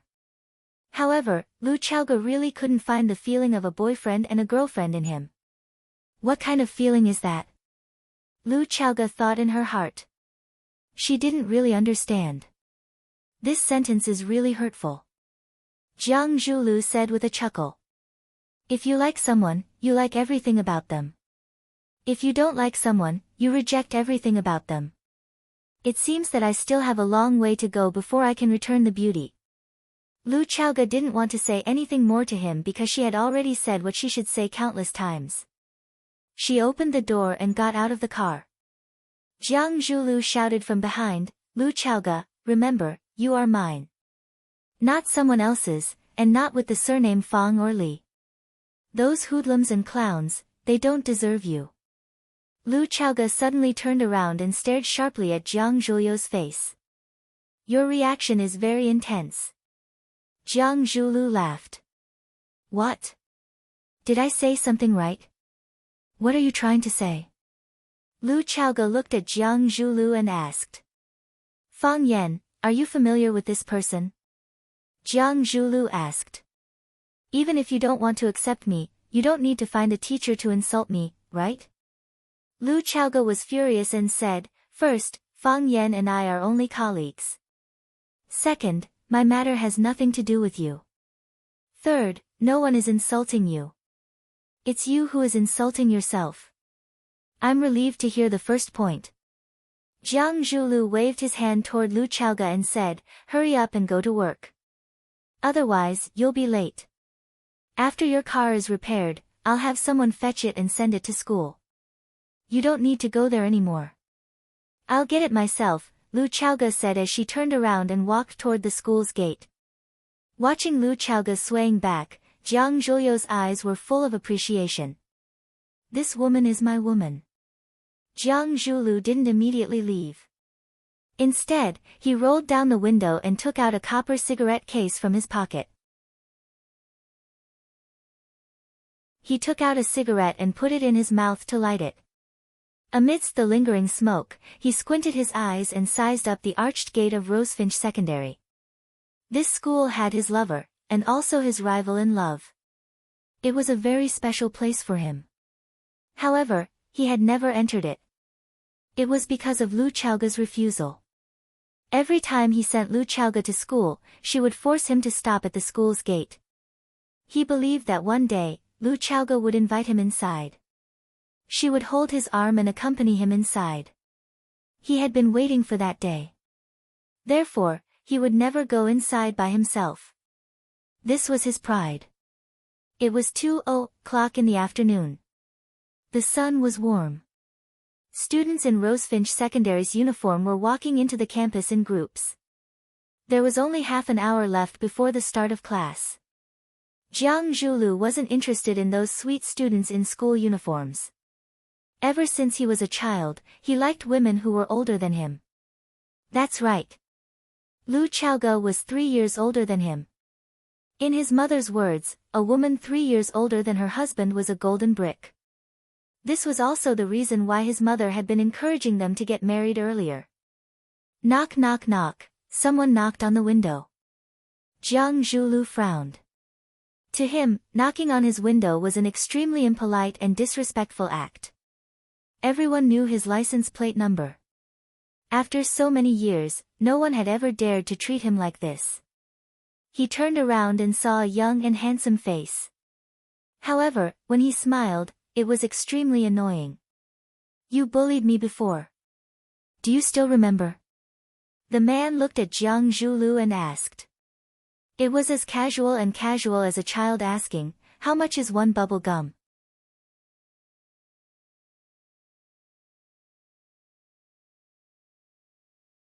Chapter 66. Do you remember that you bullied me before? Jiang Zhulu had once boasted that he was a pervert in front of Zheng Jing, but he was still stumped by this pervert's question.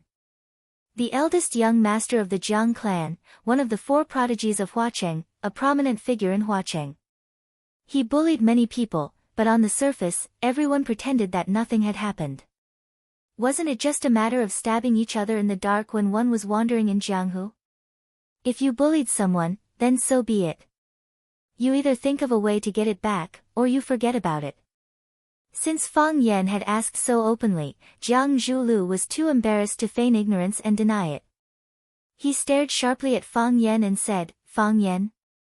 That's me. Fang Yan smiled. It was as if Jiang Zhulu not denying it immediately was something to be happy about. Do you remember now? You got people to bully me. They wanted to beat me, kick me out of school, and ruin my reputation. Jiang Zhulu smiled and said, if you really are that Fang Yan, then that's true. I did bully you. That's too unreasonable, Fang Yan said. I didn't offend you, so how can you bully people as you please? Even if you want to bully someone, you should tell them beforehand so that they're mentally and physically prepared, right? Jiang Zhulu thought about it and said, that's a good suggestion. In the future, when I want to bully someone, I'll send someone to tell them where they're wrong. Then, I'll bully them and let them understand. That's right. Jiang Zhongzhu, one of the 4 prodigies of Huacheng.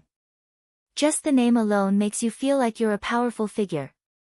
You can't always do stupid things like this. Otherwise, if people don't know you're the 4 prodigies of Huacheng, they'll think you're the 4 addicts of Huacheng. Don't you know? Jiang Zhulu sized up the audacious guy in front of him with interest and said, "You've offended 4 people with that sentence. Plus, there are countless important people standing behind these 4 people. In other words, you've offended the entire Huacheng. I've read a lot, you can't lie to me." Fang Yan quickly defended himself. "I didn't offend them. I was protecting them. Think about it, you and the other 3 were named the 4 prodigies of Huacheng at the same time.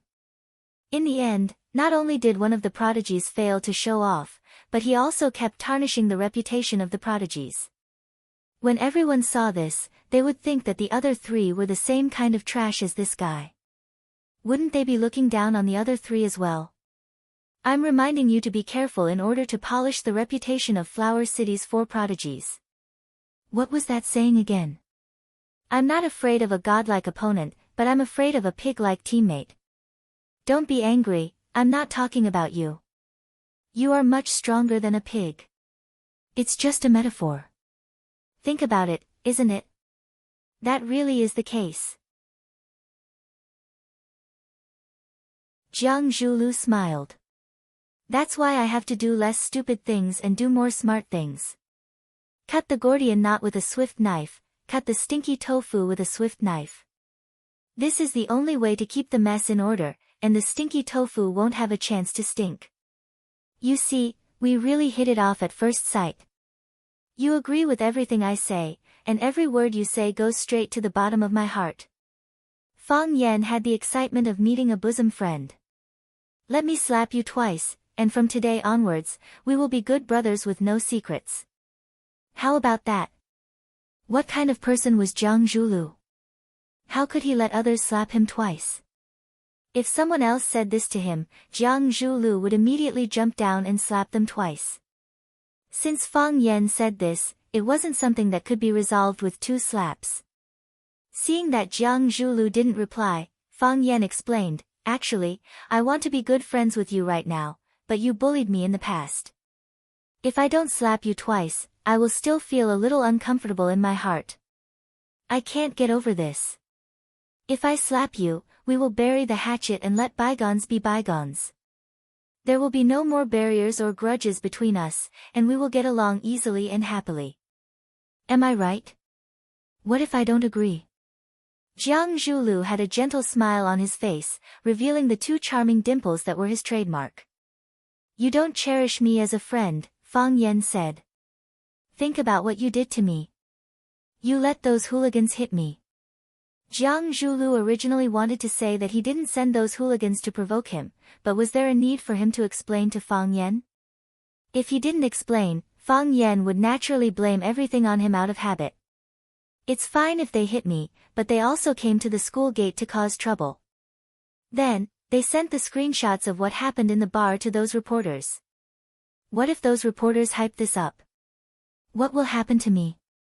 I will be expelled from school, spurned by my parents, and attacked by the entire society. My reputation will be ruined, and my future will be ruined. I didn't purposely exaggerate the truth, right? It's completely true." Jiang Zhulu nodded. "I return good for evil. I only want to slap you twice. No matter how you look at it, I'm the one who suffered a great loss. This request of mine is not too much, right? Not too much." Jiang Zhulu nodded again. "Then, what other reason do you have to refuse?" Fang Yan said angrily. "Because I don't want to be friends with you," Jiang Zhulu said with incomparable honesty. How could he be friends with someone like Fang Yan? That Fang Yan. How could he have the nerve to say that he wanted to be friends with him? Did he deserve it? Friends? What kind of relationship was a friend? What kind of identity could be a friend? Fang Yan felt a little hurt in his heart and said, "What do you think is bad about me? I don't think you're good at anything."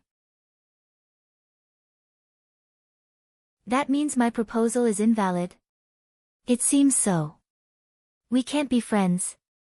We can't be friends. Will you still bully me in the future? Jiang Zhulu didn't want to answer anymore. Was this a conversation between 2 kindergartners? Why can't you understand that being friends with me is such an advantageous thing? Fang Yan shook his head and sighed. His body suddenly pounced forward and jumped into the car through the window. The surface area of the car window was only so big. If one didn't have skills, it wouldn't be easy to maneuver. However, this wasn't a problem for Fang Yan. He sat in the front passenger seat and grabbed Jiang Zhuliu's hair, preventing him from moving his head. Pa! Fang Yan slapped Jiang Zhuliu's left cheek. Jiang Zhuliu's skin was white and tender, and Fang Yan had used too much force. With this slap, Jiang Zhuliu's left cheek immediately turned red and swollen. There was a clear 5-fingered handprint on his cheek. Fang Yan, you! Fang Yan's movements were too fast and ruthless. Caught off guard, Jiang Zhuliu was caught by Fang Yan. By the time he reacted and wanted to counterattack, Fang Yan had already grabbed his hair. The more he struggled, the more pain he felt. He opened his mouth and wanted to say a few harsh words, but Fang Yan clearly wasn't willing to give him the chance. Pa! Fang Yan slapped Jiang Zhuliu's mouth again. Jiang Zhuliu swallowed back the words he was about to say. Instead, blood flowed out from the corner of his mouth. Fang Yan had only wanted to slap Jiang Zhuliu's mouth, but his nose was too close to Jiang Zhuliu's mouth. Fang Yan's slap not only broke Jiang Zhuliu's mouth, but it also hit his nose. The bridge of the nose was fragile, and Jiang Zhuliu only felt a burning pain in his nose. Then, boiling liquid spurted out. The blood was silent, but it stained the brown steering wheel. It was a ghastly sight. Jiang Zhuliu covered his nose with his hand and found it hard to speak. He looked at Fang Yan with eyes full of hatred. Fang Yan felt a little better after the 2 slaps. He chuckled and looked at Jiang Zhuliu. If you had agreed to my suggestion, we would have become friends after these 2 slaps. We would have found a small restaurant, ordered 2 dishes, and a bottle of wine. Wouldn't that be great? Since you don't want to be friends with me, then let's do it according to the rules of the enemy. Fang Yan opened the car door and got out. He closed the door with a bang. He leaned against the window and looked at Jiang Zhuliu. This matter isn't over yet. Fang Yan waved his hand and said, I still have classes, so I won't accompany you. Next time. Evil people would be tormented by evil people. Fang Yan was using the evil people's way to deal with the evil people. Why did Jiang Zhuliu dare to bully Fang Yan? It was because he felt that he was in a superior position. He was just a little teacher. How could he compare to the Jiang family's young master? He could bully you, force you to lose your job, ruin your reputation, and ruin your future. He could take away everything from you with just a word or a glance. This was the benefit of being in a superior position. However, it was impossible for Fang Yan to make him apologize or slap him. In their dictionaries, it was natural for them to bully others. If you bullied them, then it would be a life and death feud. Jiang Zhuliu had money and power. Therefore, he could push Fang Yan into the abyss. Fang Yan didn't have a firm foothold in Huacheng. He couldn't do things in a high profile, so he could only use his brute force. I want to beat you up. What can you do? You can't beat me anyway. This was what Fang Yan thought. This was what he thought, and this was what he did. Seeing that Fang Yan was about to leave, Jiang Zhuliu hurriedly picked up his phone and made a call. The call went through. A man's deep voice came from the other side. Young Master Jiang, what do you need from me? In a short time, Jiang Zhuliu had actually calmed down.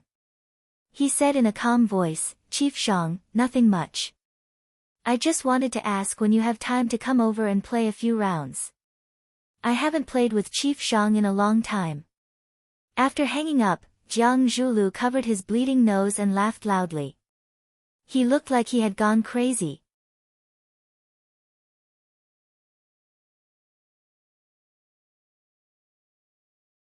Chapter 67. When Fang Yan returned to the office, Chen Dehai was chatting with someone in the office. When he saw Fang Yan come in, he snorted coldly and walked out with his teacup. Since the last time the two of them had a quarrel in the office, their relationship had become like fire and water. Because Fang Yan and Qin Dahai's relationship was not good, the other teachers in the office also deliberately alienated Fang Yan. Between the two, they chose Qin Dahai, so naturally, they could not be too close to Fang Yan. According to the rules of the workplace, Fang Yan was a newcomer. The leader of the first-year Chinese team should at least lead the whole team to hold a welcome banquet for Fang Yan. However, Jia Siding was closer to Li Ziqiang and the others, and she was very dissatisfied with Fang Yan's unruly behavior, so she selectively forgot about this matter. Others ignored Fang Yan, but Fang Yan took the initiative to greet the other people in the office. "Teacher Li, are you drinking tea?" "Teacher Qin, what happened in the newspaper again?" "Teacher Zheng, the coat you're wearing today really matches your temperament. It makes you look young." Teacher Li, who was drinking tea, continued to drink tea, and Teacher Qin, who was reading the newspaper, continued to read the newspaper. Teacher Zheng, who heard Fang Yan praise his coat, nodded at Fang Yan, and then couldn't help but take a mirror from the drawer to admire it carefully. The more he looked, the more satisfied he was. He thought that Fang Yan was not good in other aspects, but his taste was not picky. It was Chinese class in the afternoon. Fang Yan walked towards the classroom with a teacup in his hand. When he walked to the door of the classroom, Fang Yan found a strange phenomenon. There were several female students around Tangcheng. They were laughing and talking to Tangcheng. They looked very happy. Qin Yitian, on the other hand, was sprawled lazily on the table with her headphones plugged into her ears. None of the guys walked over to disturb her. Wasn't she the goddess Rosefinch? Why wasn't there even a boy hitting on her? However, Fang Yan quickly figured out what was going on. It wasn't that the boys didn't want to go up and talk to her, but they didn't dare to. Tangcheng was the most handsome guy in the school, but he still gave off an approachable vibe. Those girls were all willing and courageous to interact with him. Qin Yitian was the campus belle, but her temperament was fierce and flamboyant. The boys liked her, but they felt that they were not good enough for her. There was a type of woman who was born 1,000 miles away from others. This was also the reason why Huang Haoren regretfully said that she was too beautiful when Fang Yan asked Qin Yitian what shortcomings she had. Being too beautiful was a form of rejection in itself. As Fang Yan walked up to the podium, the bell rang. Zheng Guodong shouted lazily, "Stand up." "Hello, teacher." The students answered enthusiastically. After getting along for a period of time, Fang Yan had established a very close relationship with the students. Fang Yan glanced in the direction of Zheng Guodong and said with a smile, "Before class, I'd like to announce an appointment. Student Huang Haoren has always been our temporary Chinese class representative. Now I propose to make him a permanent representative. Does anyone have any objections?" Huang Haoren was knowledgeable and talented in the field of Chinese. Moreover, he was usually serious and responsible in his work. Everyone thought that he was the most suitable Chinese class representative in the class.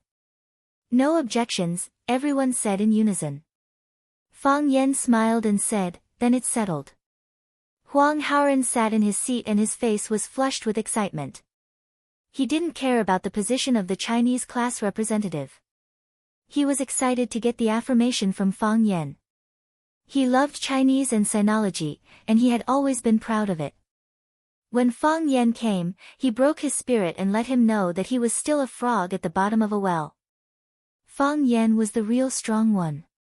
To be able to receive the affirmation of one's respected was something that nothing could replace. After 2 classes, when Fang Yan was ready to go back to rest for a while, the phone in his pocket vibrated. He took out his phone and found a phone number that looked familiar yet strange. The familiar part was that he felt that this number must have called him before. The strange part was that he couldn't remember who had called. Fang Yan answered the phone and asked, "Who is this?" "Mr. Fang, this is Xiaomeng. Principal Lu asked you to go to her office." A girl's clear voice came from the phone. "Okay. I'll go now," Fang Yan said. Did Principal Lu say anything? Mr. Fang, I don't know about this. I was just ordered to call you to tell you to come. Xiaomeng giggled. They had chatted at the door of the office last time, so they were considered acquaintances. Therefore, the two of them talked more casually. See you in a while, Fang Yan said. After hanging up the phone, Fang Yan didn't go back to his office. Instead, he went directly to the administrative building where Lu Chaoga's office was located. At the door of Lu Chaoga's office, he was greeted by the secretary, Xiaomeng. Fang Yan didn't see Zheng Jing all the way. He thought that maybe there was some misunderstanding between him and Lu Chaoga. The deputy director of the office who specialized in serving Lu Chaoga couldn't get the trust of Lu Chaoga. Zheng Jing's position was quite dangerous. Mr. Fang, you are here. Xiaomeng smiled and greeted Fang Yan. Is Principal Lu here? Fang Yan asked. Yes. You can go straight in. Xiaomeng said. Has anyone ever said that you are very cute? Fang Yan looked at Xiaomeng and asked. Again. Xiaomeng pouted and said. Last time, Fang Yan also asked her this question. She said yes, and then Fang Yan said that since others have said it, then he wouldn't say it anymore. He turned around and ran away. This made Xiaomeng very angry. But you are really cute. Fang Yan said. Xiaomeng immediately smiled and said, it would be strange to believe your words. After a few jokes, Fang Yan and Xiaomeng waved their hands, pushed the door and walked into Lu Chaoga's office. There was music in Lu Chaoga's office, a very soothing lyrical song. Used to practicing that song in the palm of your hand, used to having your fingertips gently follow, and you are no longer in the song, you are still living in the memory. The more I want to forget, the more I will remember how happy I am with you. Lu Chaoga stood in front of the windowsill trimming the potted plants. Every time she greeted Fang Yan with this posture. Fang Yan thought that her daily life must be very poor, and she could only arrange potted plants to relax her brain and kill time. Hearing the sound of the door opening behind her, Lu Chaoga put down the scissors in her hand and said, how are the flowers in the room? Did you ask me to come here just to ask about the flowers and plants? Fang Yan smiled bitterly. This woman was really infatuated with flowers. At least she should ask how people were doing first, right? Lu Chaoga naturally asked Fang Yan to come over for other things. She washed her hands in the bathroom, wiped them with a handkerchief, and came out and said, sit down. Fang Yan did not sit down. He drank the water in the cup, asked Lu Chaoga for some tea, and then ran to the water dispenser to get a cup of boiled water to make tea. After he was done, Fang Yan sat in front of Lu Chaoga and said, Principal Lu, what can I do for you? Lu Chaoga looked at Fang Yan and said, in 2 days, students from Wuren Senior High School will come to Rosefinch Secondary for an exchange visit. Wuren Senior High School is one of the best private senior high schools in Japan, and it is also a fellowship school for Rosefinch Secondary. Every year, the two schools will send exchange students to study in each other's schools, and they will also randomly select a class for a group inspection. Fang Yan looked at Lu Chaoga with a puzzled expression and said, although I have always remembered the words don't forget the national humiliation in my heart, and I don't have a good impression of these Japanese people, if they want to come, then let them come. Can I stop them? Lu Chaoga knew that Fang Yan did not understand what she meant, so she could only speak more bluntly and said, this is the situation that the school has just reported. The school hopes that during the inspection period of Wuren Senior High School, the school can be calm and stable, and show the best side of our school. Fang Yan finally understood, and his anger suddenly rose. He asked, what do you mean by this? Because of me, the school can't be calm and stable?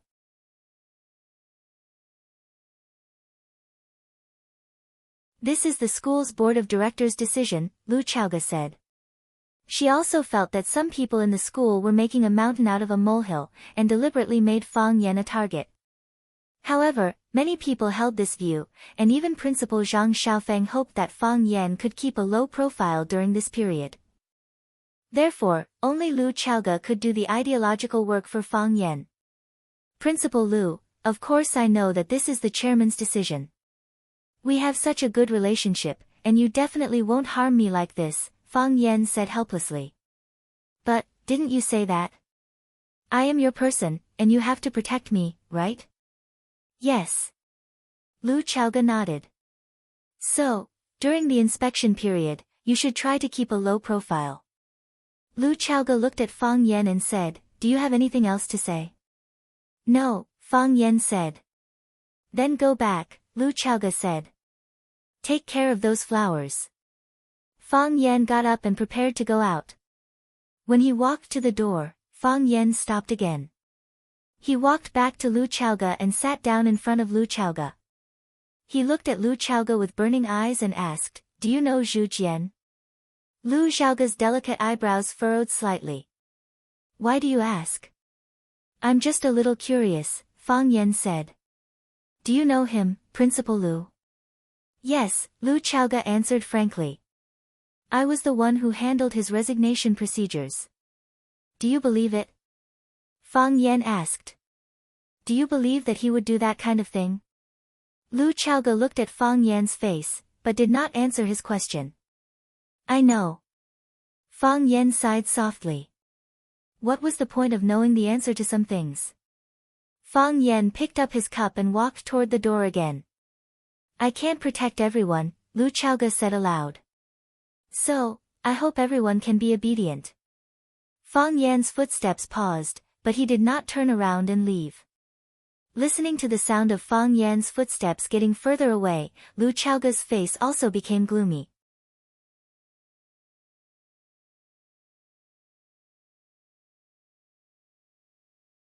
Chapter 68. This was the first disagreement between Fang Yan and Lu Chaoga. When Fang Yan first arrived, he met a leader like Lu Chaoga. Although Vermilion Bird Middle School was carrying out educational reform, from the leaders down to the teachers, they were all stubborn and unwilling to accept anything from outside. Lu Chaoga wanted to break the stalemate, but she couldn't find a suitable breakthrough point. The arrival of Fang Yan and the series of things he did gave Lu Chaoga an opportunity. The two of them didn't communicate, but they maintained a tacit understanding. One of them fought in the front, and the other provided ammunition and logistical support. They cooperated well, and it could even be said that they were telepathic. Fang Yan was respectful and casual to Lu Chaoga, and Lu Chaoga admired Fang Yan, but she couldn't do anything about it. Lu Chaoga knew about Zhu Jian, and she also suspected that there was more to it than meets the eye. However, in the face of conclusive evidence, she chose to compromise and remain silent. Fang Yan could understand why Lu Chaoga made such a decision. It was just like when he was blackmailed by the media and Li Ziqiang and others to expel him from the school, she chose to give in. She had her own position, and her first priority was to ensure her own safety. It could be forgiven, but there would always be some grudges in her heart. Lu Chaoga knew about this before, but she didn't help Zhu Jian. So, Fang Yan's plan to start with Lu Chaoga had to be changed. Without Lu Chaoga's help, it would be much more difficult to get justice for Zhu Jian. Fang Yan thought as he walked to the teacher's living area with a cup of tea. He had now settled in Lu Chaoga's courtyard. Although the food in the school cafeteria wasn't as rich as Jiang Qin's, he still saved a few yuan on the bus fare, right? A penny stumped a hero, not to mention Fang Yan, who was beaten up by Yi Rou and ran away. Crack, not far away, there was the sound of twigs breaking. Fang Yan raised his head and saw a student climbing up a large tree near the Sparrow River. Willow trees were planted along the banks of the Sparrow River.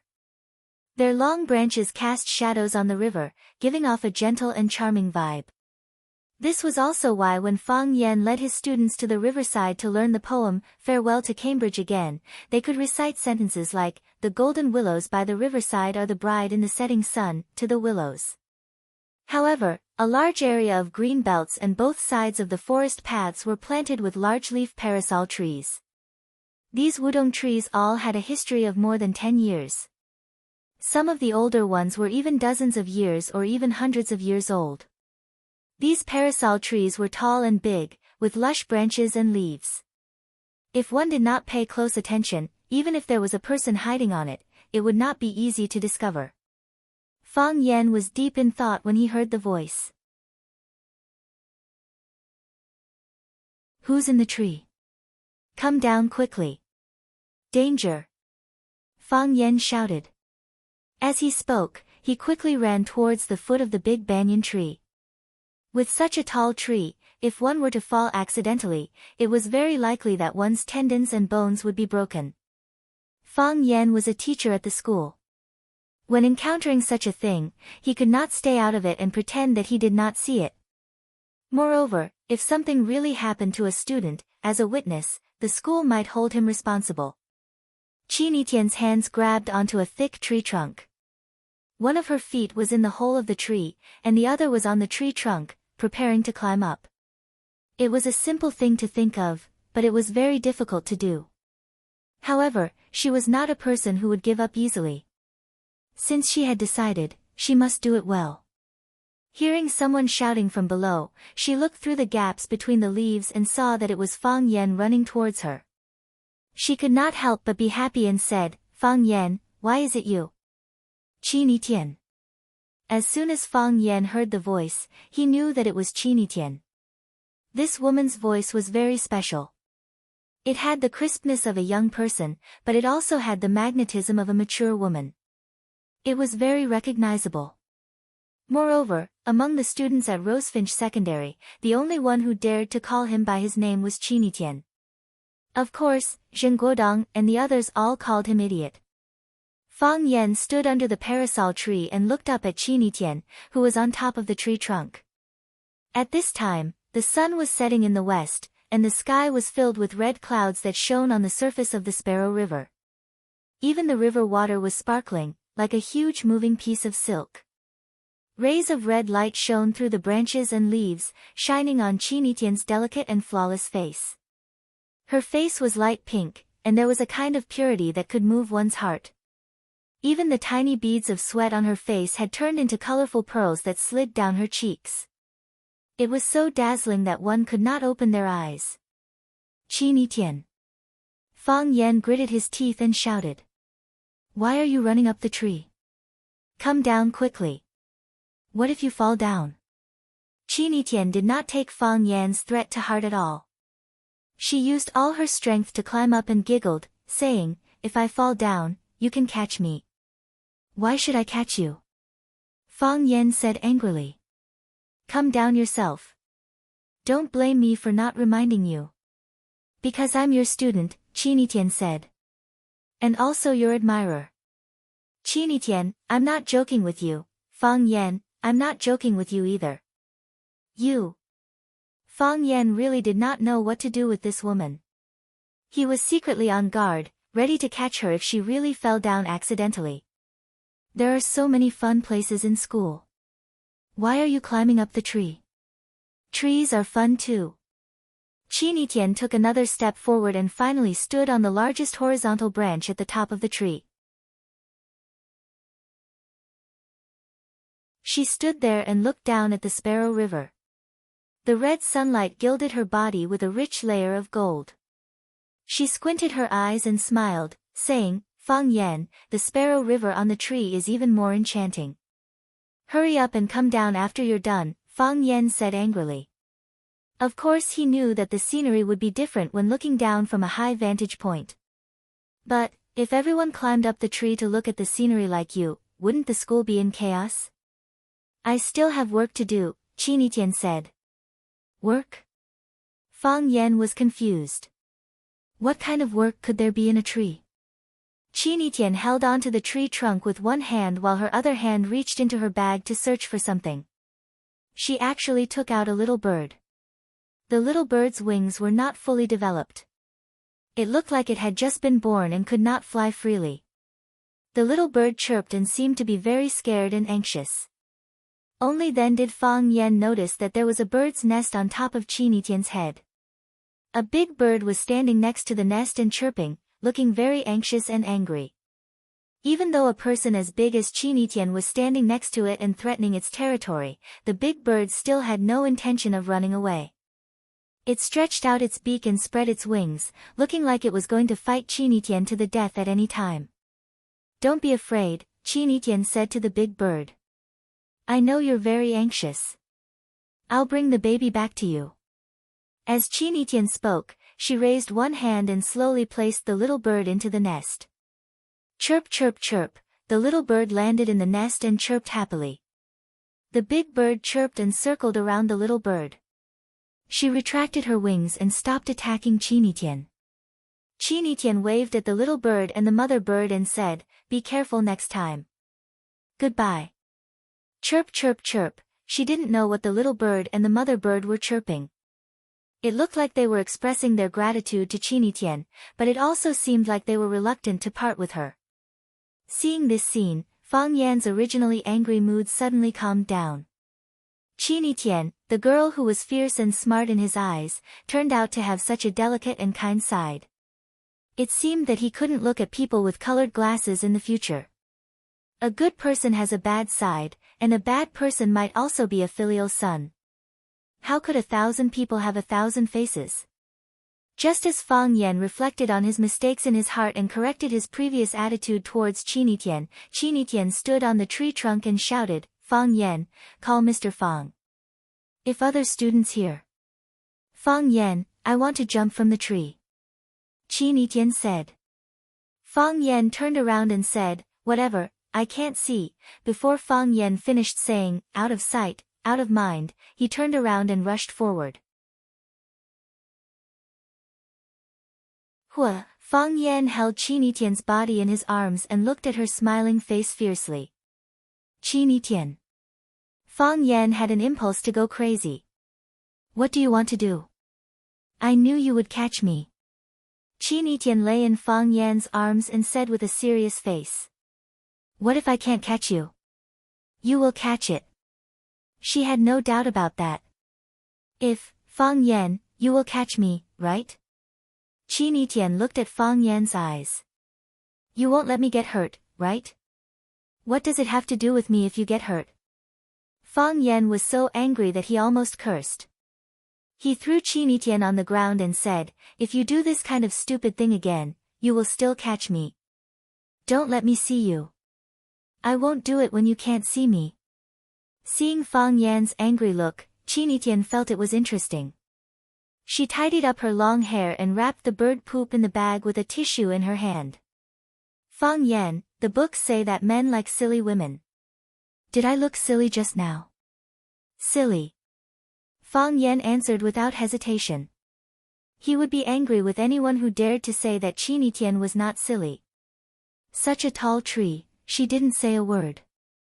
No, she dared to jump down when others didn't believe her. What if something happened? What if she broke her leg? What if her face was scratched? Such a beautiful girl, if something happened to her. Of course, if she really fell into 5 pieces, there was no way she could survive. Silly and cute. Silly and hateful.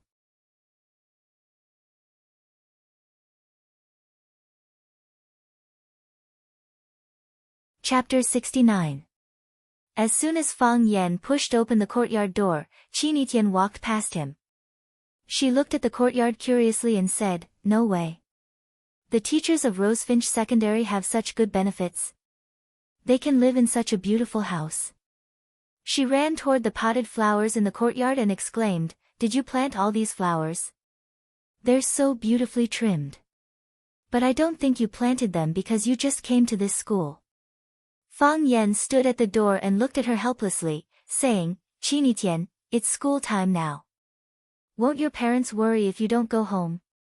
Qin Tian turned around and smiled, saying, don't worry. Even if I don't go back for 1.5 years, my parents won't worry. Then you really don't make your parents like you, Fang Yan said. Seeing her arrogant look, he wanted to give her a blow. Qin Tian looked at Fang Yan with a smile, knowing his mind like the back of her hand. She waved her hand and said, come in. Please. Fang Yan closed the courtyard door and walked in.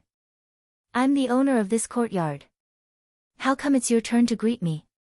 You're also not the owner of this courtyard. Qin Tian raised her face and thought for a moment, then said, Headmaster Lu Chaoga's house, right? Fang Yan looked at her in surprise and said, "Why do you think so?" "First, you have a close relationship with headmaster Lu Chaoga. This is not a secret in the school. Secondly, not every teacher could be allocated a courtyard like this. On the way here, I counted that there are only 11 such small courtyards. This number can only be provided for the school's leaders, and it's impossible for all the teachers to have one. On the other hand, there were high-rise apartments in the West District. Those were the houses for the other teachers to live in." Combining these 2 points, the answer was obvious. Principal Lu Chaoga doesn't live in the school, so she gave her courtyard to Fang Yan, whom she trusts. "Fang Yan, should I regard Principal Lu Chaoga as my opponent?" Qin Yitian thought about it seriously and said, "It should be interesting to compete with the vice principal for the same man, right?" Qin Yitian. Fang Yan grabbed Qin Yitian's shoulders with both hands, and his eyes were about to spit fire. "Once again, I'm telling you solemnly that it's impossible between us. I'm the teacher, and you're the student. That's all we have, and that's all we'll ever have. From today onwards, from this second onwards, don't challenge my bottom line and speak nonsense." "Are those irrelevant words referring to the fact that I like you?" Qin Yitian asked. "If that's the case." Qin Yitian pointed to his chest and said, "I never deceive myself, let alone you." "Qin Yitian, what do you like about me? Can I change it?" "If someone else said this, I would think it's very vulgar and boring." Qin Yitian pursed his lips and smiled. "But if it's you who said it. You look so cute when you say it."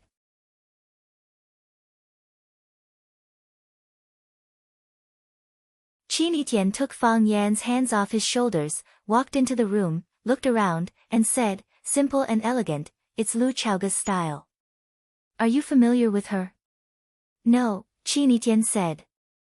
"I just met her twice on the road. You can tell what kind of style she is from the way she dresses." "Qin Yitian, we really should have a good talk." Fang Yan followed into the room and sat on the sofa in the living room. He pointed to the sofa opposite and said, "Sit down." Qin Yitian sat opposite Fang Yan and said, "If you want to talk to me about respecting you, loving you, and keeping a distance from you, then our negotiation will not have any substantive results. I can give you the answer now, but I don't want to. Qin Yitian, I'm a teacher, and you're a student." Fang Yan looked serious and tried to persuade him, "Think about it, if others know our relationship, what will they think?" "I don't care." "I care." Fang Yan's voice rose a little. "I'm a teacher, and I have to cherish my reputation. In my eyes, you're just a child." "Fang Yan, how old are you?" When Wu Qilong debuted, Lu Shishir was still in kindergarten. "They're stars. They're different from us. It's not that we can't be together." Qin Yitian analyzed calmly. "It just takes a little time to wait. I'm 17 this year, and I'll be an adult next year. After 2 years, I'll go to college. If I want, it'll only take 1 year. When I'm in college, will there be any obstacles for us to be together?" "Qin Yitian, are you lying to me?" Fang Yan looked at the girl's beautiful face and asked. "What? I don't understand why you like me." Fang Yan said straightforwardly. "To be honest, a girl like you likes hundreds and thousands of boys, it should be more than that." Qin Yitian added. "If that's the case, why do you take the initiative, to like me?" "Because you're excellent." Qin Yitian said matter-of-factly. "You don't know how excellent you are, do you?" Fang Yan thought about it seriously and said, "To be honest, I've never thought about this." "Am I excellent?" "Very excellent." Qin Yitian nodded affirmatively. Fang Yan smiled shyly and said, "It seems that I still lack understanding of myself." "Yes," Qin Yitian said. "Any girl, if they have foresight like me, will fall in love with you." "Then let's set 3 rules, Fang Yan said. "Which 3 rules?" "First, don't confess to me in public." "Continue." "Second, call me teacher Fang Yan in front of my classmates." "I'll allow you to call me Fang Yan in private." "What else?" Don't get too close to me. It's best if we maintain a certain degree of conflict on the surface. That's it. That's it. Qin Yitian smiled and said, Fang Yan, I won't agree to any of these 3 rules. Fang Yan was hurt. He felt that he had wasted half a day talking. Fang Yan, do you know why I'm sure you'll catch me? I don't know. I'm also sure of one thing. You'll definitely like me. Chen Dahai stood on the podium and glanced at the students in a dignified manner. He said, I'm satisfied with everyone's recent performance. But some students. You must pay attention. Huang Haoran, did you talk to your classmates in class?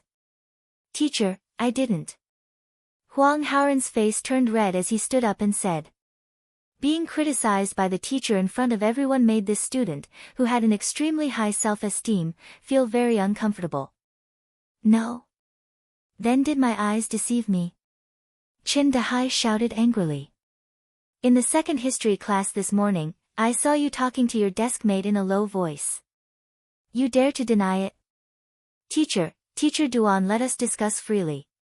Excuses. Chen Dahai didn't believe Huang Haoran's words at all, and he didn't want to believe it. I tried to entice you, but you refused.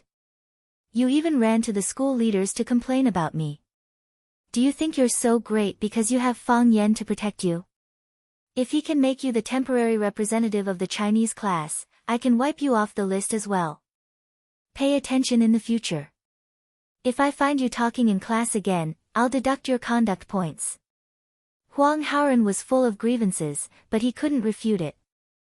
Because he did talk in class. Even if this lawsuit went to the sky, Chen Dahai was still in the right. Chen Dahai was very satisfied with his performance of killing the chicken to warn the monkey. He said, when the school just started, we weren't familiar with each other. I only temporarily appointed the class leader and the class representative for each class. Now, everyone has been together for a long time, and we have a preliminary understanding of each other. So, I'm going to use the time of one class to choose a trustworthy student cadre. Chen Dahai's eyes paused on Zheng Guodong for a moment, and said, of course, the previously appointed students have selflessly served all of us for a long time. If we rashly choose a newcomer, it'll be unfair to the previous students. So, I think we'll make it simple. It'll still be the previous students. If everyone thinks their work is okay, and everyone is satisfied with them, then they'll stay.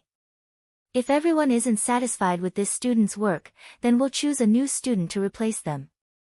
Chen Dahai had his own selfish reasons for doing this.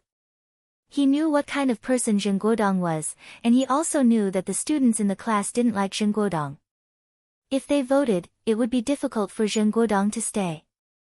However, if he easily removed Zheng Guodong's position as the class representative, Zheng Guodong wouldn't be satisfied, and it wouldn't look good for Zheng Tiancheng's school director's face either. It would be extremely advantageous for Zheng Guodong if he implemented a custom-made arrangement. Zheng Guodong was the only candidate for the class representative. If the majority of people weren't satisfied, then they would vote to choose a new class representative. With Zheng Guodong's power in the class, there probably wouldn't be many people who dared to stand up and oppose Zheng Guodong to stay as the class representative. Chen Dahai smiled and said, okay. Then let's first vote on the class representative. Students who agree that Zheng Guodong should continue to be the class representative, raise your hands. Except for Li Yang and Chen Tao who were beside Zheng Guodong, everyone else lowered their heads in silence. Zheng Guodong's face was ugly, and his heart was filled with anger. He thought to himself, I have to find a chance to deal with you guys who don't listen. Chen Dahai's face was also ugly, and at the same time, he realized that he had said the wrong thing. He smiled dryly and said, maybe the students haven't thought about it clearly. I'll give everyone another chance to choose.